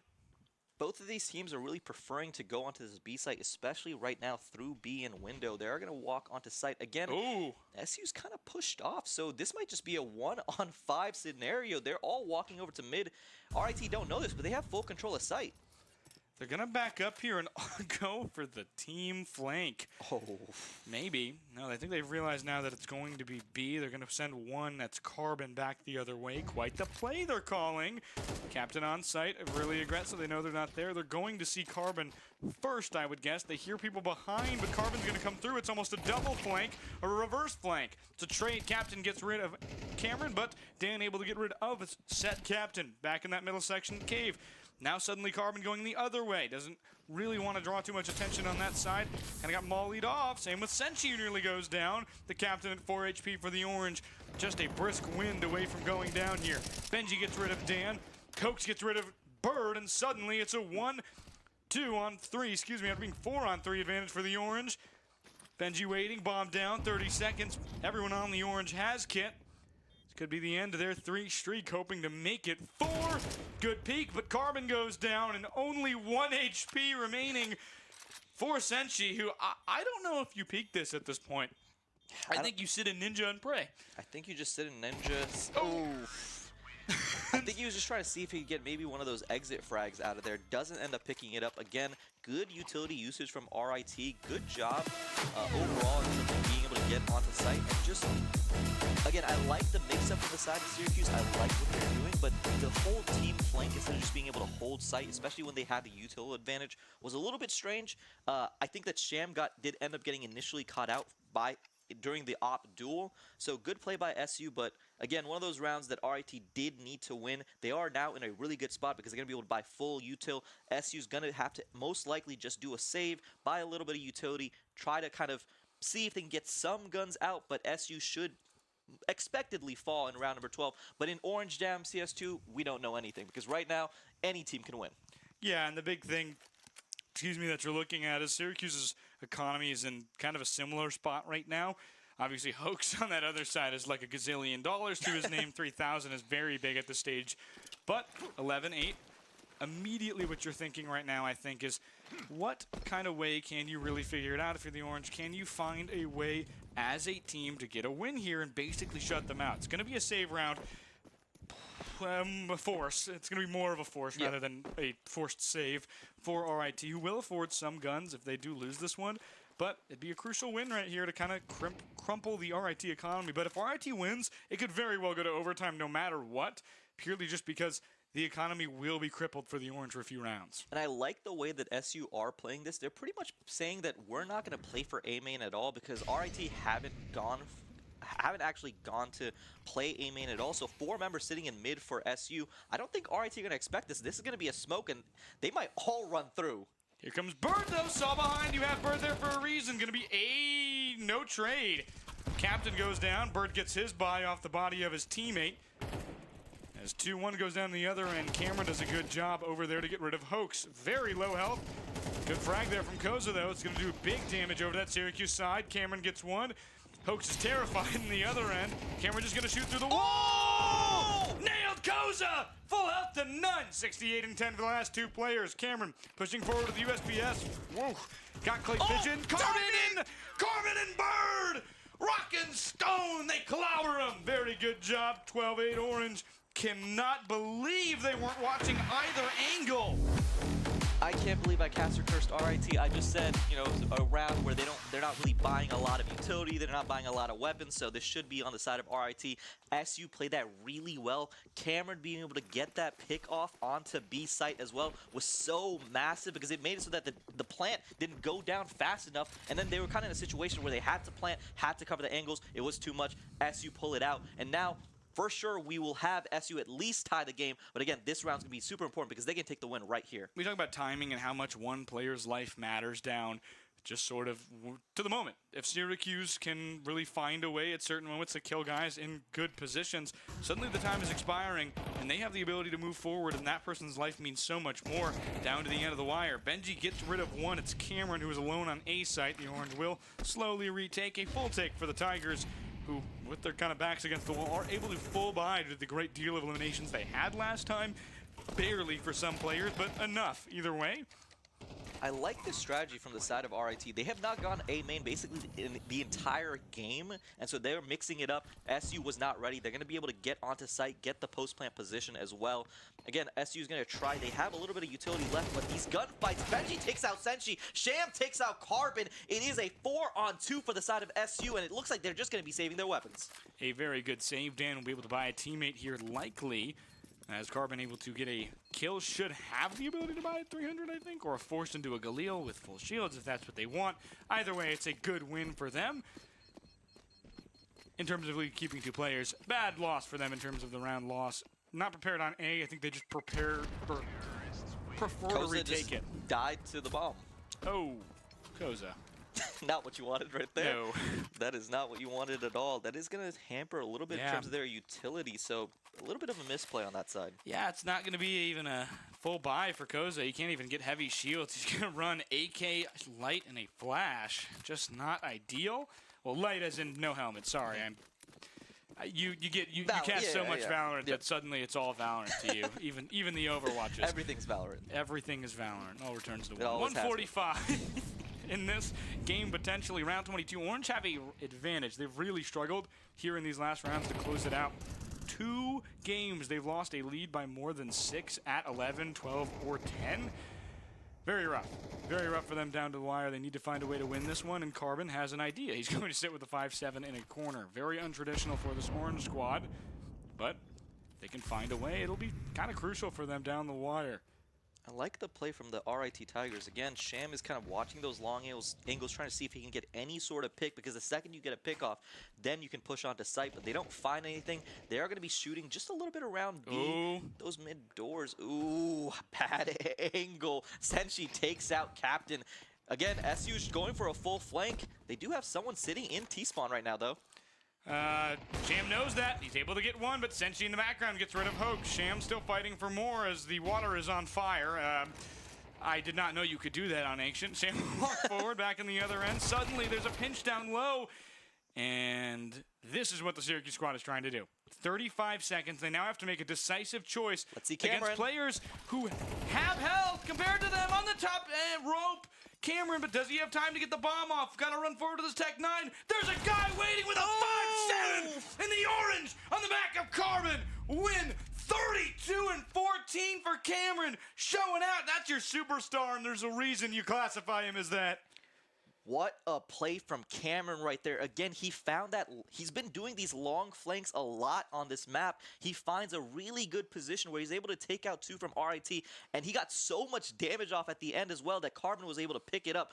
Good game by the side of Syracuse University to take 13-9 over RIT. And again, you mentioned it, MVP of the match, Cameron. He was there in every single round. Started the tone off hot in round number 1 with that clutch at 1 HP, and he just kind of continued it off. Just a 30 bomb from Cameron. You like to see that from a guy like him.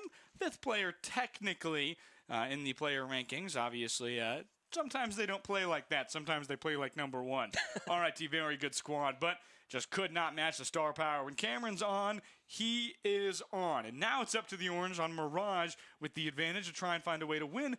But we talk how crucial map 3 is. I predict this one's going to go to 3, and I think the Orange are going to find their way on Nuke. But right now on Mirage, they have a sense of relaxation because of Nuke. You feel like win or lose, you have the 3rd game in the bag. So right now, you can play comfortably. You can play how you want to play. There will be no forces from the Orange. There will be no general feelings of uncomfortableness, I think, in that chair, because you know RIT is playing against you to try and find their way, claw their way back into this one, and you think you're going to win either way because Nuke is game 3. We'll be right back with just a few games in a moment, but quickly, we'll talk to our sponsors. Thank you very much to Unplugged Gaming and Harvey's Garden, and we'll be right back thanks to them here at Orange Jam.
Welcome back. Still frigid. Still me, Carson Cass with Gunjan Siwa. Gosh dang it, You're gonna Gunjan. nail it.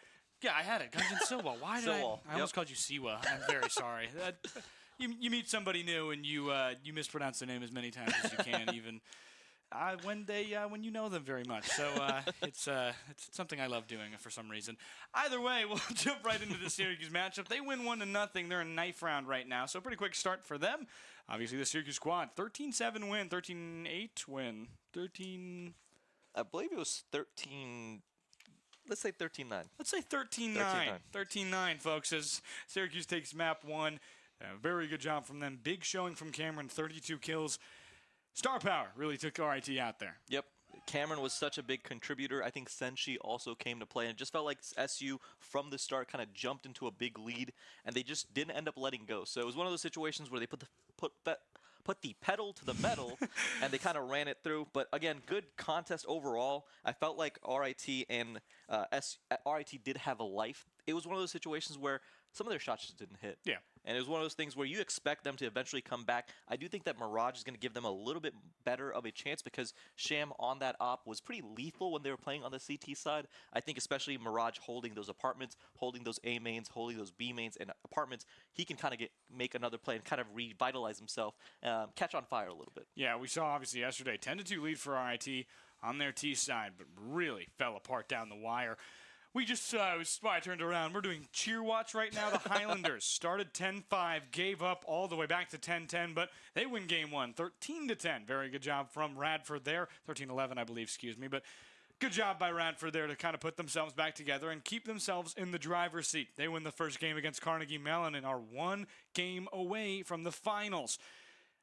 The other side of it, neither team, RIT or Carnegie Mellon, has a win right now in the second round. The semis, obviously, 2 teams who are familiar with it, considering the last time these Orange Jam teams played in CS, they were opponents. Carnegie Mellon really took the dub there at the end. Had a very good run, streak down the way, if I'm remembering it. And we went to game 2, and it was close, but Carnegie Mellon was the general feeling as we got through the games. RIT, much better squad, but to rematch them, Carnegie Mellon has to win A. Tigers have to win B. They'll try and find their way through as we jump right into the match here for Syracuse. RIT, the 11th seed in the country, the Orange up 1-0 on number 4 RIT, looking for an upset as we head down here. But, I mean, maybe there were some signs of RIT struggling here in this matchup as we talked about earlier. Yeah, and I'm excited to see what RIT does end up doing. They are going to be starting on the T side as well. It looks like all 5 members are rushing through apartments right now. There are 2 members for the side of SU holding. Again, playing a little bit slow. I like the way that they're kind of changing up the pace, but they should go out quick through these apartments. 2 members watching for the side of SU. Immediately down, one coming up apps. That's Ooh. 1 shot for Carbon. We watched him get 1 long. Hitting a bunch of guys, doesn't know it yet, but 2 for Cameron, and 2 for Bird, excuse me, not Cameron, and wow, 3 for Bird. Found a way to do it well, and he's a bird of prey right now. Just a raptor in these pistol rounds, plays very well with those dualies. And with Kimbo, he does a very good job there. And you can hear the pop-off already inside our casting booth, where it feels like SU, again, started off hot. It's one of those situations where you kind of want the momentum going in, and you want the hype leader. It felt like, again, Senshi is the captain of the team, but it felt like Cameron was kind of the lifeblood for map number 1. It feels like the SU squad is hyped. They're ready to go. Again, excited to see what RIT can do. They did rush apartments all. Oh, big Good shot from Cameron right there, taking out a little bit of a cheese play from RIT. Takes out another, an ex-captain as well. Again, Cameron with this M4 is lethal. Carbon takes out Hoax as well. Cameron takes out another. SU up 5-1. Sham on A site all by himself. Played some Metal Gear Solid there, but unfortunately left his bomb at home, or at mid, if you will. They know he's there. Some shots coming in, but he doesn't know there's one up top. Yes, he does. Back sees Senshi, goes down. It's a good elimination for this squad of RIT who are looking for some consolation. Sham should just run here, try and delay the Orange somewhat. Wants to get a pick here, but I think the best way you're going to do it is through rotating. Goes down. Carbon gets Sham with the FAMAS, and 3 kills for Carbon, who played a good pistol round. Saw that elite shot from Market into apps. Not often you see that done with the USP, but gets done there with a FAMAS. Yep, another good round from the side of SU, but this is going to be kind of the round that decides it. I do want to see how RIT do end up playing onto this map, seeing if they can get some mid-control. Again, Sham was lethal with the op when they were playing CT on map number 1. Let's see what he tries to do. Again, has the AK, has all the util. Let's see what this team tries to push. 2 members sitting in Palace, 1 sitting in Underpass, 3 members sitting in mid. Bomb is down in mid right now. Yeah, and a brief thank you to our sponsors, Unplugged Gaming and Harvey's Garden.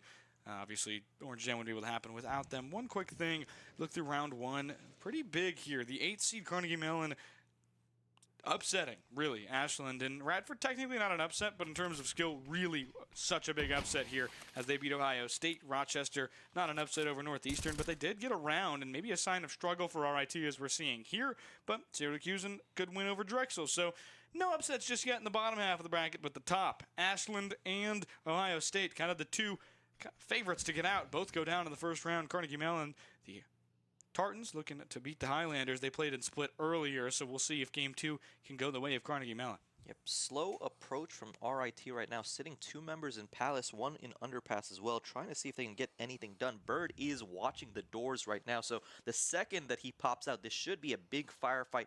Let's see how SU do respond as the push comes in. Yeah, and in terms of round differential, you see how just good RIT, well, Syracuse was to RIT, and some of that you see just here. The gunplay is so much cleaner for Syracuse, who's using so much more util. Senchi gets rid of Koza, Benji, and Carbon. Excuse me, Benji goes down, Carbon gets Sham, Captain gets 1, but it's not enough. Cameron on a streaky start again, 4-1. Cameron makes the play again. He's playing prop hunt, shooting through boxes, takes out another member on RIT, and now RIT's economy is absolutely destroyed. Again, they can buy a little bit of Tech 9s, they can buy some Deagles, but this should be a win for the side of SU because the utility is all available. Every single member on SU has every single grenade available. This is going to be a little bit difficult. Let's see how they kind of try to do and see if they can get a little bit of cheese off as well as 3 members rush through apps. Yeah, I was going to say, I think it'd be funny to see prop hunt in CS as I would actually probably bet on my soul it's a source game that exists. I'm sure it does. 3-0. Orange have a lead, and it's going to be interesting now. Another save from RIT, a complete dismantling of the economy early for the Tigers, who are really going to try and prevent any way from going down 4-0, and that's a start. They get rid of Cameron, but maybe they're going to get hungry for the gun. 1, 2 at the MP7. Goodness gracious, it's Bird and Dan. Clay Pigeon for Bird as Captain on his way down. Can't hit the ground before his Clay Pigeon breaks. I couldn't think of any word for Clay Pigeon. That wasn't Clay Pigeon. Good crossfire angles from SU again. Again, they had just a good setup where even when the members are being pressured on B site, no one's actually breaking the line of sight. So it felt like RIT just had way too many angles to watch. They end up getting taken down. Going into round number 5. Again, let's see how this map ends up playing out with Sham watching with the op down mid. Both teams that RIT and both teams that Syracuse lost their rounds to have been fully eliminated. So everyone they've played or everyone left they have not lost to technically yet. Bird gets rid of Benji. Captain gets rid of Bird, a trade at mid. Sham with the stop. We talked about how important that might be towards the CT side, but right now on T, it's his first time touching it and could be his last for a while if the Tigers can't find a way to win this round. 1:15 remaining. This Captain will go peek it down under. Slowly creeps. Yep, Cameron is sitting in the smoke, so he is watching this angle on apps, but they're not sure exactly where they're going to be pushing from. There's one member in apartment sneaking through from the side of RIT. Let's see if he approaches, and Cameron... Oof, Cameron takes him out. Hoax goes down for the side of RIT, and the only member left is Captain, sitting in Underpass, seeing if he get anything done, but most likely just wants to save the gun. Yeah, it's 7 health. Yeah. I'm going to just sit back there, maybe very slowly move around, and hope that they are looking for me, and that I can get advantage of them on a peek. He will do just that. Climbs the top of stairs. We'll wait at the top of the map towards kitchen. Captain still just lurking. Again, this is one of those situations where you kind of hold these rat angles, hold an angle, see if you can get any sort of pick, because it's going to be helpful. Oh, perfect! Dan goes down. CS timing for Captain. Oh, yeah. I was going to say, I think there's one in window. That there was. Cameron gets started towards the end, where with Senshi, who both got the last of those 3 remaining hopes for the Tigers, as the Orange get another deathmatch round win, 5-0, and Carson, look at how rich SU is sitting on right now. Cameron, Oh my 7,500, gosh. 84 for Carbon, 8,300 for Senshi. They have so much money. They are so loaded. It's so hard for RIT because they just don't have enough utility to kind of hold some of these angles, especially down mid. Tigers hoping to pounce on the rich here and try and find a way to spread that money out, but unfortunately it's just not going to really find a way to trickle down for them. A minute and 30 remain.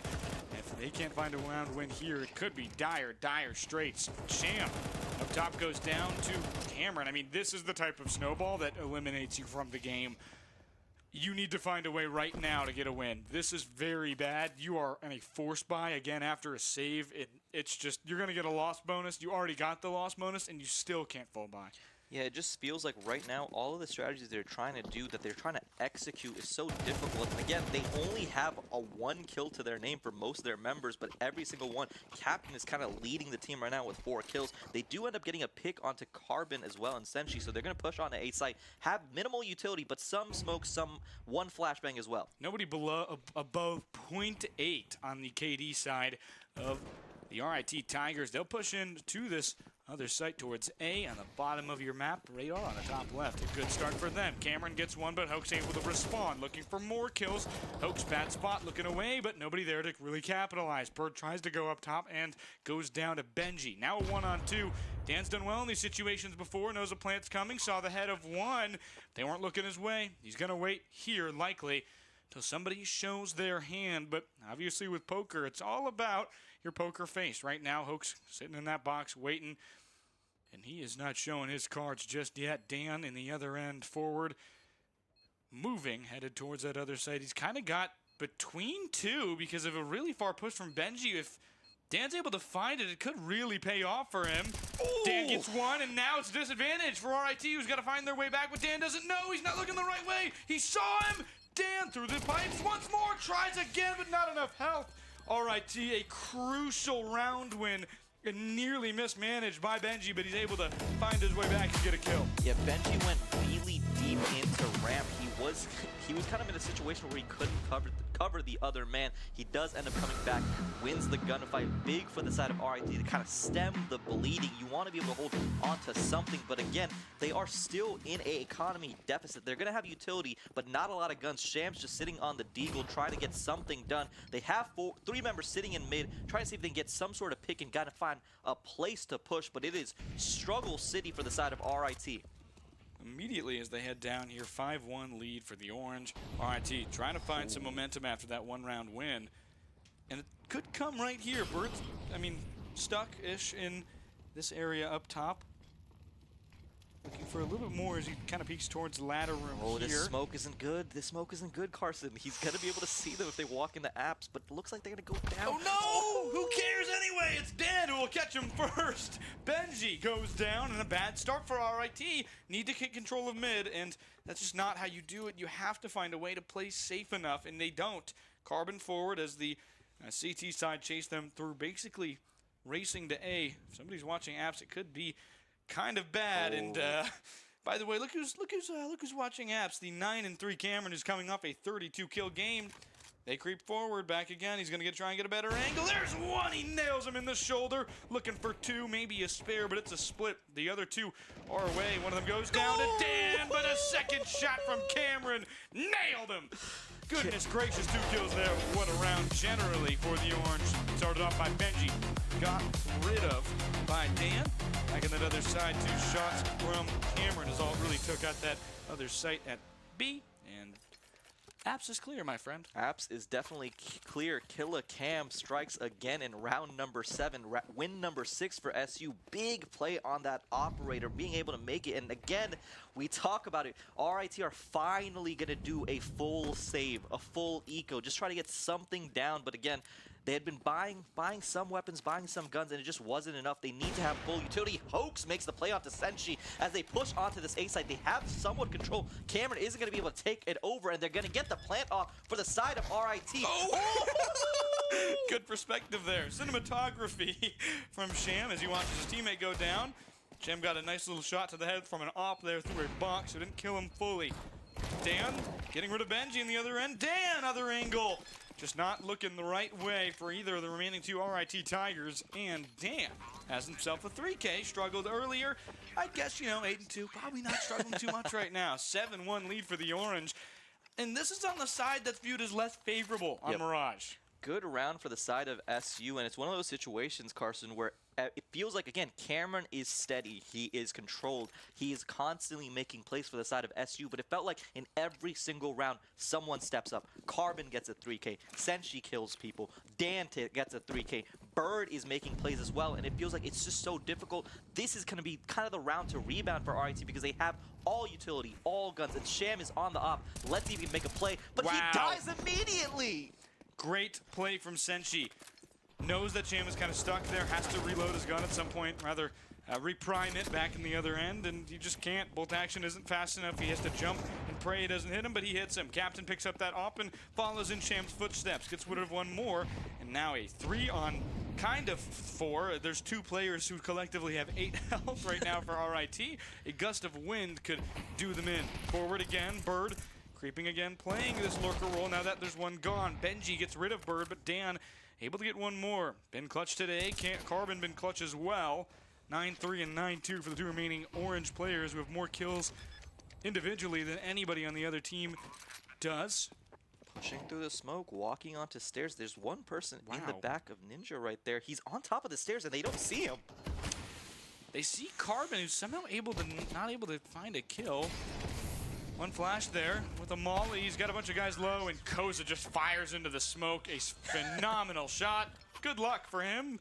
It helps. It really does help. But now the loss bonus is gone, which could really strike them in a poor problem if they can't seem to find these maps or these games strung together. And Dan, leading the kind of scoring right now at 9-3, has a little less kills than Cameron, but technically less deaths, a little bit more assists. Been good on the fragger pack rifle mentality there, and he's been really helping this squad out. Cameron as well, not short at all.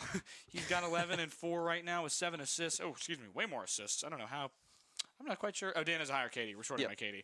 He's got basically the MVP in his hands right now, but on the other end, there's not even 3 assists for anybody on this side of the Tigers. They need to find a way to play together as a team because right now Syracuse is taking them individually and kind of just playing their ones. They know that majority of the time against RIT they're going to win, and that's what they're trying to aim for. And I don't want to call out players, but from the side of RIT, it feels like Sham in a lot of these rounds isn't getting value on these ops at all. And he's not been able to get kind of those entry frags. He got one, but that was immediately traded by Senshi, and it's one of those situations that's putting them behind when it comes to economy. Again, they did end up winning the round, so this will be good for the RIT Tigers. They have a full buy, have a lot of utility besides Captain. So it's going to be interesting to see how SU try to hold it, because it looks like RIT are going to play a lot slower. Again, trying to get some sort of control, trying to get some sort of pick before the entire team rotates, as the bomb is sitting in T-spawn. 7-2, Orange have themselves a guaranteed lead at halftime, a little bit better than we saw on Ancient. They picked themselves back up, though, after giving up 5 straight rounds. Can RIT do that? They gave up 5 straight rounds to start this game. So, excuse me, I think it was 6. No, it was 5. Excuse me, it was 5. With a minute 10 remaining, they've taken a different look in the pace, and Senshi is getting a little antsy. Help from his teammate. No, that's some bad luck. Benji at 5 HP. Some shots and some frags. Benji nearly doesn't go down to that frag right there. One more up top, and the Orange are going to have to rotate over. Only Cameron and Carbon there to try and help. Cameron through the box. No, there's one up top. He gets the shot off, but Koza gets rid of him with a frag. An unreal trade as Cameron really gets huge value that he needed. Carbon gets one. They didn't look his way. Sham getting rid of Carbon themselves. Koza with another one in that AK. It's going to be Bird who falls down. He gets clay pigeoned on his way out. Dan up top gets one. Dan another. Been clutch on Mirage, but not clutch enough. 7-3, RIT again. They finally found 2 rounds in a row for the first time. Important to mention, Syracuse started on CT against Ashland. The first game of the tournament in the round robin. Went up 10-2. Ashland crawled 11-4. All the way back to 12-11 where they lost a round, but the Orange could not extinguish them. 19-17 the first game of the round robin, and the only other squad that Syracuse lost to was Ohio State in overtime on Mirage. 28-6. 26, sorry, 26. Jeez, 6 would be bad. That would be really bad. And I do like the way that RIT are playing, even when they're down 6-2, as Sham has the angle, doesn't get the pick off onto the and on Car. But again, Cameron looking for this angle into apartments. They shouldn't get anything. Again, Sham isn't going to most likely push this angle. It's one of those situations where I do like the way that RIT is playing, to my earlier point. They're making it so that they're trying to see if they can get any sort of initial picks, and then they're kind of like a hammer and a fist. They immediate go through while Cameron takes out Captain. What a big pick for the star player on the side of SU. Looking to be a hammer and a fist, but unfortunately, Cameron the hammer, Captain the nail, just absolutely destroyed him. Shoulder peaked, didn't see his head, obviously. Couldn't see Cameron down range, and, op 2x there. It's barbecue chicken. Barbecue chicken. We have the rest of the members on the side of RIT rotating over to A. Again, smokes are being thrown down, mollies are being thrown down. They should be pushing onto site right now as they take over, but again, someone's hiding on top of site. They don't know where he is. Wow. Big shot from Hoax takes down Senshi. Partial flash. Hoax and Koza, they've really struggled defensively on A site. They may want to change up those quote-unquote rules of engagement we're talking about. RIT has adjusted. However, advantage still to the Orange. Cameron there with the op. Lot of enforcement power for the Orange. 30 seconds. Only, I believe, one player, Bird, has a kit to defuse. Due to some lost rounds, Hoax gets rid of Dan back in the other end. It's going to be all up to Cameron here, who's not going to opt to save with a lot on the line and just goes down. Not sure I like that call, but 7-4. RIT gets another round, has the opportunity to bring it all the way back from 7-1. May have been one of those situations where he realized the entire team was going to have to basically eco anyway, so he tried to go for it. Again, has been hot in this round, or hot on this map, so you wanted to see if he could maybe make one of those super plays, but RIT do come out strong. Again, they've won 3 straight. Good job from the RIT team to kind of hold. Sham has been doing a little bit better when it comes to the op as well, and again, they're looking for those initial picks, and then the rest of the team is immediately and kind of cooperatively as a team immediately pushing onto site. So I like that RIT, even though they've been shaken and bent, they're not broken. Yeah, big idea here for A for the Orange is to just maybe try and get a pick with one as Cameron kind of sits there alone if they are going to go A. But immediately, that's a great trade. Dan goes down, Carbon gets Koza, and there's a gun there for Carbon. So he picks it up and is able to get basically forward, get some util, get some use out of his gun, and pick up another one. They back off once again, 7-4. Suddenly, I don't like this change of pace from RIT. You know you have the upper hand, and you don't play into it. Now you're getting aggressive, a little late. With the player down, can they find a way to do it behind A? Syracuse playing pretty conservatively. Benji able to get Cameron before anybody can turn around in a big shot there. Timing great for RIT. Carbon goes down once more. And now the Orange, without any guns left, are going to have to back off here and really try and find a way to convene before they push again. Obviously, they shouldn't save. Doesn't matter much. Good prediction on the other end to peek at the left side as Bird is able to get Benji. They have a gun now between these last two. Very little health, but an op from Sham needs to find a way to use it. Split between the two, but his teammate Captain able to help. Senshi at range gets rid of Sham. AK of Senshi versus 2. Hoax peeking up top. They're going to have to peek together. One goes down, and good teamwork from RIT. That's how you use the numbers advantage. Tigers win 4 straight. Similar to the end of Ancient there on that first round. But Orange 7-5. They've got the lead still. I love the pack rifle mentality from the side of RIT. They did a really good job of making sure that in those situations where you're kind of expected to win, they are crossing their T's, they're dotting their I's, they're making sure that they're kind of executing everything that's fundamentally sound with a really good pen. I like the way that they played, especially coming out to such a deficit to start the first side of Mirage. So good job by RIT again. Syracuse is still up 7-5. We'll see how they end up playing when they are on T. Again, Mirage is a T-favored map, so we'll see what kind of strategies they end up using. They have 2 members in Palace, 2 members in Apartments. 5-7 RIT with the lead. You kind of imagined a certain point for this Tiger squad. It feels good, but they really struggled with mental since that first game against Northeastern. They get really tilted at certain moments. You can really tell on stage. You can hear it for sure. A lot quieter when they win. Not typically how they are. Need to find a way to put their mentals back together. And this is the slowest pistol round we've probably seen all weekend. Koza up top gets absolutely nailed by Senshi, whose feet barely touched the ground before he got the headshot off. Sham gets one, Benji gets one as well, and the dualies helping Benji out. 1 kill for each bullet before he goes down to Cameron. Hoax in that other end supporting his 2 teammates back on that other site. 2 for the Orange as Cam gets one more, now a 2-on-2, but Cam disadvantage there with some lower health. 16-7, he's doing a very good job for this Orange squad. Trying to match. It's been sort of a lackluster effort from RIT, but better in these last few rounds. Bird gets one. Bird gets two. Pick him up, lay him down. He gets the split between the two boxes, and he's got himself a spare. 8-5. Orange have another round, and looking similar really to Ancient, where RIT needs to find a way in the second half. Now on CT to put themselves together. This is where they fell apart against Carnegie Mellon. What a play by Bird right there to kind of finish out and kind of, you know, what Ryan was saying, the Harvey Specter for this team to kind of close out that round. Wow. Good job by SU. Deep cut. Good job by SU to kind of win that round. And again, it's one of those situations where after you win the initial pistol round, it's so difficult for the team that end up losing to kind of have a chance to win the other round. It's one of those situations where it usually doesn't matter, but especially when you're up 8-5, those rounds do end up stacking up. So it's one of those things where RIT does have to kind of take a step back, understand, okay, we're going to be playing down guns, we're going to be playing down util. Let's just try to make something happen and see if we can get something done on Dust, or on Mirage, sorry.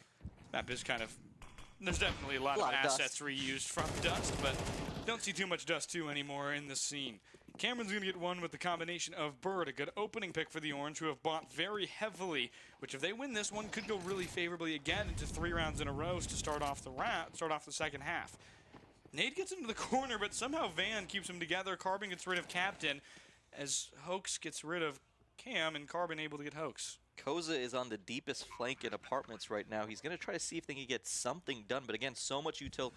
A little bit of util still available in terms of the Molotov. They should understand kind of where Koza is coming from. He does have just a pistol, trying to see if he can get something done. Senshi should hear them in apartments as long as he doesn't kind of step out too far. So it's one of those situations where this should be knotted up for SU. Let's see if Koza can make kind of the miracle play. I don't hate a save from Koza here, but it's just not going to make a lot of sense. They saw one. Carbon gets some damage in. It's going to be 27 total back. More jumping fine with the MAC-10, and I think Koza should just try and get a pick. Yeah, Senshi there gets rid of Koza. Bomb won't go off. Will be 1 second too late. And Mirage really going right now towards the Orange. 9-5. It's not feeling like a time to clock out for RIT, but it certainly has looked that way in certain aspects, especially just in those save rounds where they cannot seem to find anything. You'd love to get a save round to go your way, to get that kind of boost of momentum, but the Tigers can't seem to find it at the right time. Only at the end of the first halves have they done really well here. And you talked about it with RIT. They're one of those teams that do end up going a little bit on tilt. So especially with SU coming out so hot and strong in a lot of these opening sides, they've made it so that RIT is always constantly on the back foot, has to recover, especially when it comes to their mental. What a spray right there by Cameron, and he takes down Hoax. He takes out Koza and Benji. Good job. Good job. Dan there as well, helping with them. But, I mean, you got to imagine Bird up there, I thought he got that kill. I mean, he was cooking, but there's a player next to him. Good job from Bird, who has attested to me that this Syracuse squad did have a problem with tilting very early on, but have really turned that entirely around. A lot of help coming around. Dan's a very fun guy, I know, and I'm sure that's really helped them out with tilting, finding a way to be mentally prepared. They are way better now at keeping their mental, keeping their kind of essential fortitude. It's going to be a save here from these last 3 members of RIT, trying to scrounge together whatever they can. I mean, it's a good shot from Sham. Has to happen earlier, though. 6 and 13, not doing too well. And a second for Sham. He's cooking. Finally, could this be the breaking point that RIT needs? Some damage to the economy, but theirs is in way worse shape.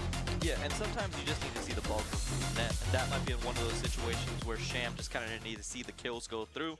So good job by the side of Sham to at least pick up some kills. Again, 10-5 lead for the side of Syracuse. They have the economy. They still have all of the nades available in terms of utility. So this should be another round where SU is a little bit favored. But Sham holding mid with that op. Let's see if he can get something done. A little update from elsewhere as we get this round started. 6-3 Radford leading. Looking to be the favorite right now to play with who looks to be Syracuse in this grand final. We'll have to see, though. Their map a little behind ours, so we'll find out later than you will. Well, actually, we'll find out probably at the same time. But 10-5, Orange have the lead, looking to find their way and advance to their own tournament's championship for the first time. Oh!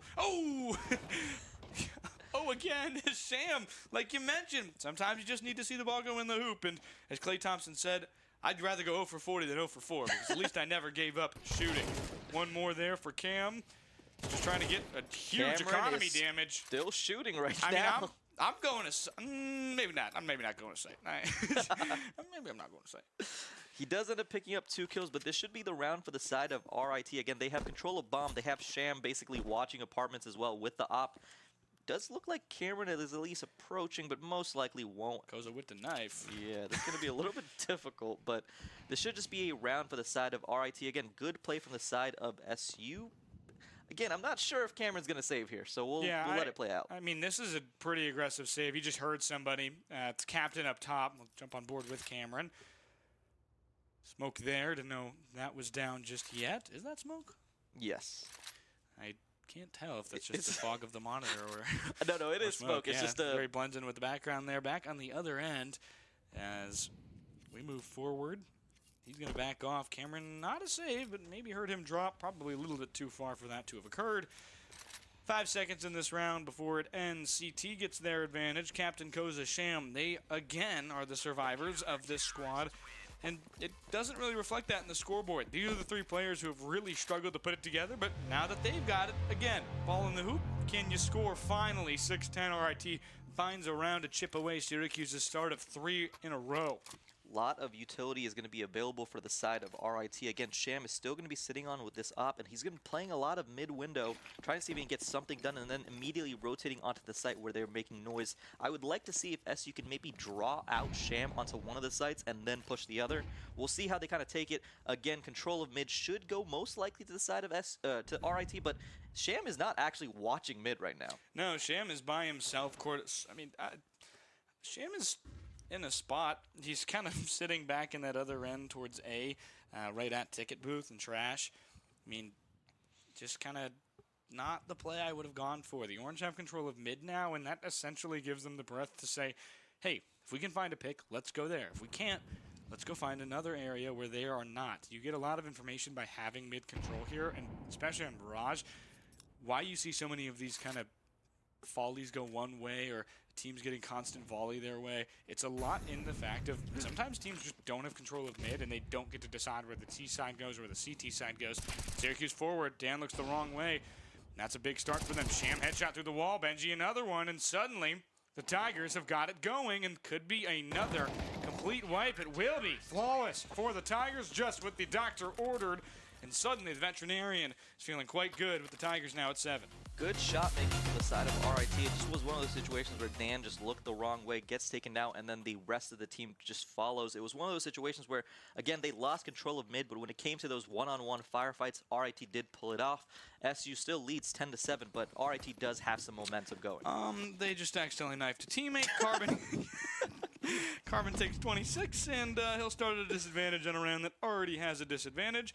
Bird will be the entry fragger over at A, and it'll be kind of that same split we just saw, but this time with a lot less money, as Syracuse, they're on a full save, essentially. Cameron does have, I believe, Bird normally has a Zeus here, does not.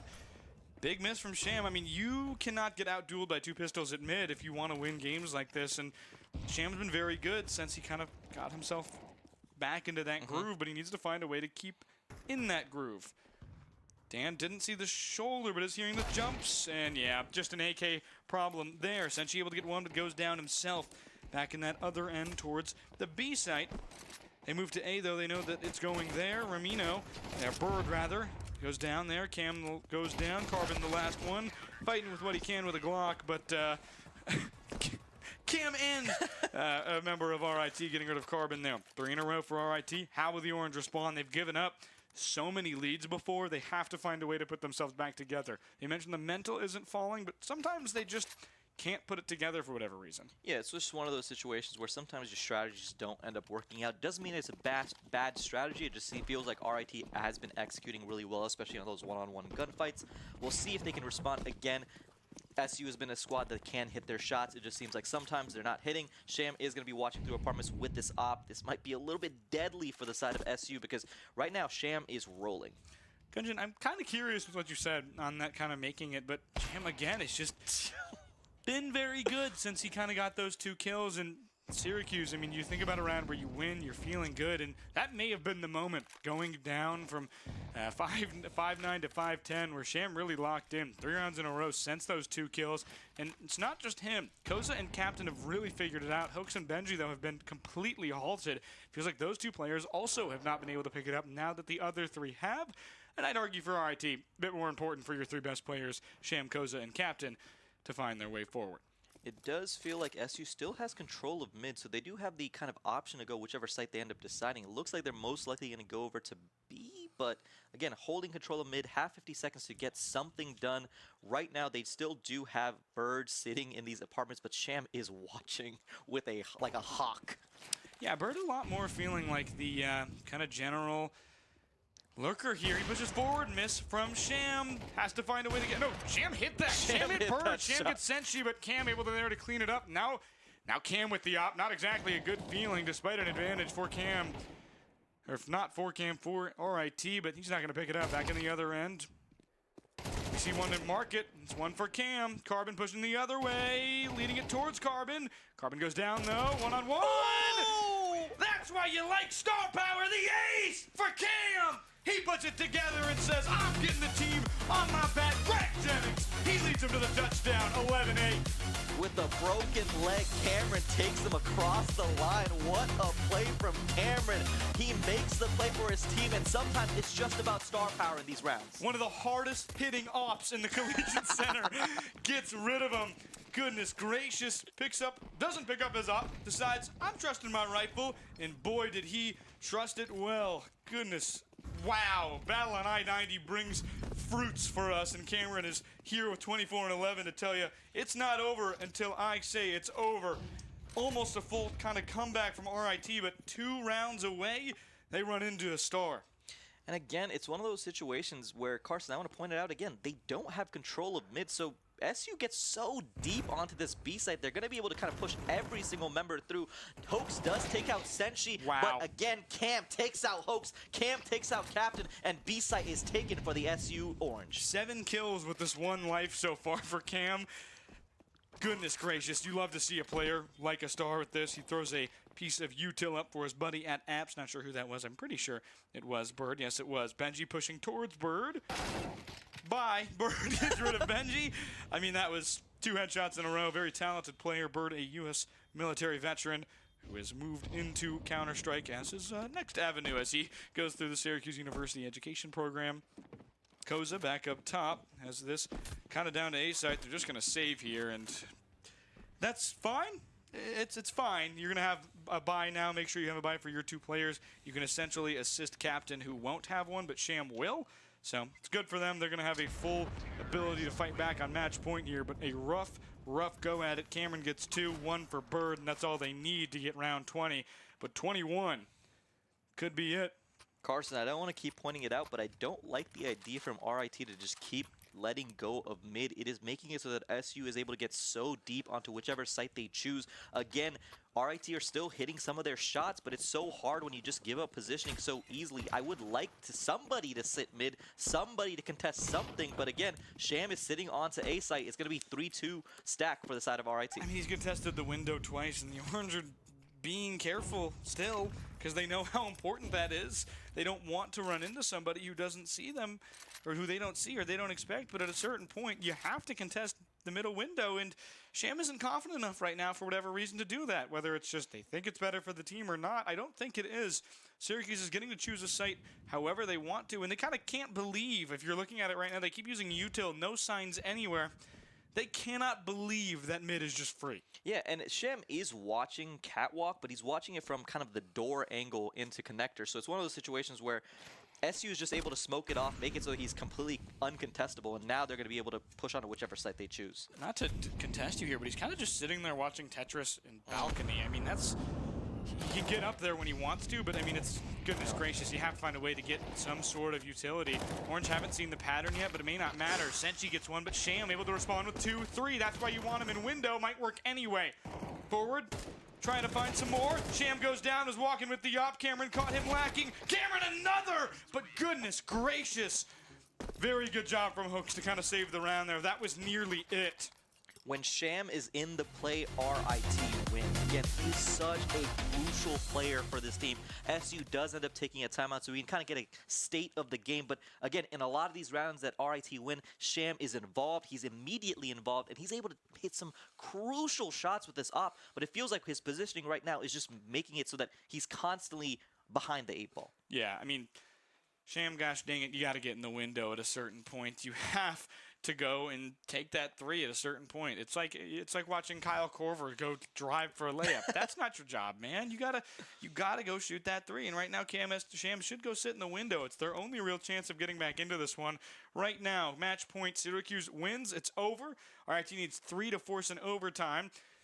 But come on, at a certain point, you have to trust yourself. And it's frustrating when you see guys like Sham, who play so well with the op in their hands, not give it to themselves. And they'll do a similar thing here. Some mainly watching Tetris and Balcony, and a little bit more towards Connector and Cat. But goodness gracious, you got to imagine, you just like to see players play with confidence. And it feels like Sham is either not understanding kind of how important the mid control is, or not really caring much for it. And I think that's been the big reason that they struggled so far early. Found a bit of a push in the second half and the end of the first, but from there it's been bad. Benji waiting, watching Cat. No op support. We'll have to watch one through smoke as Sham likely to move with him. They move up into the window. Benji. Senshi might be able to get a pick onto Benji right here. There's someone sitting in the window. It's all about timing. Yeah, it's going to be all about timing right here. Oh. Uh-oh. Oh. Oh. Oh, someone saw someone. He knows. Does he know? Galil! A Galil more for the captain who's been playing so well. Senshi gets rid of Benji, and this could be a major turning point. Fire moves him out. Big frag hits Sham. Lower now as Koza with distance with a FAMAS. They go around, but Cameron and Dan get 2 more. Koza and Sham hoax. Captain, the only hope remaining for this ship to get righted. 12-9. Orange have the bomb. 40 seconds or less, it could be over. They're waiting together in CT. They're gone! For the first time in such a long time, the I-90 rivalry heads to the Orange. 13-9. They advance to the championship where they will play the winner of Carnegie Mellon Radford in a good feeling. Double 30 bomb from Cameron. And it feel like every single member on the side of SU came to play, but the player to highlight is Cameron in map number 1. In map number 2, 30 bombs are being dropped. What a play from Cameron, and especially in those crucial rounds where we say there's no shot they win this. Cameron comes in clutch. Killa Cam was so big for SU, and they take the 13-9 win over RIT in the I-90 duel. I mean, I'd call him Camaro Cam because he was fast, he was dangerous, and he was loud. Every single one of his plays made a huge impact. I mean, you talk about that ace to take the game back. Take that game back from the hands of the Tigers, 4 in a row, but a very good job there from Syracuse to put it back together, truly. Very bad at the end of those first 2 halves in the both games, and that's what kind of led them down earlier yesterday in the ability not to win at all, but we saw it on kind of right here, right at this moment here. RIT finally changed the tide here on Ancient, but they just couldn't put it back together. Same thing happens on Mirage. Great job from the Orange. And I do want to highlight, Carson, the game that we're seeing in the pit right now, 10-6 in favor of Radford. Map number 1 also went in the favor of Radford, so they do have kind of control of map number 2. We'll see what ends up happening because, again, Carnegie Mellon has been the comeback kids. They came back versus Ashland. Let's see if they can put something together, or Radford will take the 2-0 to face SU in the finals. Yeah, it'll be really interesting to see the Highlanders and the Tartans. They'll play again. They were 1-1 yesterday. Radford finished, I believe, 3-3 the entire day. Split everyone they played. Did a very good job generally to find their way through difficulties. They talked to me earlier about how mistakes were made, but they felt they were way better than they thought they were, and I saw that too. It's why I picked them. If Radford does advance, then we'll both half be right. You picked Syracuse and CMU. Ashland? CMU. Syracuse and CMU, Carnegie Mellon. You said that yesterday as well. Good job from the Tartans, but for some reason right now the Highlanders, the second lowest rated team on College Counter in this, has been fantastic. They could have their way through, and we'll see just in a few moments if they can do that. A big thank you as well as we head through this Orange Jam to our sponsors, Unplugged Gaming, as well as Harvey's Garden. Yep. Thank you so much for supporting the Orange Jam. It really helps us out here at GESU, Gaming and Esports at Syracuse University, the club if you are wondering. Thank you very much for watching. Stay tuned. The grand finals up next here in upstate New York.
howdy, everybody. We got the grand finals coming at you today, tonight, this evening.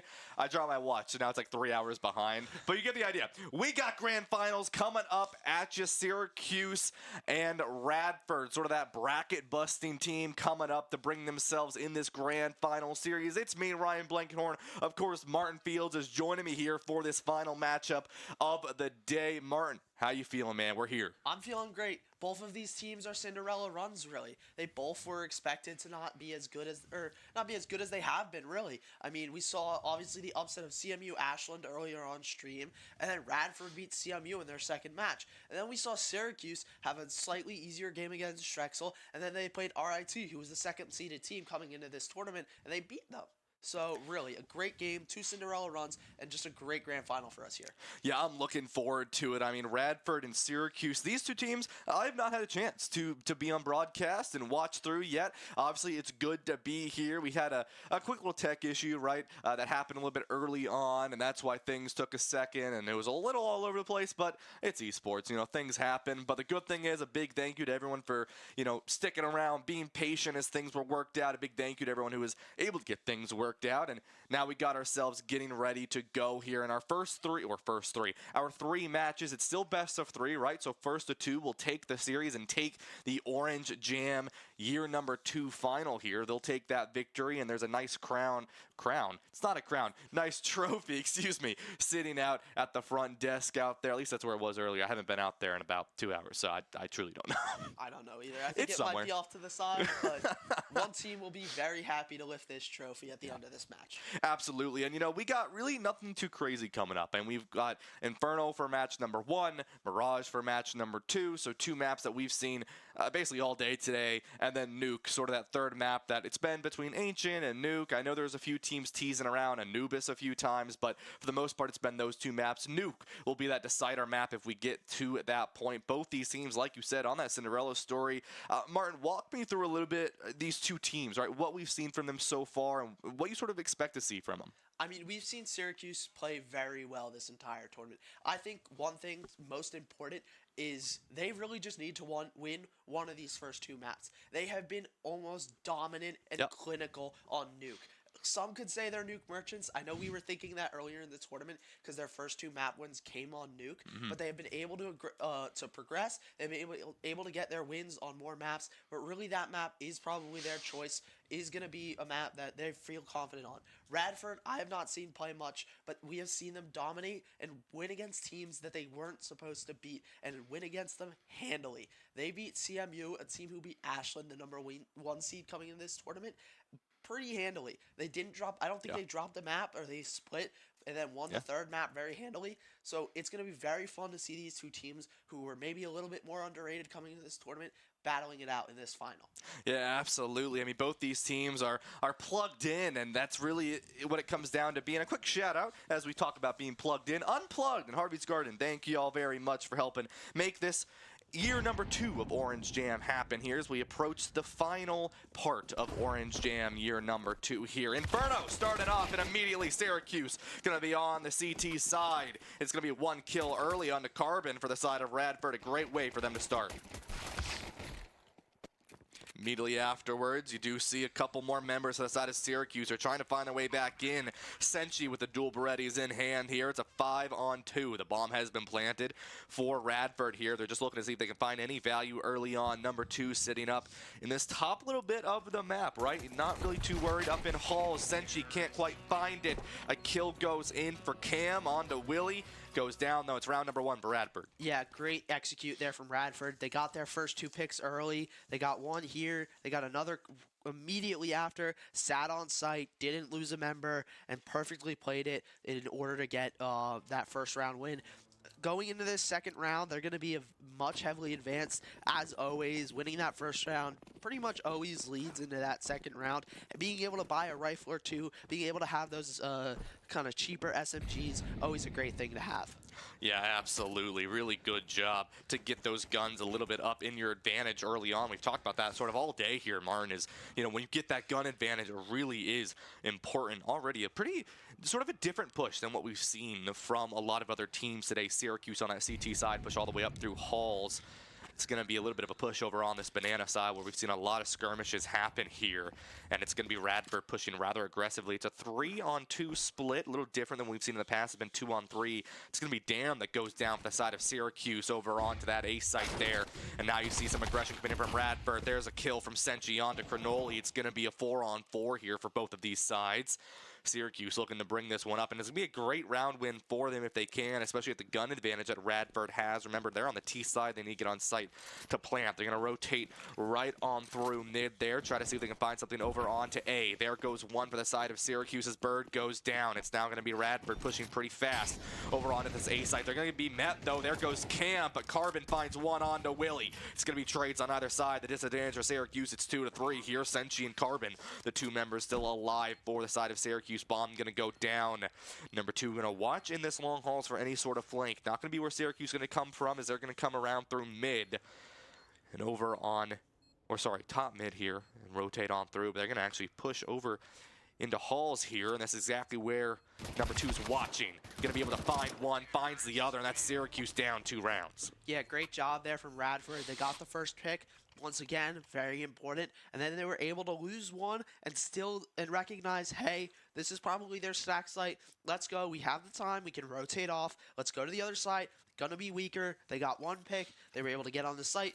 And then it's a 4v2, and it's pretty hard to lose that. And just a great job from number 2, sitting in that long haul area to win that fight.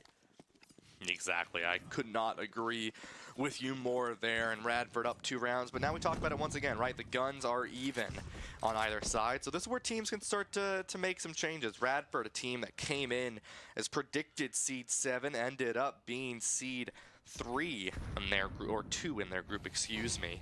Syracuse coming in at predicted seed 4, ended up being seed 2 in their group as well, even. And they're both here in these top matches. Cam finds 2. It's going to be 3 members versus 4 and a Syracuse advantage. There it goes. 2 more kills for Bird. A great way for Syracuse to get themselves back into this match. It's going to be number 2 alive in halls here. Bird going to look for him, going to sit on balcony. If they peek in, it's going to be over. There goes a smoke into the fight. It's going to be Carbon who finds that kill, and Syracuse gets the round. Yeah, great job there from Syracuse. You're down momentum. You've lost these first 2 rounds. Great job, especially from Bird, being able to get those 2 picks. Even after losing the member first, he was able to secure the round essentially for them. And also a great job from Cameron, being able to get those 2 picks early and that last pick on the number 2. Yeah, exactly. Right now with this Radford, a little bit lower on the buy. They're forcing these guns here, as you see on that right side, bottom right of your screen here. The rest of Syracuse in a good spot in the economy. Senchi a little low. That is something to keep in mind as well. Dan, they have not had the greatest times in these rounds. They've died a little early and haven't been able to recover that economic position of themselves. But if you're Syracuse, you're okay with it. So you're feeling a little bit more confident here with players like Dan with that gun in their hand, as well as Cam. Dan and Cam with guns in their hands. Dr. Seuss wishes he could be me, as they can find a couple kills early on, as they usually do. Very good fraggers for their Syracuse squad. We've seen them do such a good job all day here. It's going to be 3 members on the side of Radford still pushing through banana. Syracuse doesn't quite find anyone on this A push, but is something to be aware of, as they don't want to give too much to any team here on either side. Syracuse being patient, not going to get too aggressive. Radford starting to get a little antsy here on this T side as they approach 50 seconds in. They haven't been able to find any early pick. They're going to go ahead and finally pick up that bomb. And it will be Willie picking up that bomb, as it's going to be a push through banana once more. Smoke goes in. Just keeping Syracuse in a good spot. Forcing them to push through the smoke is always a good position. As Syracuse gets the advantage, they typically get that first peek in. There goes the incendiary to force out anyone from these main angles that Syracuse wants to hold here. Senchi still alive. Here comes the engage from both teams. Able to find one. Will it be on either side? 4-on-2. Syracuse advantage here as Blaine and Cronoli fall down late in that fight. It's only Senchi lost. Willie goes for the plant to get the extra funds here, but there it is. Syracuse back in the fight. You've got a member rotating a little bit on through Garden to look to see if they can find anyone there. Willie in the backside of this A side here behind the fountain. Cam throws in the frag grenade. The rest of the team pushing on through Garden. Gonna see if they can find anyone early on. There goes a member of the side of Radford, another one. It will be Bird falling down, but they're going to look for more. There's just one member left. Willie falls, and Syracuse evens up the series. Yeah, great job from both teams there. They both took their time. Syracuse was able to sit. They put 2 on each site, and they put 1 in the middle being Cameron. They were able to do that really effectively, and they made it so that Radford had to push into them. That's the benefit of being on this CT side. You have the opportunity to back off of that site, maybe let them take it, get 1 or 2, which essentially helped get on that execute from Radford. But just great job recognizing that you have to sit back, and just a great job from Radford to execute onto site. They got a little unlucky, lost 3 on the entry, but they got 1 in return, and then once you're on site, they had it planted. But just being at that numbers deficit, pretty hard, especially when Syracuse can have people double swinging, and you can't really win gunfights against 2 people that often. Yeah, not all the time, right? Sometimes you get lucky, but I mean, these 2 squads both have very talented players. It's going to be a little difficult to win that if you are in that position. Even Steven, 2-2 on round number 5 as we go ahead and get started here, and it's going to be Radford on a very cheap pistol buy for themselves. They don't really have anything to work with, and that's what we were talking about early on there, Martin, is you don't have the economy to push forward. It's something that you don't want to really put yourself in that position, right? Syracuse here knows that they have the advantage in terms of the guns, but you don't want to give anything early to the side of Radford. It's shots fired. No one's looking in the corner. Cam finds 4 with the finishing beam from Bird. Syracuse wins round number 5. I mean, that is just beautiful from Cam. Sitting there in Cubby, just letting Radford push up. Got a little lucky that Radford came that way, but when he had the opportunity, he took it. He found 1, had the great trigger discipline to wait for more people to come in front of him. And then you have 3, 4 standing. You're in their back. It's easy shots, it's easy kills, and an easy round win for Syracuse. Yeah, I mean, Cam, one of these players, we talk about, players like SML earlier on in the day. You also have players like Cam, who are incredibly talented players, have played at a very high level, at a semi-professional, professional level, and it's really these players that you have to look out for. I mean, I was talking to the Syracuse squad. They scrim with Cam once a week. That is how often he is able to play with his team when he is not competing on those other rosters. And it really shows, right? You have these really talented players on these teams, and you only can play with them a little bit of time. It's a lot of individual work and a lot of individual prowess. You only have that 1 day a week to really solidify what you want to do as a team, and the synergy is there. These players are old. These players have been here for a long time, and so they know how to work with one another. They know how to play with one another. The Syracuse CS squad has a long-standing history of being one of the best in the nation, and they're going to continue it forward. Cam finds 1, is traded out by Willie. Knows there's someone else in the smoke, gets a little bit of damage over onto Senchi, the captain here, but is not able to find that final kill. It's a 4-on-4. Willie, not much on the HP. We take a look over at Neighborly sitting over on this banana side. It's going to be Senchi solo on this side of B here. You are going to see Carbon comes forward, but there goes Bird falling down over to Neighborly, and that's going to be a really big pick for Radford here.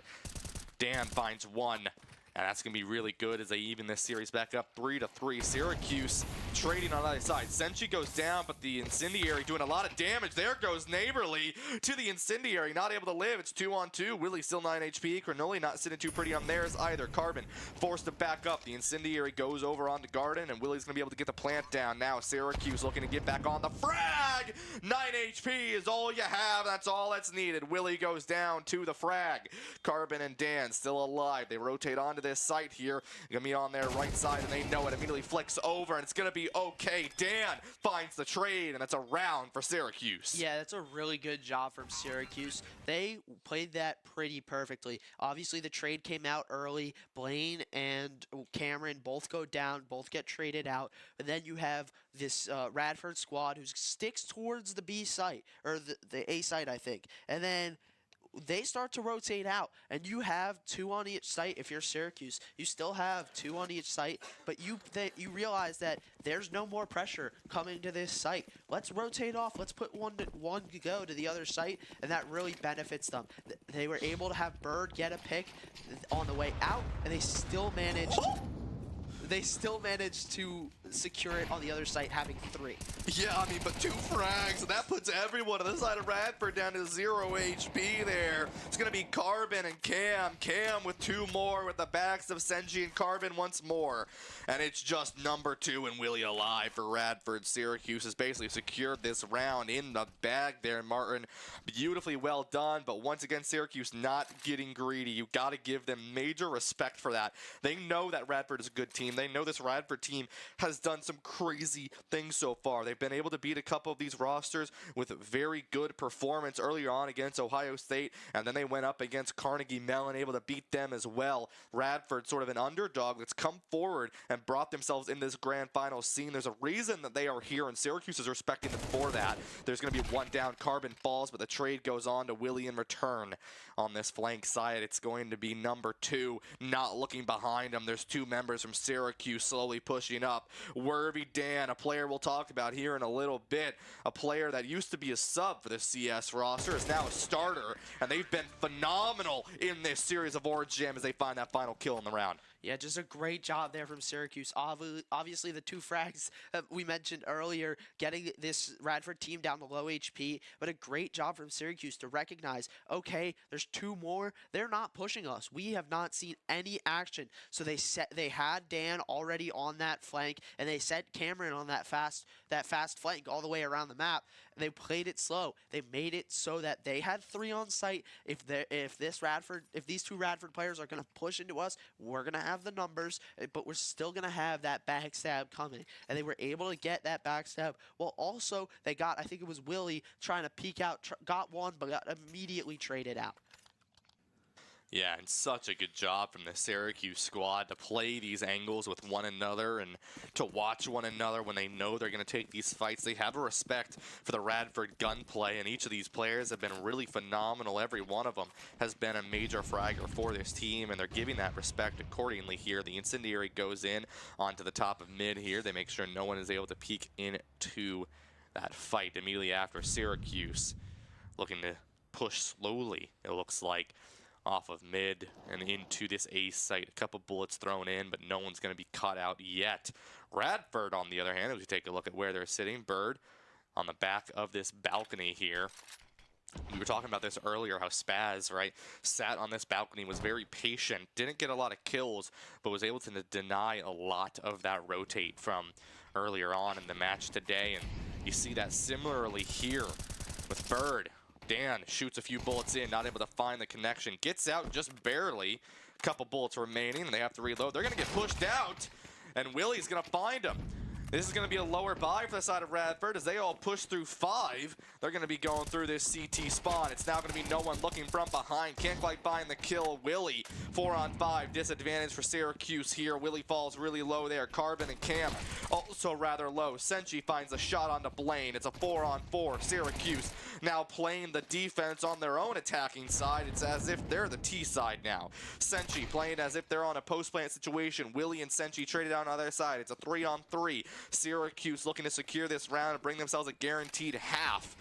As the plant's going to go down, they give the rest of the site to Radford. Now Syracuse needs to get themselves back onto this site here. It's 2 members left. It's a 2 on 3.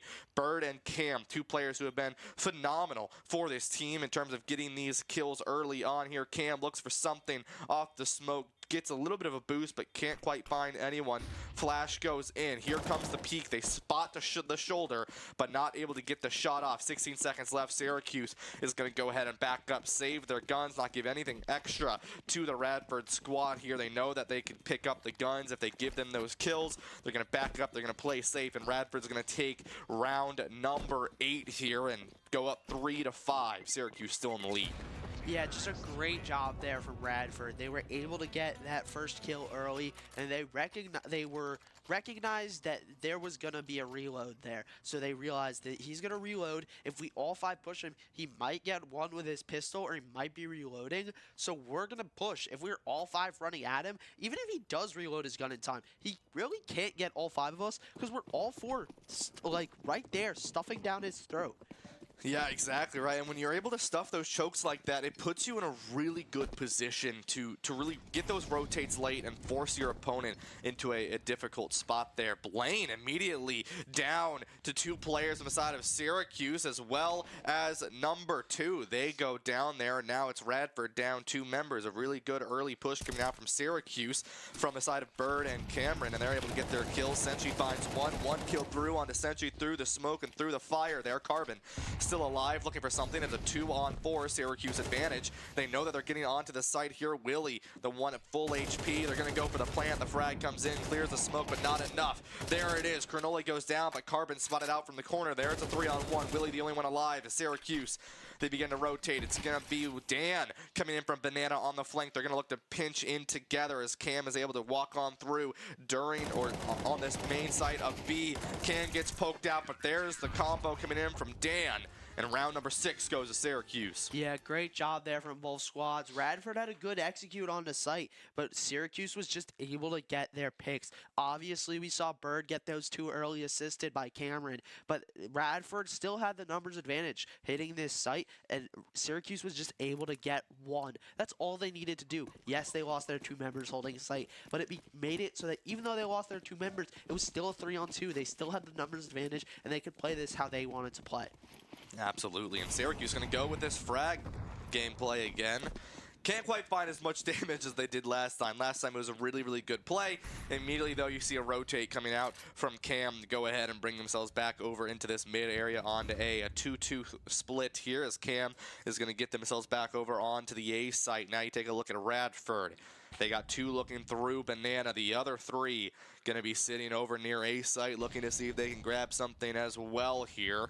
A lot of incendiaries go in as well as a few smokes. No one spotted out yet. Blaine being patient over on to this side. And it's going to be interesting to see what happens on short here very shortly. No pun intended. A minute as we approach this Radford squad. No engage yet. It's rather patient from these teams. Syracuse going to get a little aggressive on their own push. Cam begins to peek out, able to find one. That's Willie down. And there it is. Bird finds another. Blaine goes down. And Syracuse, they got a little aggressive. They got their kills. And there's another one for Bird there. And that's going to be 3 members down for Radford. And now it's going to be the rest of Syracuse looking to clean up shop as they go into this 34 seconds left. As Radford needs to make something happen here. It's Neighborly and Cronoli left alive as they're going to push on to B site if they can. If they can get over to that B site, it's going to be a bloodbath as Syracuse is prepared for it. There it is. Forces out 1 member into Senshi, into Carbon. The kills are there, and Syracuse 7-3 in a very good spot for this round. Yeah, just a great job there from Syracuse. They were able to hold the site amazingly. They were able to push up, get their kills. Then you have a number advantage. You know that both sites are pretty much going to have a good chance of holding. So you let your team sit. You let them push back. You make Radford push on the site. You make it so that you make them go in the open and you have the good angles. Yeah, really, really good coming out from that Syracuse squad. And I mean, 8-3, potentially 9-3 on the CT side. I mean, that's really good to see. We talked about how T-sided a lot of these maps are and how well a lot of these teams do on the T side. Syracuse winning this CT is really, really good for them here. If they can win the T side or winning the CT side is going to be really good for them. And at minimum, they're going to be at a 1-round advantage going into the half. Blaine walking on through halls here, seeing if they can find anyone, but spotted out, gets the kill onto Bird. Dan and Bird find the combo. There's Dan going down. There's Neighborly. There's Cam in return. It's a 3-on-2 advantage Radford. Cronoli going to be on site and gets a gun. Willie still a little bit low on the gun here. It's Senshi and Carbon alive. Looks the wrong way, and Willie is able to find them. Radford looks to plant this bomb down. It's just Carbon alive. It's a 1-on-3. Willie still sticking down with a little bit of a cheaper gun here. Carbon gonna maybe look to push up through these long hauls if they choose to engage or if they choose to stay safe here. It's 23 seconds. Looks like they're just going to look to opt in for a save. They might be able to find someone here who maybe tries to rotate on through or sits in balcony, but for the most part, going to play safe. But look from behind you. And it's going to be Willie who finds Carbon from behind. It's going to be a round win for Radford. Yeah, I mean, that was just almost clinical from Radford. They were able to get the picks when they needed to. They were able to get the kills, get on the site, get that bomb planted. But if I'm Syracuse, I'm not the most upset here. You know, we are up a few rounds. We guarantee that we're not tying going into the round. And we're coming into this last round where you force this team of Radford to be on a lower bye, not have as much money as you. So, just great job from them. Yeah, exactly, right. And you still are up, right? Even if Radford ends up winning this, you got a one-round advantage, or excuse me, a two-round advantage going into the half. And if you're Syracuse, you are mighty happy with that there, because now you're looking at Radford, right? 5-7 going into the half. It's the final round. Both teams full invest on their eco here. Syracuse still going to be playing safe, and I like this. They're forced out early, though, from an incendiary from Willie, who's does not want to die early to that push in from that sort of top side of mid. They don't want to die there again there. A couple bullets go in. Senshi looks to find one, and there's the kill. Cam pulls out the op and finds Cronoli, and that's going to be Radford down 2 members. Syracuse up in a really good spot. Senshi a little low on the HP, but still alive. Cam has the op, looking for something as they peek in. Can't quite find anyone. The flash comes in, and it's going to be Willie and Neighborly finding their kills. It's going to be a 4-on-3. Syracuse still has the advantage, but Neighborly gets that bomb down. Now it's bullets through the smokes here, and it's going to be Bird who's able to find one. They're going to be traded out. Will be Senshi. It's a 2-on-3 Syracuse advantage. Incendiary stops to rotate out through Garden, where Bird wants to look to peek on through. If they can find someone, it'll be good. The frag comes in and finds the kill. It's now going to be a trade over on to Neighborly there as they fall down to Dan. It's a 2-on-1. They have 20 seconds left. 2 defuse kits. Dan finds it on to Willie, and it's going to be a defusal and a really good spot for Syracuse. 8-4 as we switch over to the other side. Yeah, just a great job from Syracuse there. You know, they got those picks early. They got the 2 early. They did start to lose members later into that round. Obviously, the frag that came out from Willie, but they were able to get him back, and then it was really just a good job from Syracuse to say, okay, we've lost the site. Now we're going to push on. We're going to say, okay, let's close out the half. We're going to be up 4 rounds. We're going to make this even easier on ourselves and even harder on Radford going into this T side for them. Absolutely, and now that Syracuse is on this T side, right, we've seen a lot of teams sort of show up on that T side, especially on Inferno and on Mirage here, and so, you know, as now Syracuse is on that T side, if they could win this pistol round, win that second round, they'll be looking at double digits in this score counter here. 10-4 would be a great place for Syracuse to be, and, you know, you see if they can close it out, right? We've mentioned closers all day, sort of our top closer, Ashland, unfortunately not making it far away into the competition here as their trades on either side. It's a 4-on-4. Syracuse wanting to be the closer of the Orange Jam here as secure map number 1 in this best of 3 grand finals. Dan gets the plant down. It's an even number here, 4 members for both teams.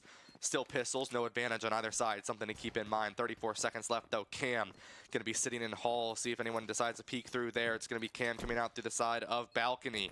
No one peeking through. It's just going to be number 2 coming in from the top of that B site. There goes Carbon onto Cronoli. There goes Cam on it to another one. Dan goes down to Blaine, though, and now it's going to be a 2-on-3 advantage for Syracuse here. Cam peeks out. Senshi and Carbon find their kills. It's 9-4 for Syracuse. Yeah, just a great job there from Syracuse. Great execute. Yes, they hit the weaker site, which they got lucky on, but they were able to, once they got on the site, plant bomb, hold the angles, and get the kills needed to secure the round.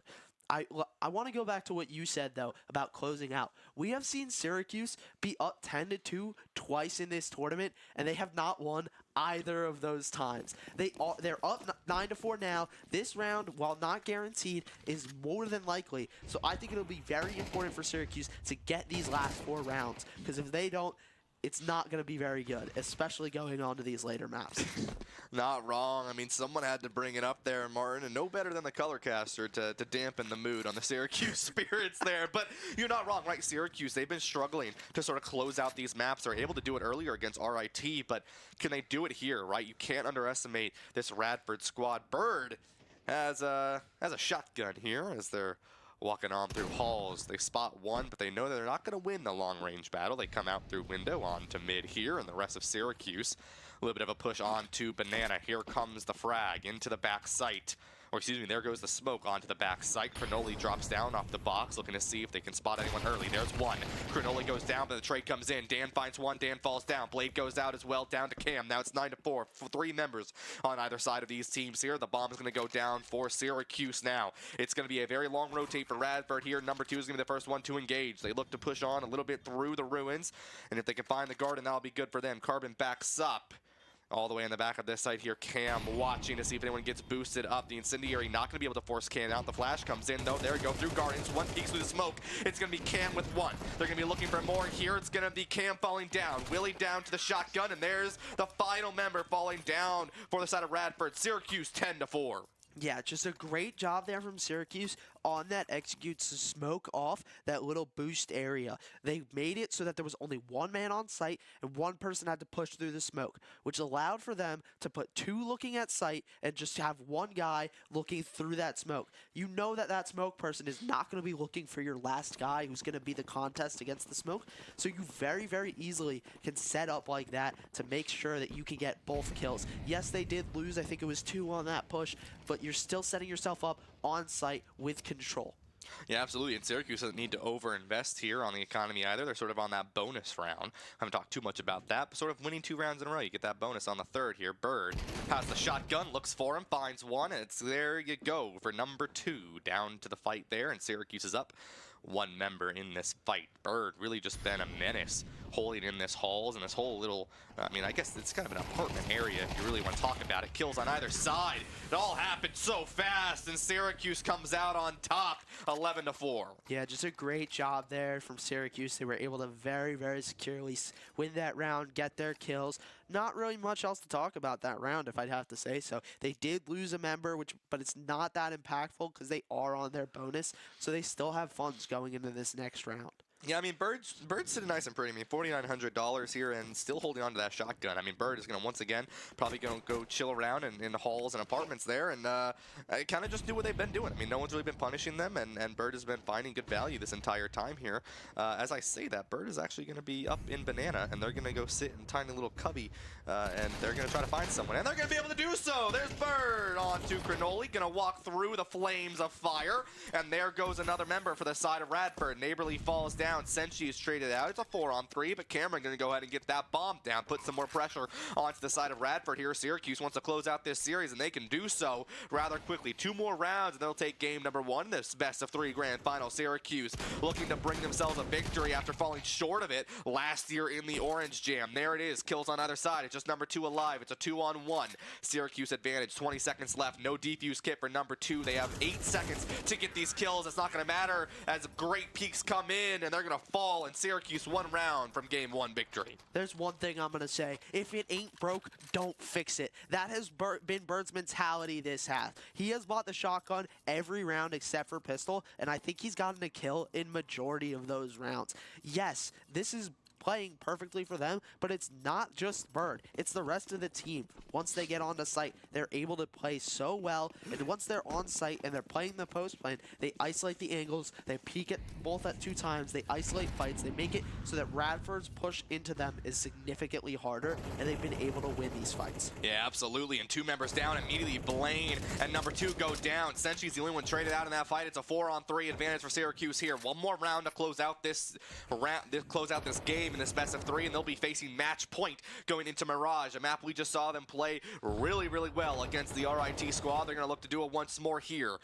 A little bit of patience here. Syracuse doesn't want to get greedy, and this is a really good play from them. They're not going to give it too much of an advantage. Bird, once again, in the apartments here. There goes Willie down to Dan. 2 members left for Radford, just trying to stay alive in this series. But it's hard as Syracuse is on fire, and they're rolling down the hill as Oranges do. They're looking to finish this up. They're holding each other's angles. They're holding each other really tightly. They're giving each other a nice hug as they walk through. There's the shotgun from Bird. Dan is there, and they fall down, but it's not going to matter. Cronoli there after a 5-round run from Syracuse University. Game 1 in this grand finals has been given to them. I mean, yeah, that was just perfect. You have a 6-round run if you can count that last round of the first half, but just a flawless second half for Syracuse on this T side. Once again, Bird with that shotgun, I mean, just crazy. We have not seen many shotguns, and for him to bring it out in this grand final and secure, I think, 5 kills, pretty sweet. Absolutely, yeah. I mean, Bird, literally the entire time, that entire bottom right part of the map, right, where sort of in halls and apartments and not really even short, just that really tiny area from stairs and all of there, Bird just controlled it. There was no rotate coming in from anyone from the side of Radford because there was a shotgun waiting for you literally at any corner. Syracuse taking that one, 20-6 being Cameron, but Bird, Carbon, Dan, and Senchi, 12-13, 14-13. Those were the kills. This team, they may not look super flashy, right? There may not be that one player that's dropping 30, 40 kills. Cameron has his moments, but you don't have that sort of crazy player who's always dropping a lot of kills. It's every player on this team dropping a lot of kills evenly, and there's a reason that as a team they've performed so well so far. Yeah, and not only are they getting these even kills, but they're not going negative. They know how to play their lives, and they're playing them well. Yes, they're trading. Yes, they're playing through trades. They're using trades to their advantage. Yeah. That's what every team does, though. So you have to say, okay, wow, they haven't really died that much. Yes, Radford wasn't able to get as many kills in this shorter map, but still, you're not dying as much. That's how you win games, really. Yeah, absolutely. And Syracuse sort of playing a little bit more unique than other teams. We've seen a lot of banana pushes coming in on Inferno, not as often from Syracuse here. They have a little bit of a different play style. Across the Syracuse teams, that's been the case. There's really never been a team here at Syracuse that plays typical, and that's kind of what makes them that scary team, right? There's a reason that this CS squad is top 20 in the country, and it's because they play a little bit more unique, but they know how to play textbook, right? They know how to play typical CS, and that's why they do so well on these popular maps like Inferno and Mirage. Mirage being map number 2 that we'll go to here in a little bit. But if you're Syracuse, that was a dominant win. That was a 13-4 win. You were so dominant on the CT side. The T side kind of felt like a breeze for you, and now you're one away from winning the grand finals and winning Orange Jam for year number 2. Yeah, and not only are you one away, but you're pretty much guaranteed that third map if you do get it. Yeah. Like I said earlier, they have been dominant on Nuke. So you're saying, okay, we are Syracuse. We won this first map. We're going to probably win this third map. Let's try and win this second map. Let's go home. Let's get out of here. Let's win this early. But yeah, just amazing job from both of them. Yeah, just great job. We're going to be excited to see this second map, and if we see a third map, I don't think anybody will be complaining. Oh, no, absolutely not. But Syracuse, they're going to look to close this one out. We're going to go ahead and take a quick break. And before we get into that potential final map of the grand finals, it will be Mirage. Don't go anywhere. Grab some water, grab some popcorn. It's going to be a heater, so don't go anywhere.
All right, and we are back, getting ourselves into the game here. The players were ready to go, and they've started up their round, already did the knife round, and we're into the game here. Syracuse looking to close out this series, a nice clean 2-0 in their grand finals. Radford looking to keep themselves alive in the bracket buster that they have been doing so well on, and already 2 kills. Dan and Carbon go down, and it's going to be a 3-on-5 advantage for the side of Radford here. Bird goes ahead and gets that plant down as they all push on through apartments.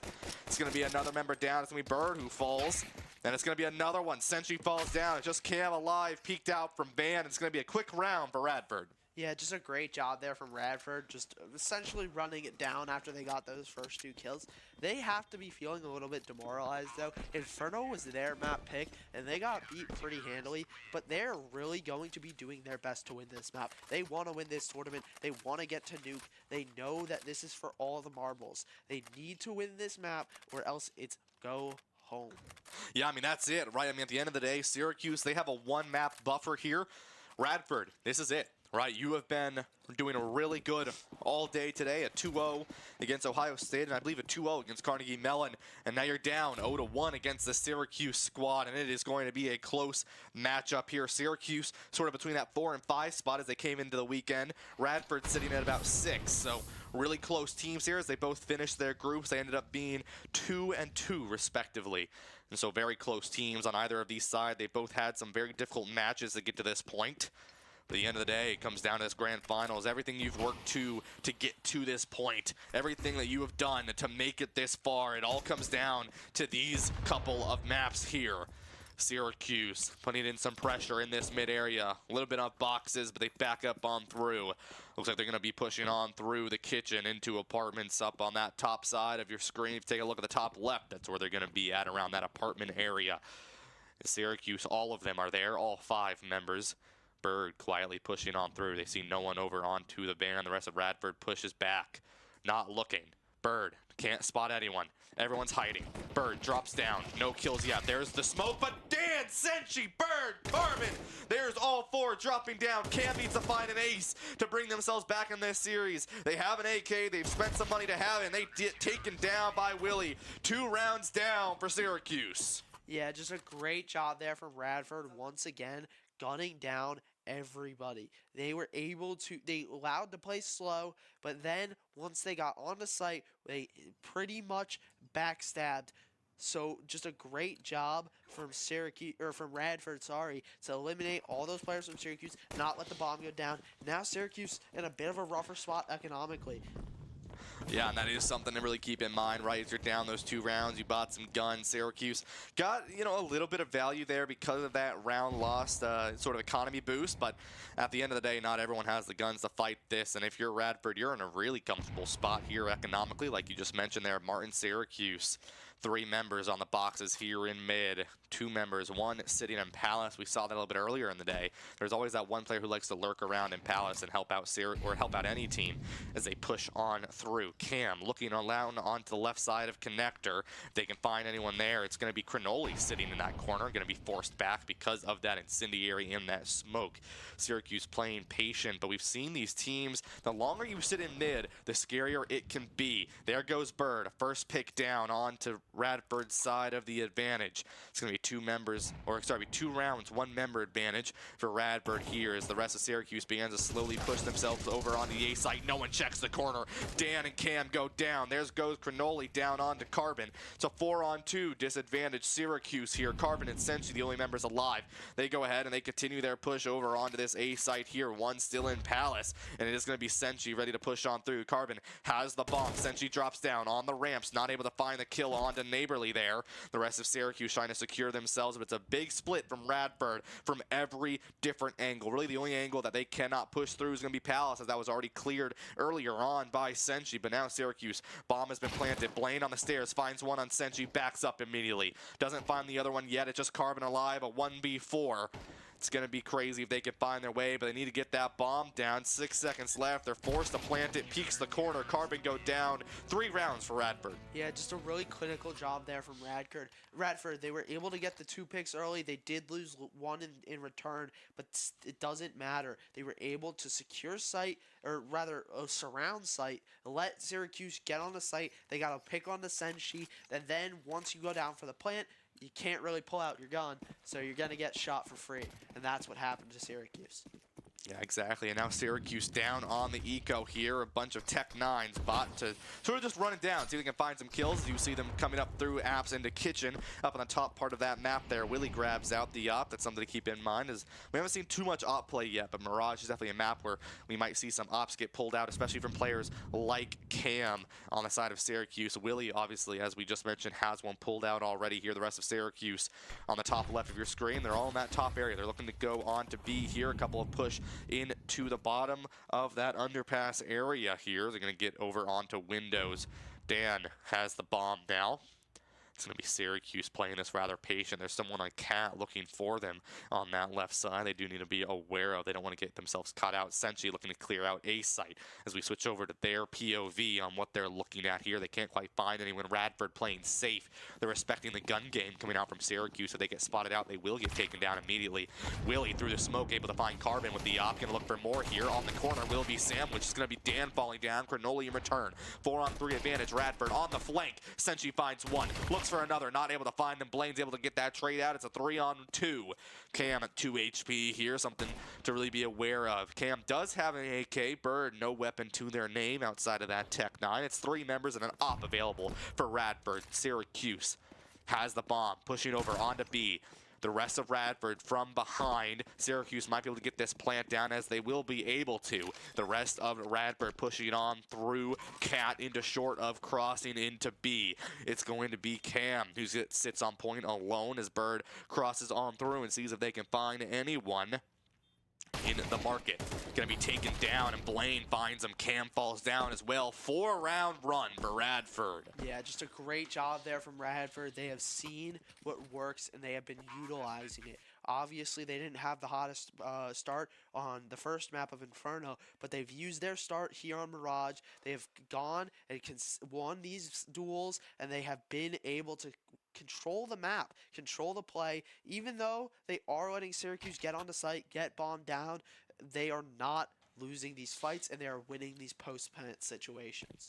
Yeah, I mean, that bomb's been giving good extra little bit of money for Syracuse here. They're able to buy a full loadout, but once again, a rather bit of a forced loadout here. I mean, look at the side of Radford's economy, very comfortable sitting there, and the side of Syracuse, not as comfortable. They need to start bringing this back in their favor. Syracuse looking to win some rounds and bring themselves back into this fight. Mirage, Syracuse's map pick, by the way, something to keep in mind is round number 1 Inferno was Radford's map pick, and they didn't do so hot on that map, and now Syracuse not doing so hot on Mirage. Nuke is game number 3 if we end up going to that point. This grand final series, a lot of things you sort of don't expect to see coming are ending up happening here. Senshi going to be looking. There's someone down in that underpass if they aren't too careful here. Bird decides to cross on through. It's going to be Syracuse now, and once again in this mid, we talk about this mid control a lot, and Syracuse has been playing for it a little bit more, but the unfortunate part is they haven't been splitting to the best case of themselves, where they get on the site, they're just not able to find enough. Number 2 is spotted out. Carbon finds Blaine. There goes the flash. Number's going to peek onto it potentially. Grabs out. It's going to be Cameron now. Senshi goes down. It's a 3-on-4, but in return, you're going to see number 2 fall down. Here comes the plant coming out from Cameron. Going to plant that down and put some pressure onto the Radford squad to get aggressive once more.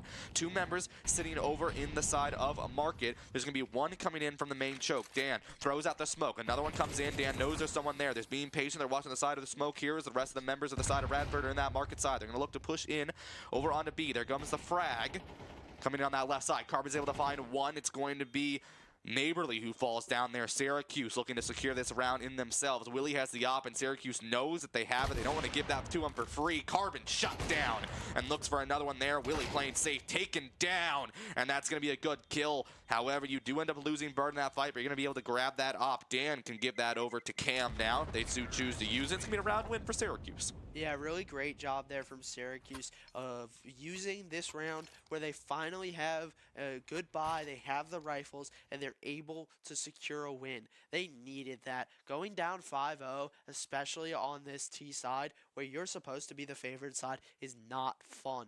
But being able to win that round, get the rifles out of the hands, get that up, even though Radford are still able to full buy, you're just very secure. You can now push more. You can have a better round, and you're just making it super easy for you to win, and also harder for them to close out the map.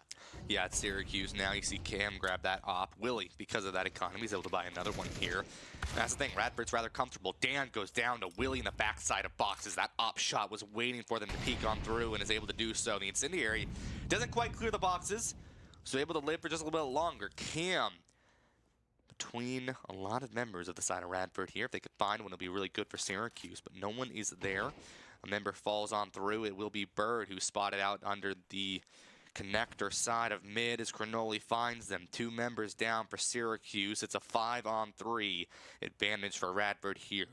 Cam slowly pushing on through, seeing if they can find anyone in connector, but no one is there. Has the bomb as well.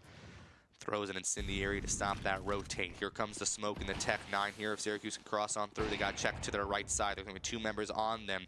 There comes the incendiary. I like this play, but they peek a little bit too far out. Carbon goes down. There goes Cam. It's just Senshi alive, and they're cleaned up. And another round win for Radford. Yeah, it was a great idea from Carbon to molly out that corner, but he just gets killed on the way in, and then they don't expect the rat play in that corner from Willie or from Cronoli, and he's just able to get Cam, not having the best weaponry for those close-up engagements, and just really able to close out that round. They got more than they did on the last map, which is always a good thing to see. Just great playing from them, and they've been doing amazing so far this map. Yeah, absolutely. And Syracuse sort of struggling to find their way back in this map here. Syracuse, they've had sort of an interesting sort of time on Mirage these past couple of days, sort of going back and forth. Carbon immediately an early pick onto Syracuse, and we talked about this in a lot of these games. That team that loses that first pick, it's hard to come back from.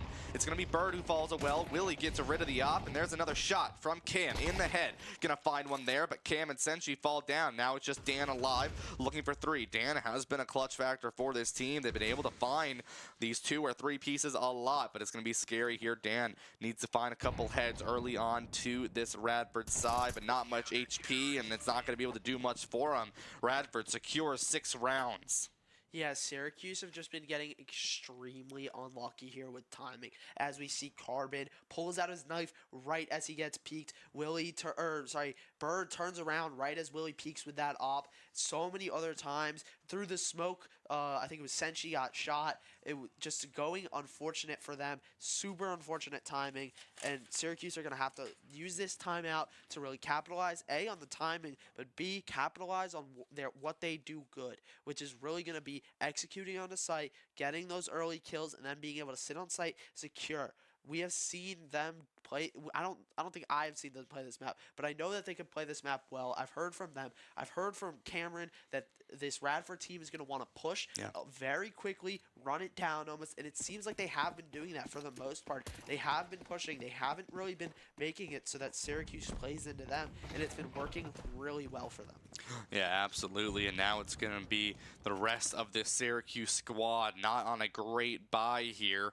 That timeout to sort of get this Syracuse team back in the swing of things here. The frag goes in, does a lot of damage, and Dan's going to go down. There goes Bird, and there goes Senshi as well. This Radford squad just coming out on top here. They're looking for a 6-round lead against this Syracuse squad. They're on the CT side. They want to take this in control here. Cam going to grab that gun and just back out, see if they can find anyone. I mean, Syracuse down a little bit in terms of that money.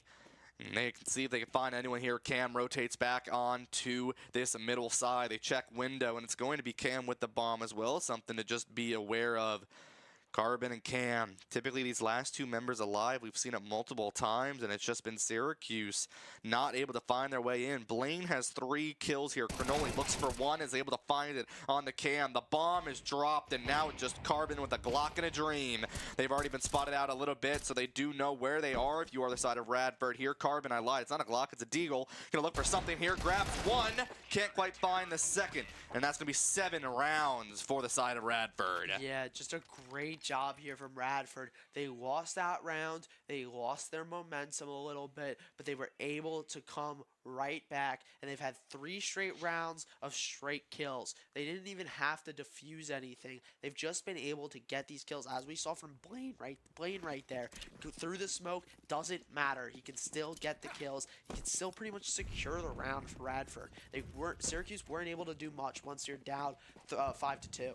Yeah, absolutely. And now it's Syracuse. You've already lost 1 round in the half going on to that CT side. It's a little scary as you try to go forward into this next side of the game here. And Syracuse, they've got guns now, but once again, you force that by.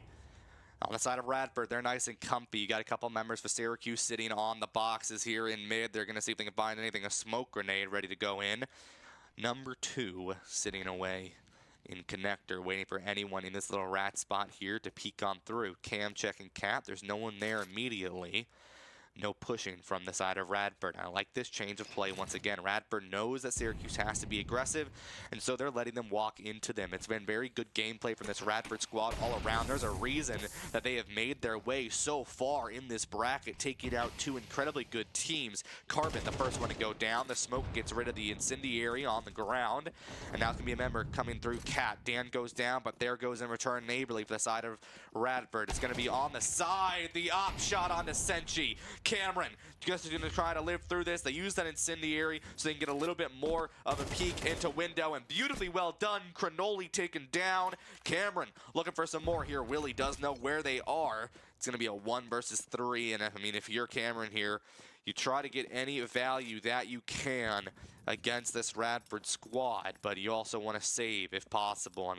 You don't have much money to use here, and it's going to be what they do. Cameron's going to save this AK, and you also see Willie really scared with that up. They're going to back all the way up over onto B site. They don't want to do anything, and that's going to be a round win for Radford, 8-1 in this series. Yeah, just extremely dominant from Radford. This is now 2 4-round streaks that they have been on, and I want to see how well they can do to close out this half. It's going to be very good, and it's not only closing out this half, but it's closing out this map. We saw that they have been able to do so much with these guns. They have been able to stump Syracuse so well. So I want to know how they can do it. Obviously, they didn't have the hottest map on the first map, but they have been playing amazing all the tournament, and this map shows just how well they've been playing. Yeah, yesterday we did talk about Radford a little bit. We talked about how they're kind of that dark horse team that you don't really, they're sort of there in the middle. They're a little bit on the bottom of the middle of this terms of the seeding, but they're a team you got to look out for, and they've been doing a really good job. Willie finds Sentry through Palace with an op, and it's going to be 1 member down for Syracuse already. In return, Neighborly goes down to Dan, but this is what you got to be worried about this Radford squad. 2-0 against Ohio State and 2-0 against Carnegie Mellon. They're now looking to win this 2-1 against Syracuse, and a great way to start, 8-1. Syracuse going to go ahead and get that plant down, but not quite, as it's going to be a peek on through, and it's going to be another round win for the side of Radford. 3 kills for Cronoli, 9-1. Yeah, and if I had to take a gander at what Radford's coach told to them in the break, it would be pretend like that map 1 didn't happen. Pretend like we're going into this as a fresh series. As they did, they went and they have won 2 maps, like we said, against CMU and against Ohio State convincingly. As underdogs, they need to step back. They need to say, we're in the grand final now, but we're playing this like it's any other game. We know we have the ability to win. We know we have the ability to beat this team as we beat teams that are better than them. So let's go in, let's win this game, let's play calm.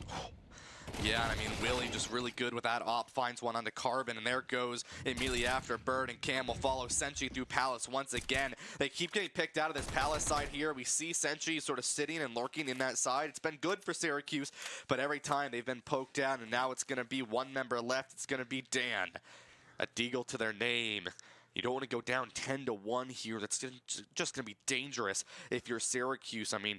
You have the ability to buy one last time in this half. Dan trying to get any value they can. If they can find Willie, that'll be ideal. But Willie is just going to chill in window. They don't want to have to deal with anything else here. Neighborly flicks it back around and takes it down. It's going to be Cronoli who gets credit to that kill. 10-1. 6-round run, Radford. I mean, this is just beautiful from Radford. Yeah. They are playing clinical, almost surgical. Yeah. They have won every single round, and not only that, but it has been convincing. They have not dropped below 3 players since they lost that round 5. It has been insanely impressive, and the mental has to be up so much and down so much for Syracuse. You have not won in 6 rounds, and you've only won 1 round at that. Yeah. Yeah, I mean, not only that, you take a look at that. If Radford wins this as 11 rounds, if they win the pistol round, it may be over for Syracuse on game number 2 in a dominant fashion. 13-4 was Syracuse victory, and might be a 13-1 if Radford can pull it off and close the series. Here comes Syracuse on the site. There goes Bird, there goes Carbon, there goes Senchi. Only 1 falls. Neighborly for Radford here. Syracuse gets on the site, but someone look in the corner. Dan is taken down by Cronoli. It's now going to be just Cameron alive for the side of Syracuse. Perfect execution from this Radford squad. And now it's just Cameron all alone in the universe, looking around, sort of hiding near the boxes of ticket here, and it's going to be just them alive. Radford confident in this game. The bomb is sitting all the way back of sight there. Willie and the side of Cronoli find it, and Syracuse down 1-11 as we switch sides. I mean, this is just impressive straight up from Radford. Like we've said, they weren't the best team coming into this tournament, but they have shown that they should be considered one of the best teams, not only at this tournament, but in this nation. They have beat so many good teams, and Syracuse are going to need an amazing half if they want to do it. And if they lose this first round, it could be over anyways. Syracuse really need a Fnatic Grand Finals of Valorant run right here to win this map.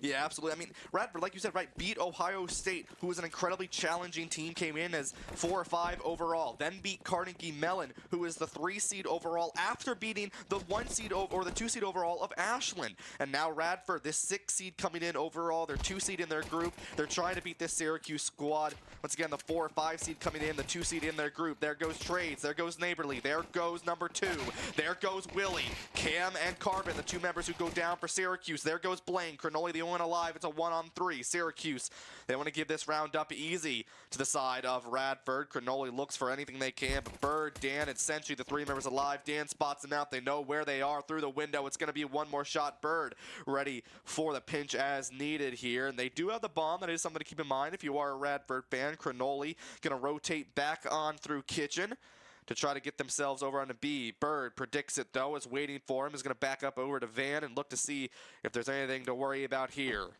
It's going to be just sitting around in that corner of Kitchen there between apartments and Kitchen, and Cronoli looking for anything they can. Jumps in, spotted out. Now Syracuse knows exactly where they are. Dan going to be sitting, gets a couple shots in. Cronoli able to find one, looks for another one there. If they can, it'll be very dangerous to beat a 1-on-1 with Senchi and Cronoli. Dan peeks the corner, comes out around, able to find him, and Syracuse wins that second round. Yeah, just a great job from Syracuse. Very clinical. They were able to get their kills early, and then they were able to push it into a 3v1. It didn't matter that they lost Bird in that final few seconds. They were still able to secure the round, and they were able to start this comeback. It is going to be long. It is going to be grueling, but Syracuse have started their process. Yeah, and you've got to play this to perfection if you're Syracuse. I mean, you cannot give up anything to this Bradford squad. You've got to keep them at an economy boost, or a negative economy boost this entire time. You've got to stay safe your entire time. You can't be letting yourselves die early. Syracuse has to play this to perfection. They got to bring in a professional surgeon with how steady the rest of these rounds need to be for them, and it's going to be difficult. But Syracuse, a team that's been down before and finds their way back through. We've seen it multiple times. Shots are fired. Neighborly goes down. Cronoli goes down. Blaine goes down. Number 2 goes down. Bird is the only one traded out. Syracuse to perfection. Only 1 member down. A great round win for Syracuse, but now teams are even in the guns. Yeah, like you're saying, now we're back. Now we are both on full buys. This is going to be the round for Radford. They have to win this to secure it in 2 rounds, to let us go to this nuke map very quickly. Syracuse still need to win, though. If Syracuse wins, it becomes more interesting. Yes, there is still a 7-round gap, but then you have a low econ for Radford, so they might need to take another round. Now you're down to 6. Just every single round is essentially a 2-round swing because you're able to win that round and you're able to win the next round, which is an eco. So this is a very important round for Syracuse. Absolutely, but losing Cameron early is not a great way to start that. 4-on-5, Syracuse at the disadvantage here. Carbon in the rat spot of this connecting area of connector. Finds one, but isn't able to find any, actually. Senshi also falls down. It's a 2-on-5. There's another one. It's just Dan alive. It's a 1v4. Dan finds one. Dan finds two. Can they find more here? They're 2 kills in. They need to find 2 more to win this round. Picks up the AK instead and rotates on through the window side. Dan, it all falls on your shoulders here. You're in match point against this Radford squad. Someone's up top, finds them! And Radford 1 round away from bringing us to game number 3 in the grand finals of Orange Jam. Yeah, just really good there from Radford. Obviously, Carbon got very unlucky not being able to get a pick there when he probably should have, but after that, Radford did an amazing job. They set up perfectly. Like I said, they set up not a crossfire in this sense, but essentially a double swing. They were able to hold Dan even after losing 2. They prevent the comeback, they prevent the clutch, and they push it so that they're 1 round away, and Syracuse is in a bad economy.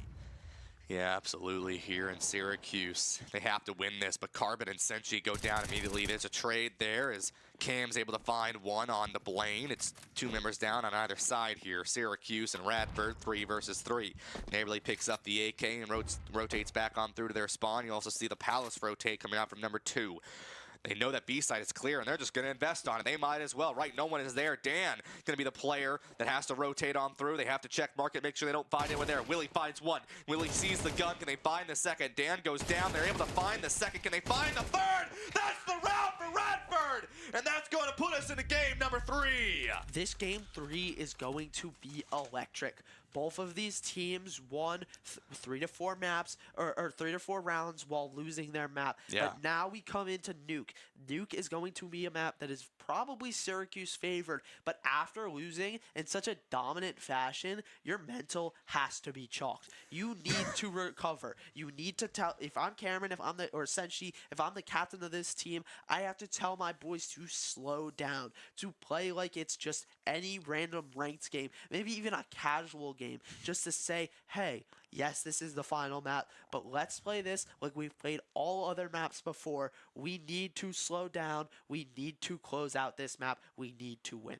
Yeah, absolutely. And Nuke being that 3rd map, I mean, Martin, the thing with Nuke is typically a lot of these maps are T-sided. On the side of Nuke, you want to win the most amount of rounds on T because it's a CT-sided map, and it's going to be something. I mean, Syracuse has always been good at Nuke. It's really been between Nuke and Anubis for that team, as well as for RIT. I mean, you see Nuke and Anubis picked by RIT and Syracuse the most. Those are the maps you typically see.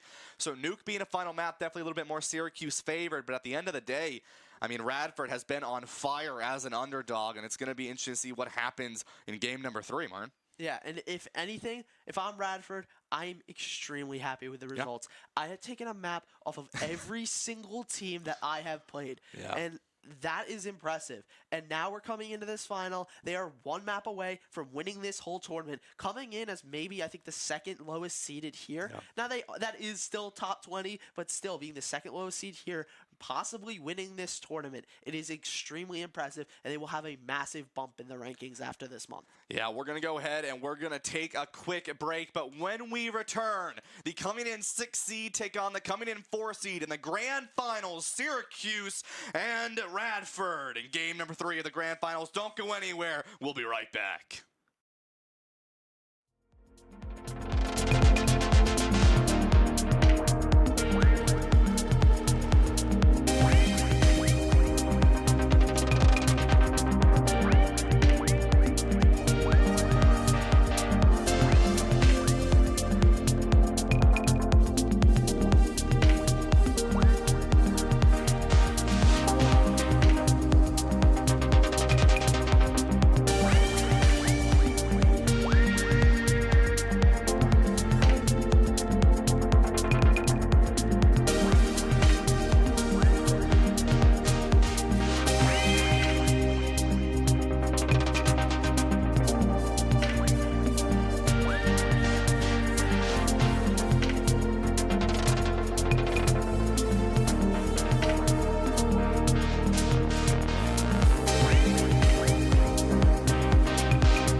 Hello and welcome back, folks. We get ourselves back in on to this match for game number 3 between Radford and Syracuse. We're going to go ahead and get ourselves on to Nuke, a map that Syracuse has been pretty well known to play well on. Yeah, I mean, this is their map.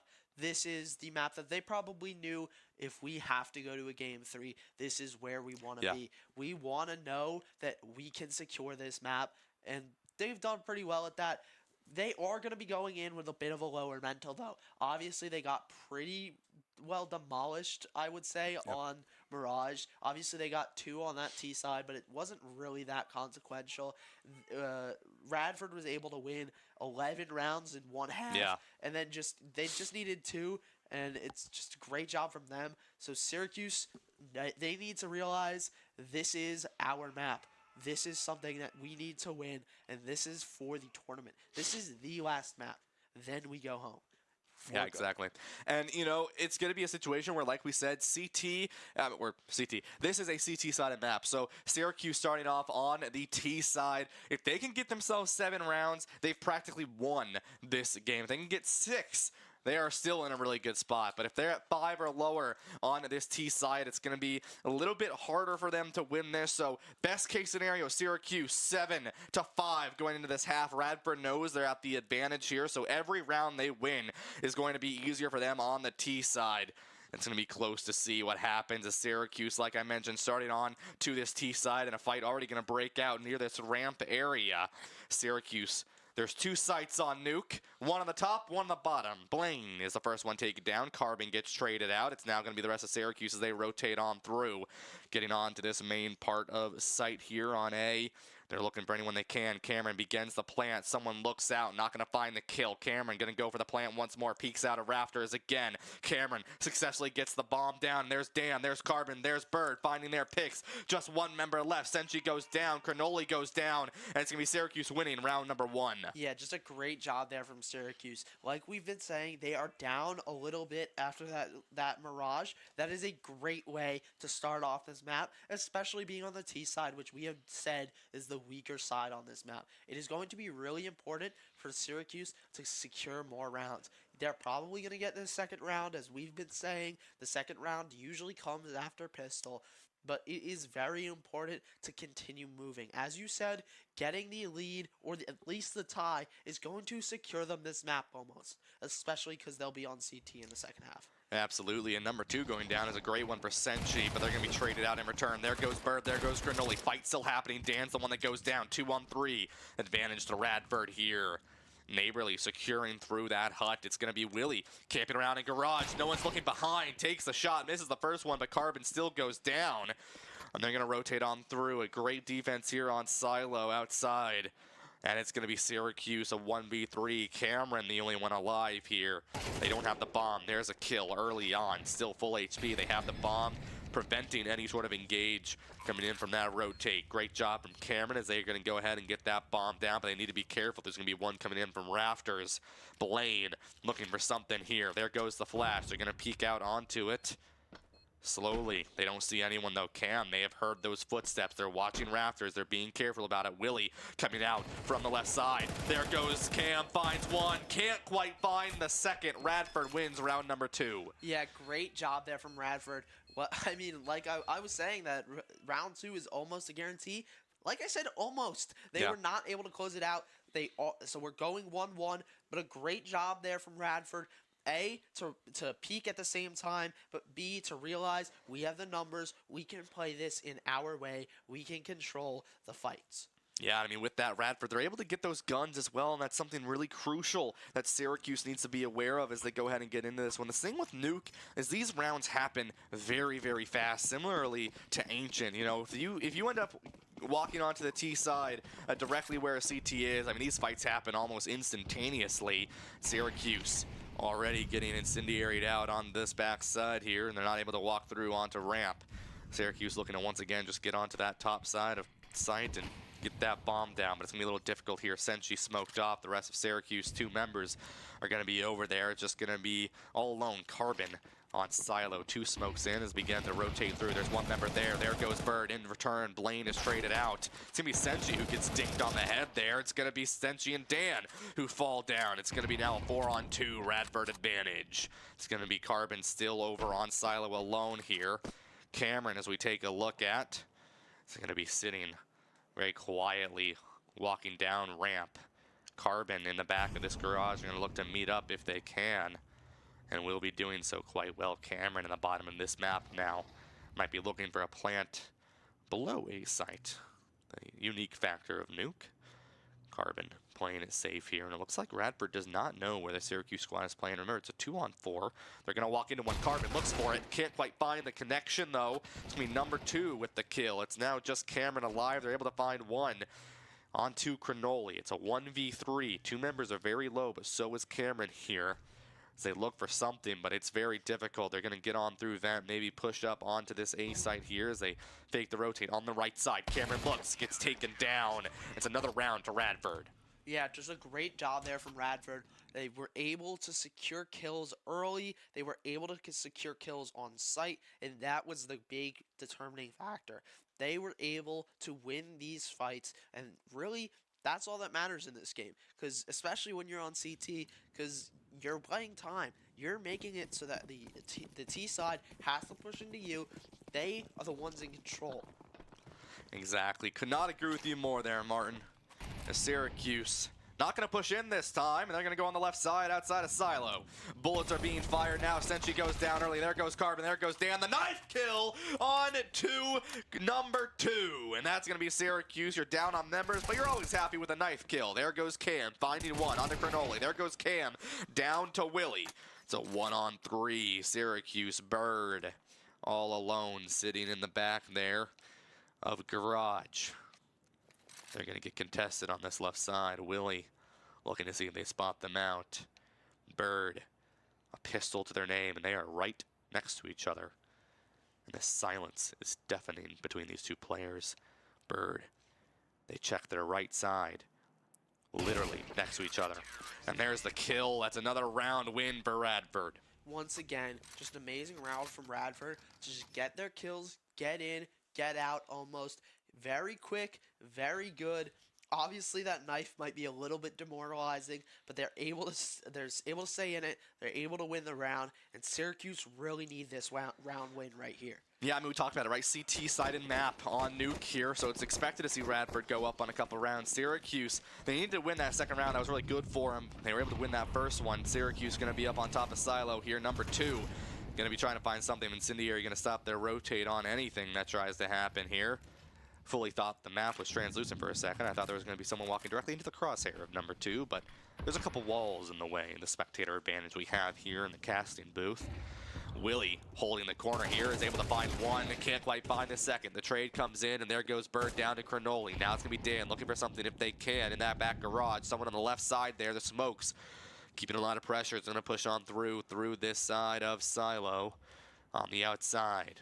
Looks for someone, can't quite find the shoulder, just barely. Cameron's still alive. Gonna be able to get clear out. Dan goes down. Just 2 members, 2 versus 4 here, Senshi. As they look near vents, they might be able to find someone. There's the gun. Slaps them down, turns around, can't quite find where they are, and they're taken as their body falls. And it's just gonna be Cameron, once again, the sole player alive for this team. They're able to find Blaine. It's 2 members alive for Radford. It's Cameron alive for Syracuse. Cronoli, Neighborly, Cameron. 3 members left here. Syracuse needs this round. They're going to get on top of rafters here. Cronoli smokes it off. Cam does have the bomb, so they do have the ability to get onto site. There he goes, on the site. Doesn't look for the plant quite yet. He's going to tap it, going to stick it. Fully sticks that plant.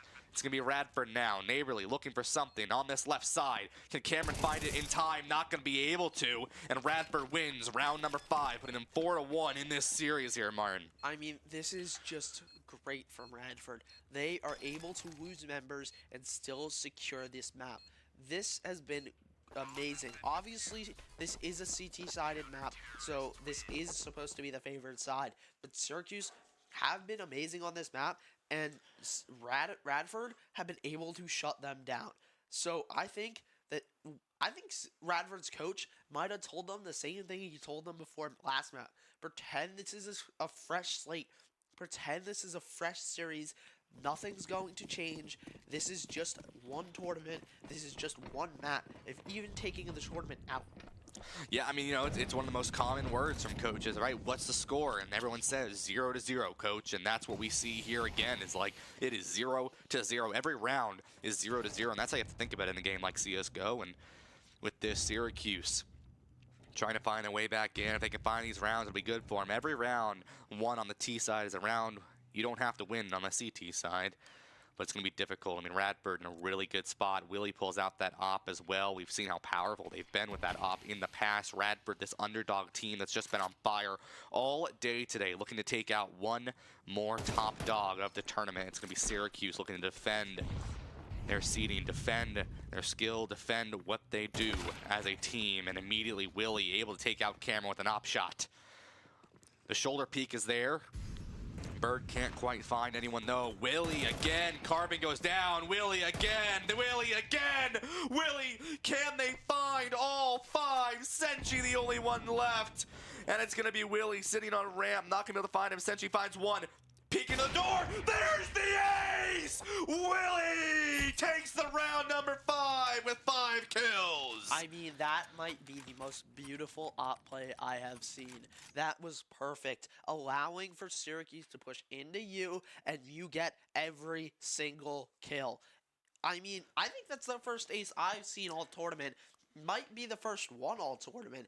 Willie just able to play with that op perfectly and use the angles that he can control to his advantage. Yeah, I think that's the first ace at least on stream here. You're right, Martin, and it's going to be scary. And there it is, Cernoli through the blind, through the smoke, finds 2 on the Carbon and Senchi. 2 and done. It's a BOGO deal for the side of Radford. Now it's going to be 3 members left for Syracuse. They're on this side, the Incendiary into the vent, and there goes Bird to a frag. It's now just Radford running away with this one here. Martin, almost 6 rounds in their favor. It's going to secure them the half, and it's going to be really, really good for them if they can. Willie, once again with this op, finding another kill. Cameron gets the plant down, but it's a Cameron 1v5. We've seen one ace. Can we see a clutch ace come in? Cameron, the player that we've talked about in the past. Very, very talented player, has the ability to get all of these kills. Taps the defuse, doesn't actually stick it through the door. Neighborly sends a couple shots in. There goes the defusal. Cameron able to find one, but goes down immediately after. Round number 6, handed on over to the side of Radford. Yeah, just a great job there from Cannoli, using the momentum they got off the back of the ace. That's always demoralizing, I think, having one player kill your entire team. Now going and you have one player getting over half the kills on your team. This Syracuse team really needs to take a second. They need to say, let's calm down. This is our map. Not their map pick, because it was just what was left over, but this is our map that we know we can win. We have been winning on. Let's play slow. Let us control. We know that CT side is the advantage, but we need to start winning on this T side to make it super simple for us and hard for Radford. Absolutely, and Radford, I mean, they're feeling confident, and now it's on that T side. Every round they win is one round less that they have to win on the not as favored side of Nuke here, and so Radford looking to get every round more that they can get here to make their life easier when they move to the side of the T. Syracuse looking to make it even. Willie through the smoke finds Dan. There's another one on Senchi. Carbon, Cameron, Fall, Cronoli. The only trade coming out for Syracuse is just Bird alive. The op is alive as well for Willie, who's 14-2. I want to add, we're 8 rounds in. You've only died twice, and you've killed almost 2 players per round. Syracuse is struggling to find their way into this Radford CT side. Bird maybe just looking to save here. You're a little broke on the money. Willie finds the kill, and no save for Syracuse, 7-1. This is bad for Syracuse. Yes, they have been on the lesser side of the T side on this map, but still, only 1 round in 8. You have amazing players. You need to be using these guys. They need to do something fast. They need to surprise Radford. They have been playing pretty uniform. They need to find a way to knock the socks off almost of the people here of this Radford team. They need to find a way to get onto site and to get the kills. Radford has once again done this perfectly to where they aren't losing many members. I don't know when the last time they were under 3 members is, other than excluding that one round they lost. Yeah, I mean, and you say that, you take a look at last map as well. When was the last time they were below 3 members, right? I mean, this Radford squad in 2 maps in a row has been just a dominant force, and they're starting to really understand what they want to do going into this series, and this underdog. Maybe the team to take out the grand finals. Everyone loves an underdog story, but Syracuse, not a fan of it. Willie, holy, another kill. Senchi goes down. Number 2 able to find one on to Bird. Number 2 is going to be able to find one again. Cam goes down. Dan goes down. Carbon, the only one not down for Syracuse. Radford, 1 round easier on their T side. Can they make it 2? Carbon spots out 1, but is going to throw out their position. Radford knows where they are. A lot of bullets go through the wall, but no connections. Carbon still alive. You weren't able to save last time.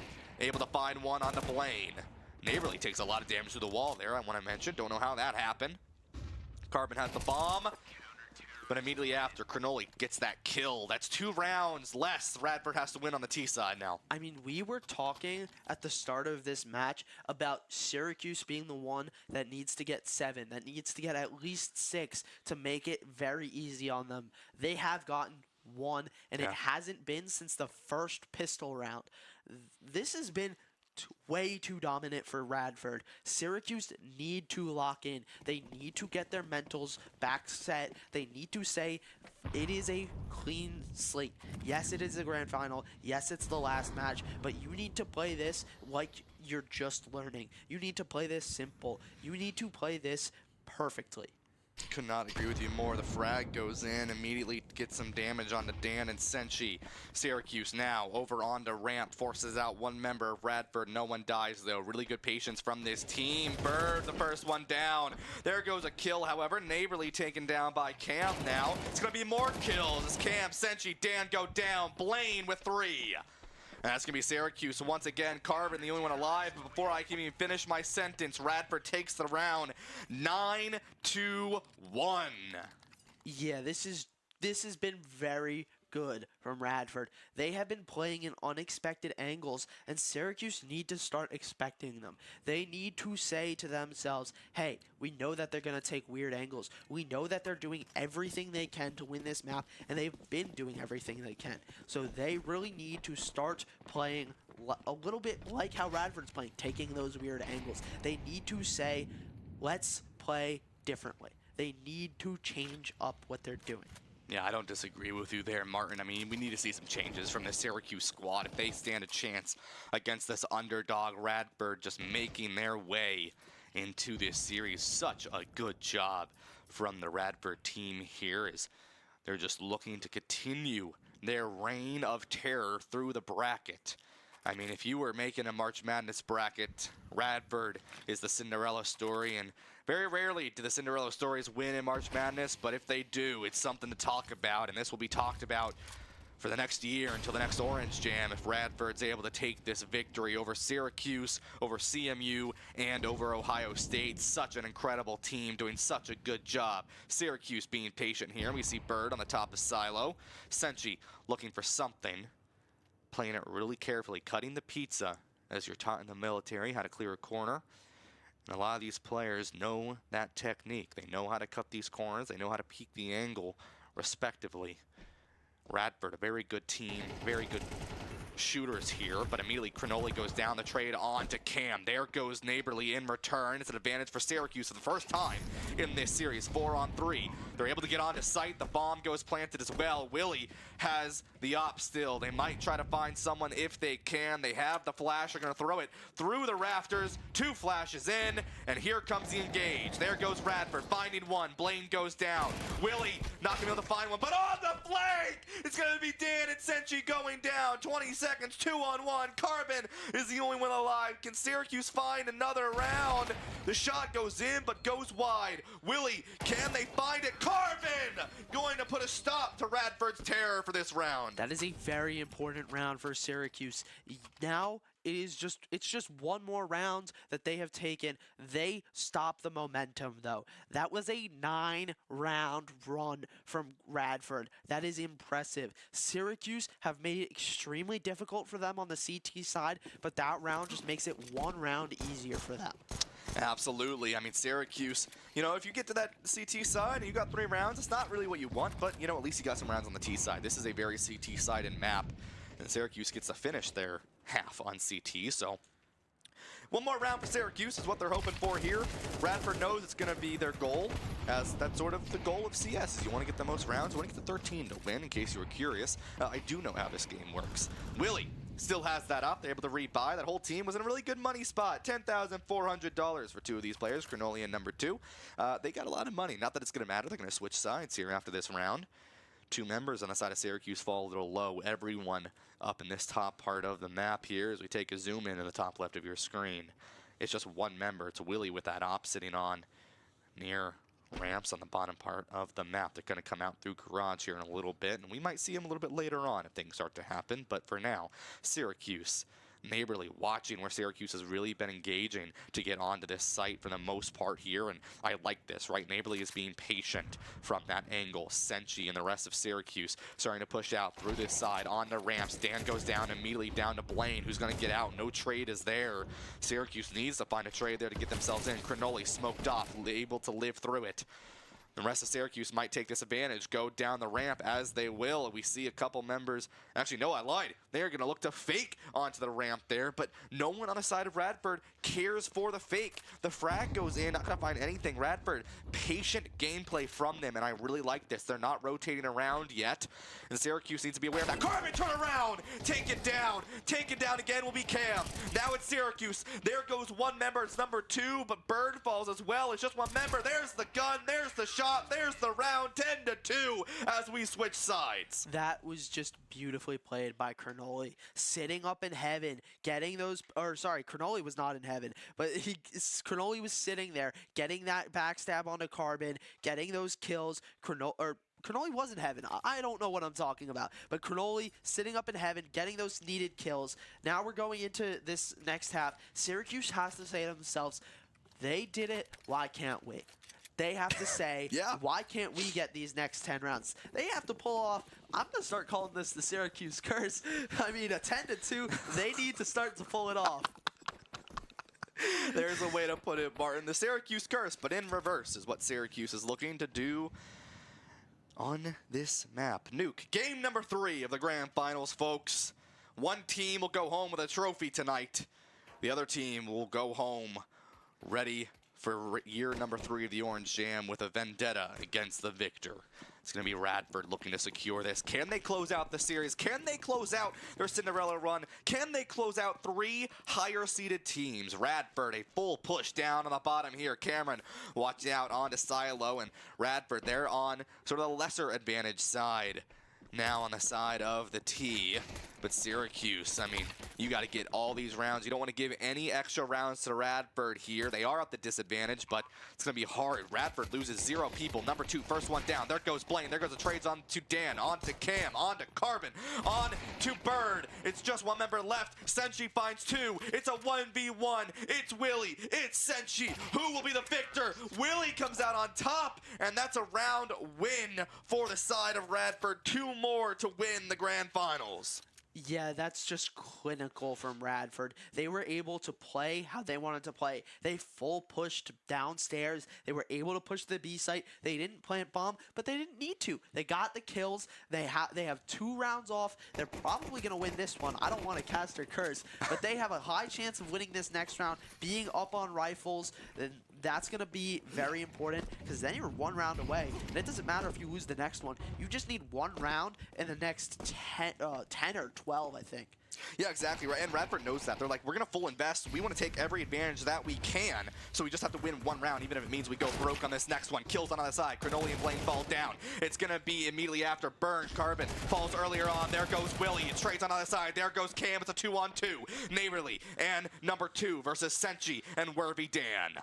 2 11 rounds. Radford here, if they can win this one, they'll be facing match point, match series, match game, grand finals champions. The underdog story for Radford, looking to clean this one up after a rather dominant win from Syracuse on their map pick.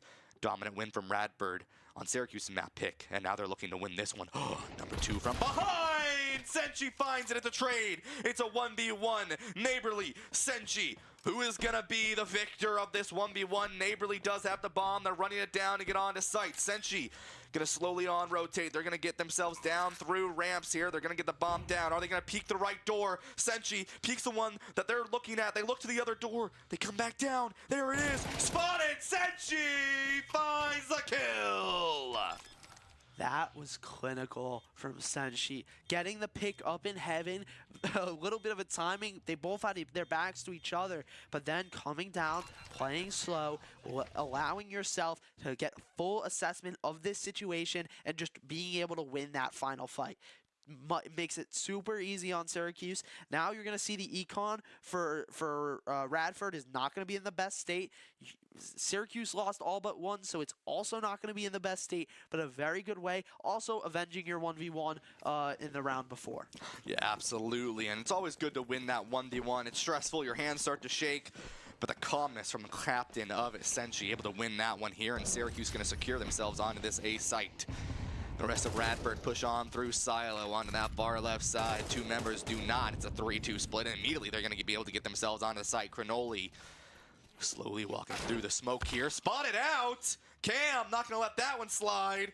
Takes one down. Radford down on gun advantage, but they're up on the round. Syracuse needs to be perfect for these next few rounds, even on the CT side.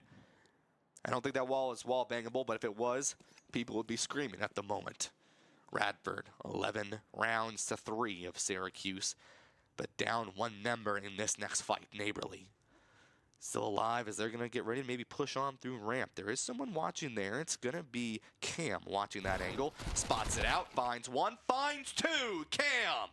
Greatly done from them. It's 2 members for Radford here. No members dying for Syracuse would be perfect. They don't give any eco damage to their team, and they keep themselves up against this Radford squad and begin to start to snowball it here. Cam spots out Blank, and they find the shot. The flash goes in. They turn it just in time.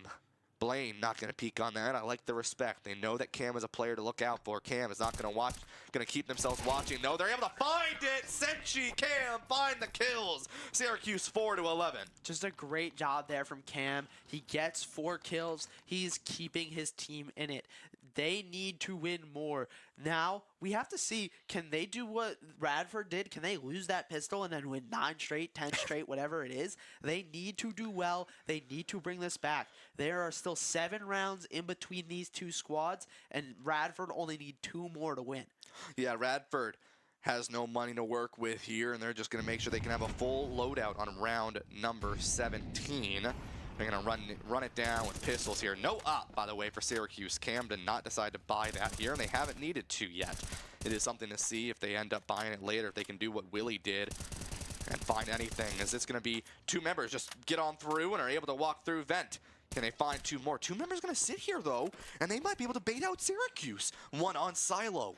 It's going to be Syracuse, Neighborly, hiding on this vent, being very, very patient. Radford gets the plant down over onto B site. The frag finds Cronoli from Bird. It's going to be a good intro pick for Syracuse. 30 seconds on this bomb defusal. Syracuse is going to need to get a little aggressive here. Through the door, Blaine finds 1, but not going to be able to find them. There goes Neighborly as well. Cam falls, but it's going to be in return number 2. It's 1 member alive. It's going to be Willie here, 4 versus 1, as Willie just runs away. The bomb is defused, and Syracuse wins the round. Yeah, just a very good job from Syracuse to be able to say, okay, they have bomb down. Let's get our kills. Let's go. Let's get bomb defused. They are playing good. They are playing super good. They are using the CT side, this advantage side, to their advantage. They now have 3 in a row. They are going to be against the full buy of Radford. and Radford was able to save a rifle as well, as Willie was able to escape with one last round. Yeah, this full buy is going to really make or break the game here for Radford and Syracuse. Syracuse can win this. They're going to be back on a snowballed eco for Radford, but Radford wins this. You're one round away from taking the grand finals and taking that trophy home. A little bit of incendiary damage goes in on the Cannoli as they fall down, but there's one. Bird finds one, traded out by Willie in return. Syracuse now knows there's a couple members down on this bottom site, going to go over onto B. They walk back up here. Couple smokes go in, a couple incendiaries go in to just put out some pressure here. There's one member from the side of Syracuse waiting through the smoke. They're going to push on through. Very slowly finds one. It's Cam. Willie finds the trade, however. It's 3-on-3. That's the thing with these guns here, like we mentioned earlier, Martin, is it's going to really come down to which team can find the victory with these guns. The bomb actually does not go down. There it is. Willie begins the plant. 40 seconds. I always mess that up. 40 seconds. For Radford to win this round. Syracuse wants to be very surgical with how they play this round, like you mentioned earlier, Martin. Surgical and clinical to win this. You don't want to lose any more guns. You don't want to lose any more eco. You want to make sure Radford is swept cleanly from this round. Here comes the smokes. Here comes the engage. Dan going to look to push through these yellow doors here. Can't quite find one. There it is, though. Senshi falls, and in return, there's another one down. There's another one, and the third! Syracuse wins the round. There is a defuse kit, I hope. There it is. And Carvin gets to defuse another round for Syracuse. A great job from Syracuse to get these kills, to play to their advantage. We saw they got a kill early, and then they got barreled down, but they were able to keep it level the entire time until the end, when they were able to secure the 2 kills. The important thing for Radford, though, is they got all but 2 rifles out of the hands. Yes, they're going to be able to have the economy, but if you can win this next round, you're putting Syracuse in a really rough spot going into this final map. Yeah, exactly right. And if you can force out some more guns from this Syracuse squad, get some kills, then you have players who are struggling to buy consistently, right? And that one gun may truly make the difference. Syracuse here, still 5-round difference, but it was a 10-round difference. Cannoli immediately goes down. Camp finds 2 as Neighborly falls down as well. The rest of the side of Radford scrambling to live through this next fight. It's going to be a B push here. Willie is spotted down, but it's not going to let happen. It will be Bird who finds them. Immediately runs through the door, and Bird will fall down, but it's a 4v2 Syracuse advantage. A push through vents here. They're going to take a look on this left side on the ramps. Blaine goes down to Dan. 4v1. Radford needs to plant this bomb down, as they're going to be on that backside here. It's just going to be number 2 alive. They're going to be spotted out, and they're going to be taken down. Syracuse 7-11. Syracuse have been playing really well in these past 2 rounds. Obviously, we've seen they've won 5 straight now. Doing really well, getting these kills, not losing anything. They didn't lose, they lost 1 rifle there, and they were able to save, they were able to get their troops down, save their money, and be able to win that round. Now it's up to Radford to keep playing. They do not want to lose any more rounds, because then you're going into it where it's close, where it's, hey, maybe we lose this one, we lose the next, and then we're back on like low buys.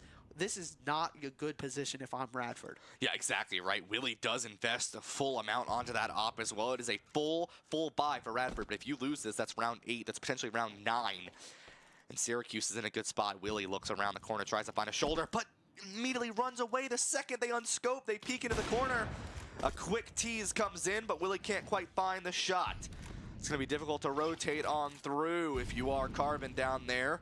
Willie can't quite find anyone. They know that Willie has this op. It's a little bit of ego peeking into this, but they like to know what's happening. Syracuse, they want to know where the side of Radford is. They're scared of that op. They respect it. But they do want to know as much as they can so they can make their plan of attack. Senshi now looking in on to this garage area. The rest of Radford as they push in from Silo. They're looking to see if they can find anything. They're in that garage now. Syracuse playing slow as well as Radford playing slow. Syracuse not getting greedy. They're not giving Radford anything more than they already have here. As Syracuse in a really good spot on this CT side. We talk about how this map is CT sided, but still Radford only needs a couple rounds. You see how hard it is to win on this T side. They were at such an advantage, but now it's difficult for them to win this at large. Here it is. Shots go down. Senshi goes down. Dan goes down. Blaine goes down. And now it's going to be a lot more kills. The frag goes in. It's going to be a 3-on-4. Syracuse disadvantage. Cannoli gets the plant down there. Bird throws in the frag to blow up the smoke. Can't quite find the kill. Doesn't get even that much damage. There goes Cam down to Willie on that op. Radford in a really good spot. It's a 2-on-4. Radford wants to win this round. And if they do, it'll be a really good spot. It'll be one round away from defeat. But there goes Bird. It's just Carbon alive. The smoke, the second it goes down, that gun is going to be exposed. Or I lied. That's not a smoke, that's a wall. But sometimes they look the same. They're both gray. Radford turns the corner, finds Carbon. One round for the underdogs to go home with the grand finals. This has been the series of Willie, or the map of Willie, rather. He has been playing amazing. We saw Senshi was there playing in hell, and immediately as they see the op, he runs away almost. He smokes, he pushes Willie off of that angle, gets out. They do not want to take these long-range angles against Willie's op, and Willie's going to have it again for this next round. It is super important for Radford to play around Willie, to play around this op that has been carrying you so well on this nuke map. Absolutely, and here it is, Radford. They need to stay calm. Can they close out this series? That's what it comes down to here, 12-7. Radford needs one more. There goes Blaine early. That's going to be good for Syracuse, not as good for Radford there. It's a 4-on-5 advantage Syracuse. Cameron has the op. Here's something to keep in mind. Cameron and Willie, these two players have been dominant forces all together this entire series, but especially when you give the ops in their hands. A couple bullets goes in. Cannoli can't quite find the connect on the kill, though. It's going to be some aggression. There goes Willie down. There goes Bird in return. The trade comes out. Syracuse not want to giving this one up quite yet here. It's going to get a little messy as this fight starts to happen. It commences down. Radford starts the plant. They tap it, but aren't able to find it. Cam, the op goes down. It's a 3-on-3. Syracuse, they need to make something happen here, but Radford needs to get this bomb down. They go ahead. They're going to stick. 40 seconds commencing. Syracuse needs to make something happen here. Cannoli watching the door. Senshi walking down over onto the side. They go down. Number 2. It's just a 3-on-2. Syracuse, they need to make something happen. They have the defusal kits. They only need 4 seconds left, but Radford, they just want to stall. They want to get these kills. They're in a good spot. Number 2 on the flank. They could do it. They could end this series. That's a kill on Carbon. It's just Dan alive. Can they do it? Can they secure it? Or are the underdogs going to bring their Cinderella story to life? Dan goes down. Radford, 3-game victory, 2-1, and the grand finals. What a fight from Syracuse, though. Obviously, giving props to Radford. They have just done what seemed almost impossible at the start of this tournament. They won maps against every single team they played, but they were just too strong in the end for Syracuse. Syracuse won 5 in a row. It really looked like they were going to be able to do what Radford did, win those 10 rounds and a half, but they just weren't able to. 1 round for Radford became 2, and that was all for them to win.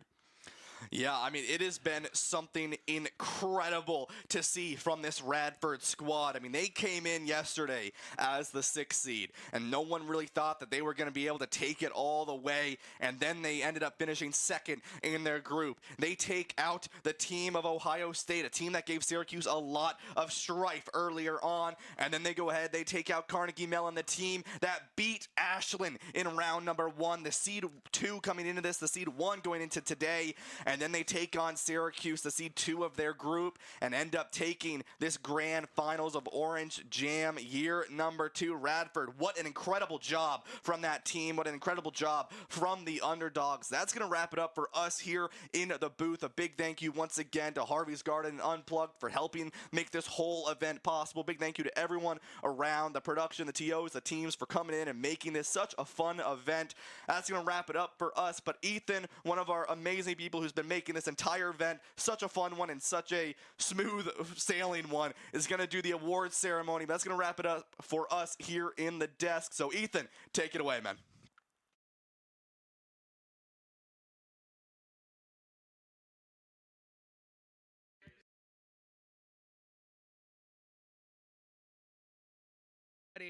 So here I have our winner, the Radford Highlanders. And so you guys had a bit of an upward journey. You beat higher seeded teams 3 times throughout the finals. So here's the trophy first off. Congratulations. So what was that like? How did that feel? It was definitely an uphill battle. Honestly, the toughest opponents were ourselves going to the games. It was literally, is our mental good enough? And sometimes we need to lose a few games to understand that going in with a positive mindset is the most important thing. And we lost map 1, we got destroyed, had a little talk, came back in, sweep map 2. Map 3 got a little close, but we started off very strong, kept our mentals, strong, finished out strong. So just glad to have won. Well, that is a mentality I think many people could adopt, and I think that is a very respectable mentality. I want to thank you all here from Syracuse. Thank you to the volunteers who helped out during the event. Thank you to the referees. Thank you to all of our production staff. And thank you to all the teams who made it out, including you guys. Thank you. So from Syracuse, we're signing off. Thank you, and have a nice night.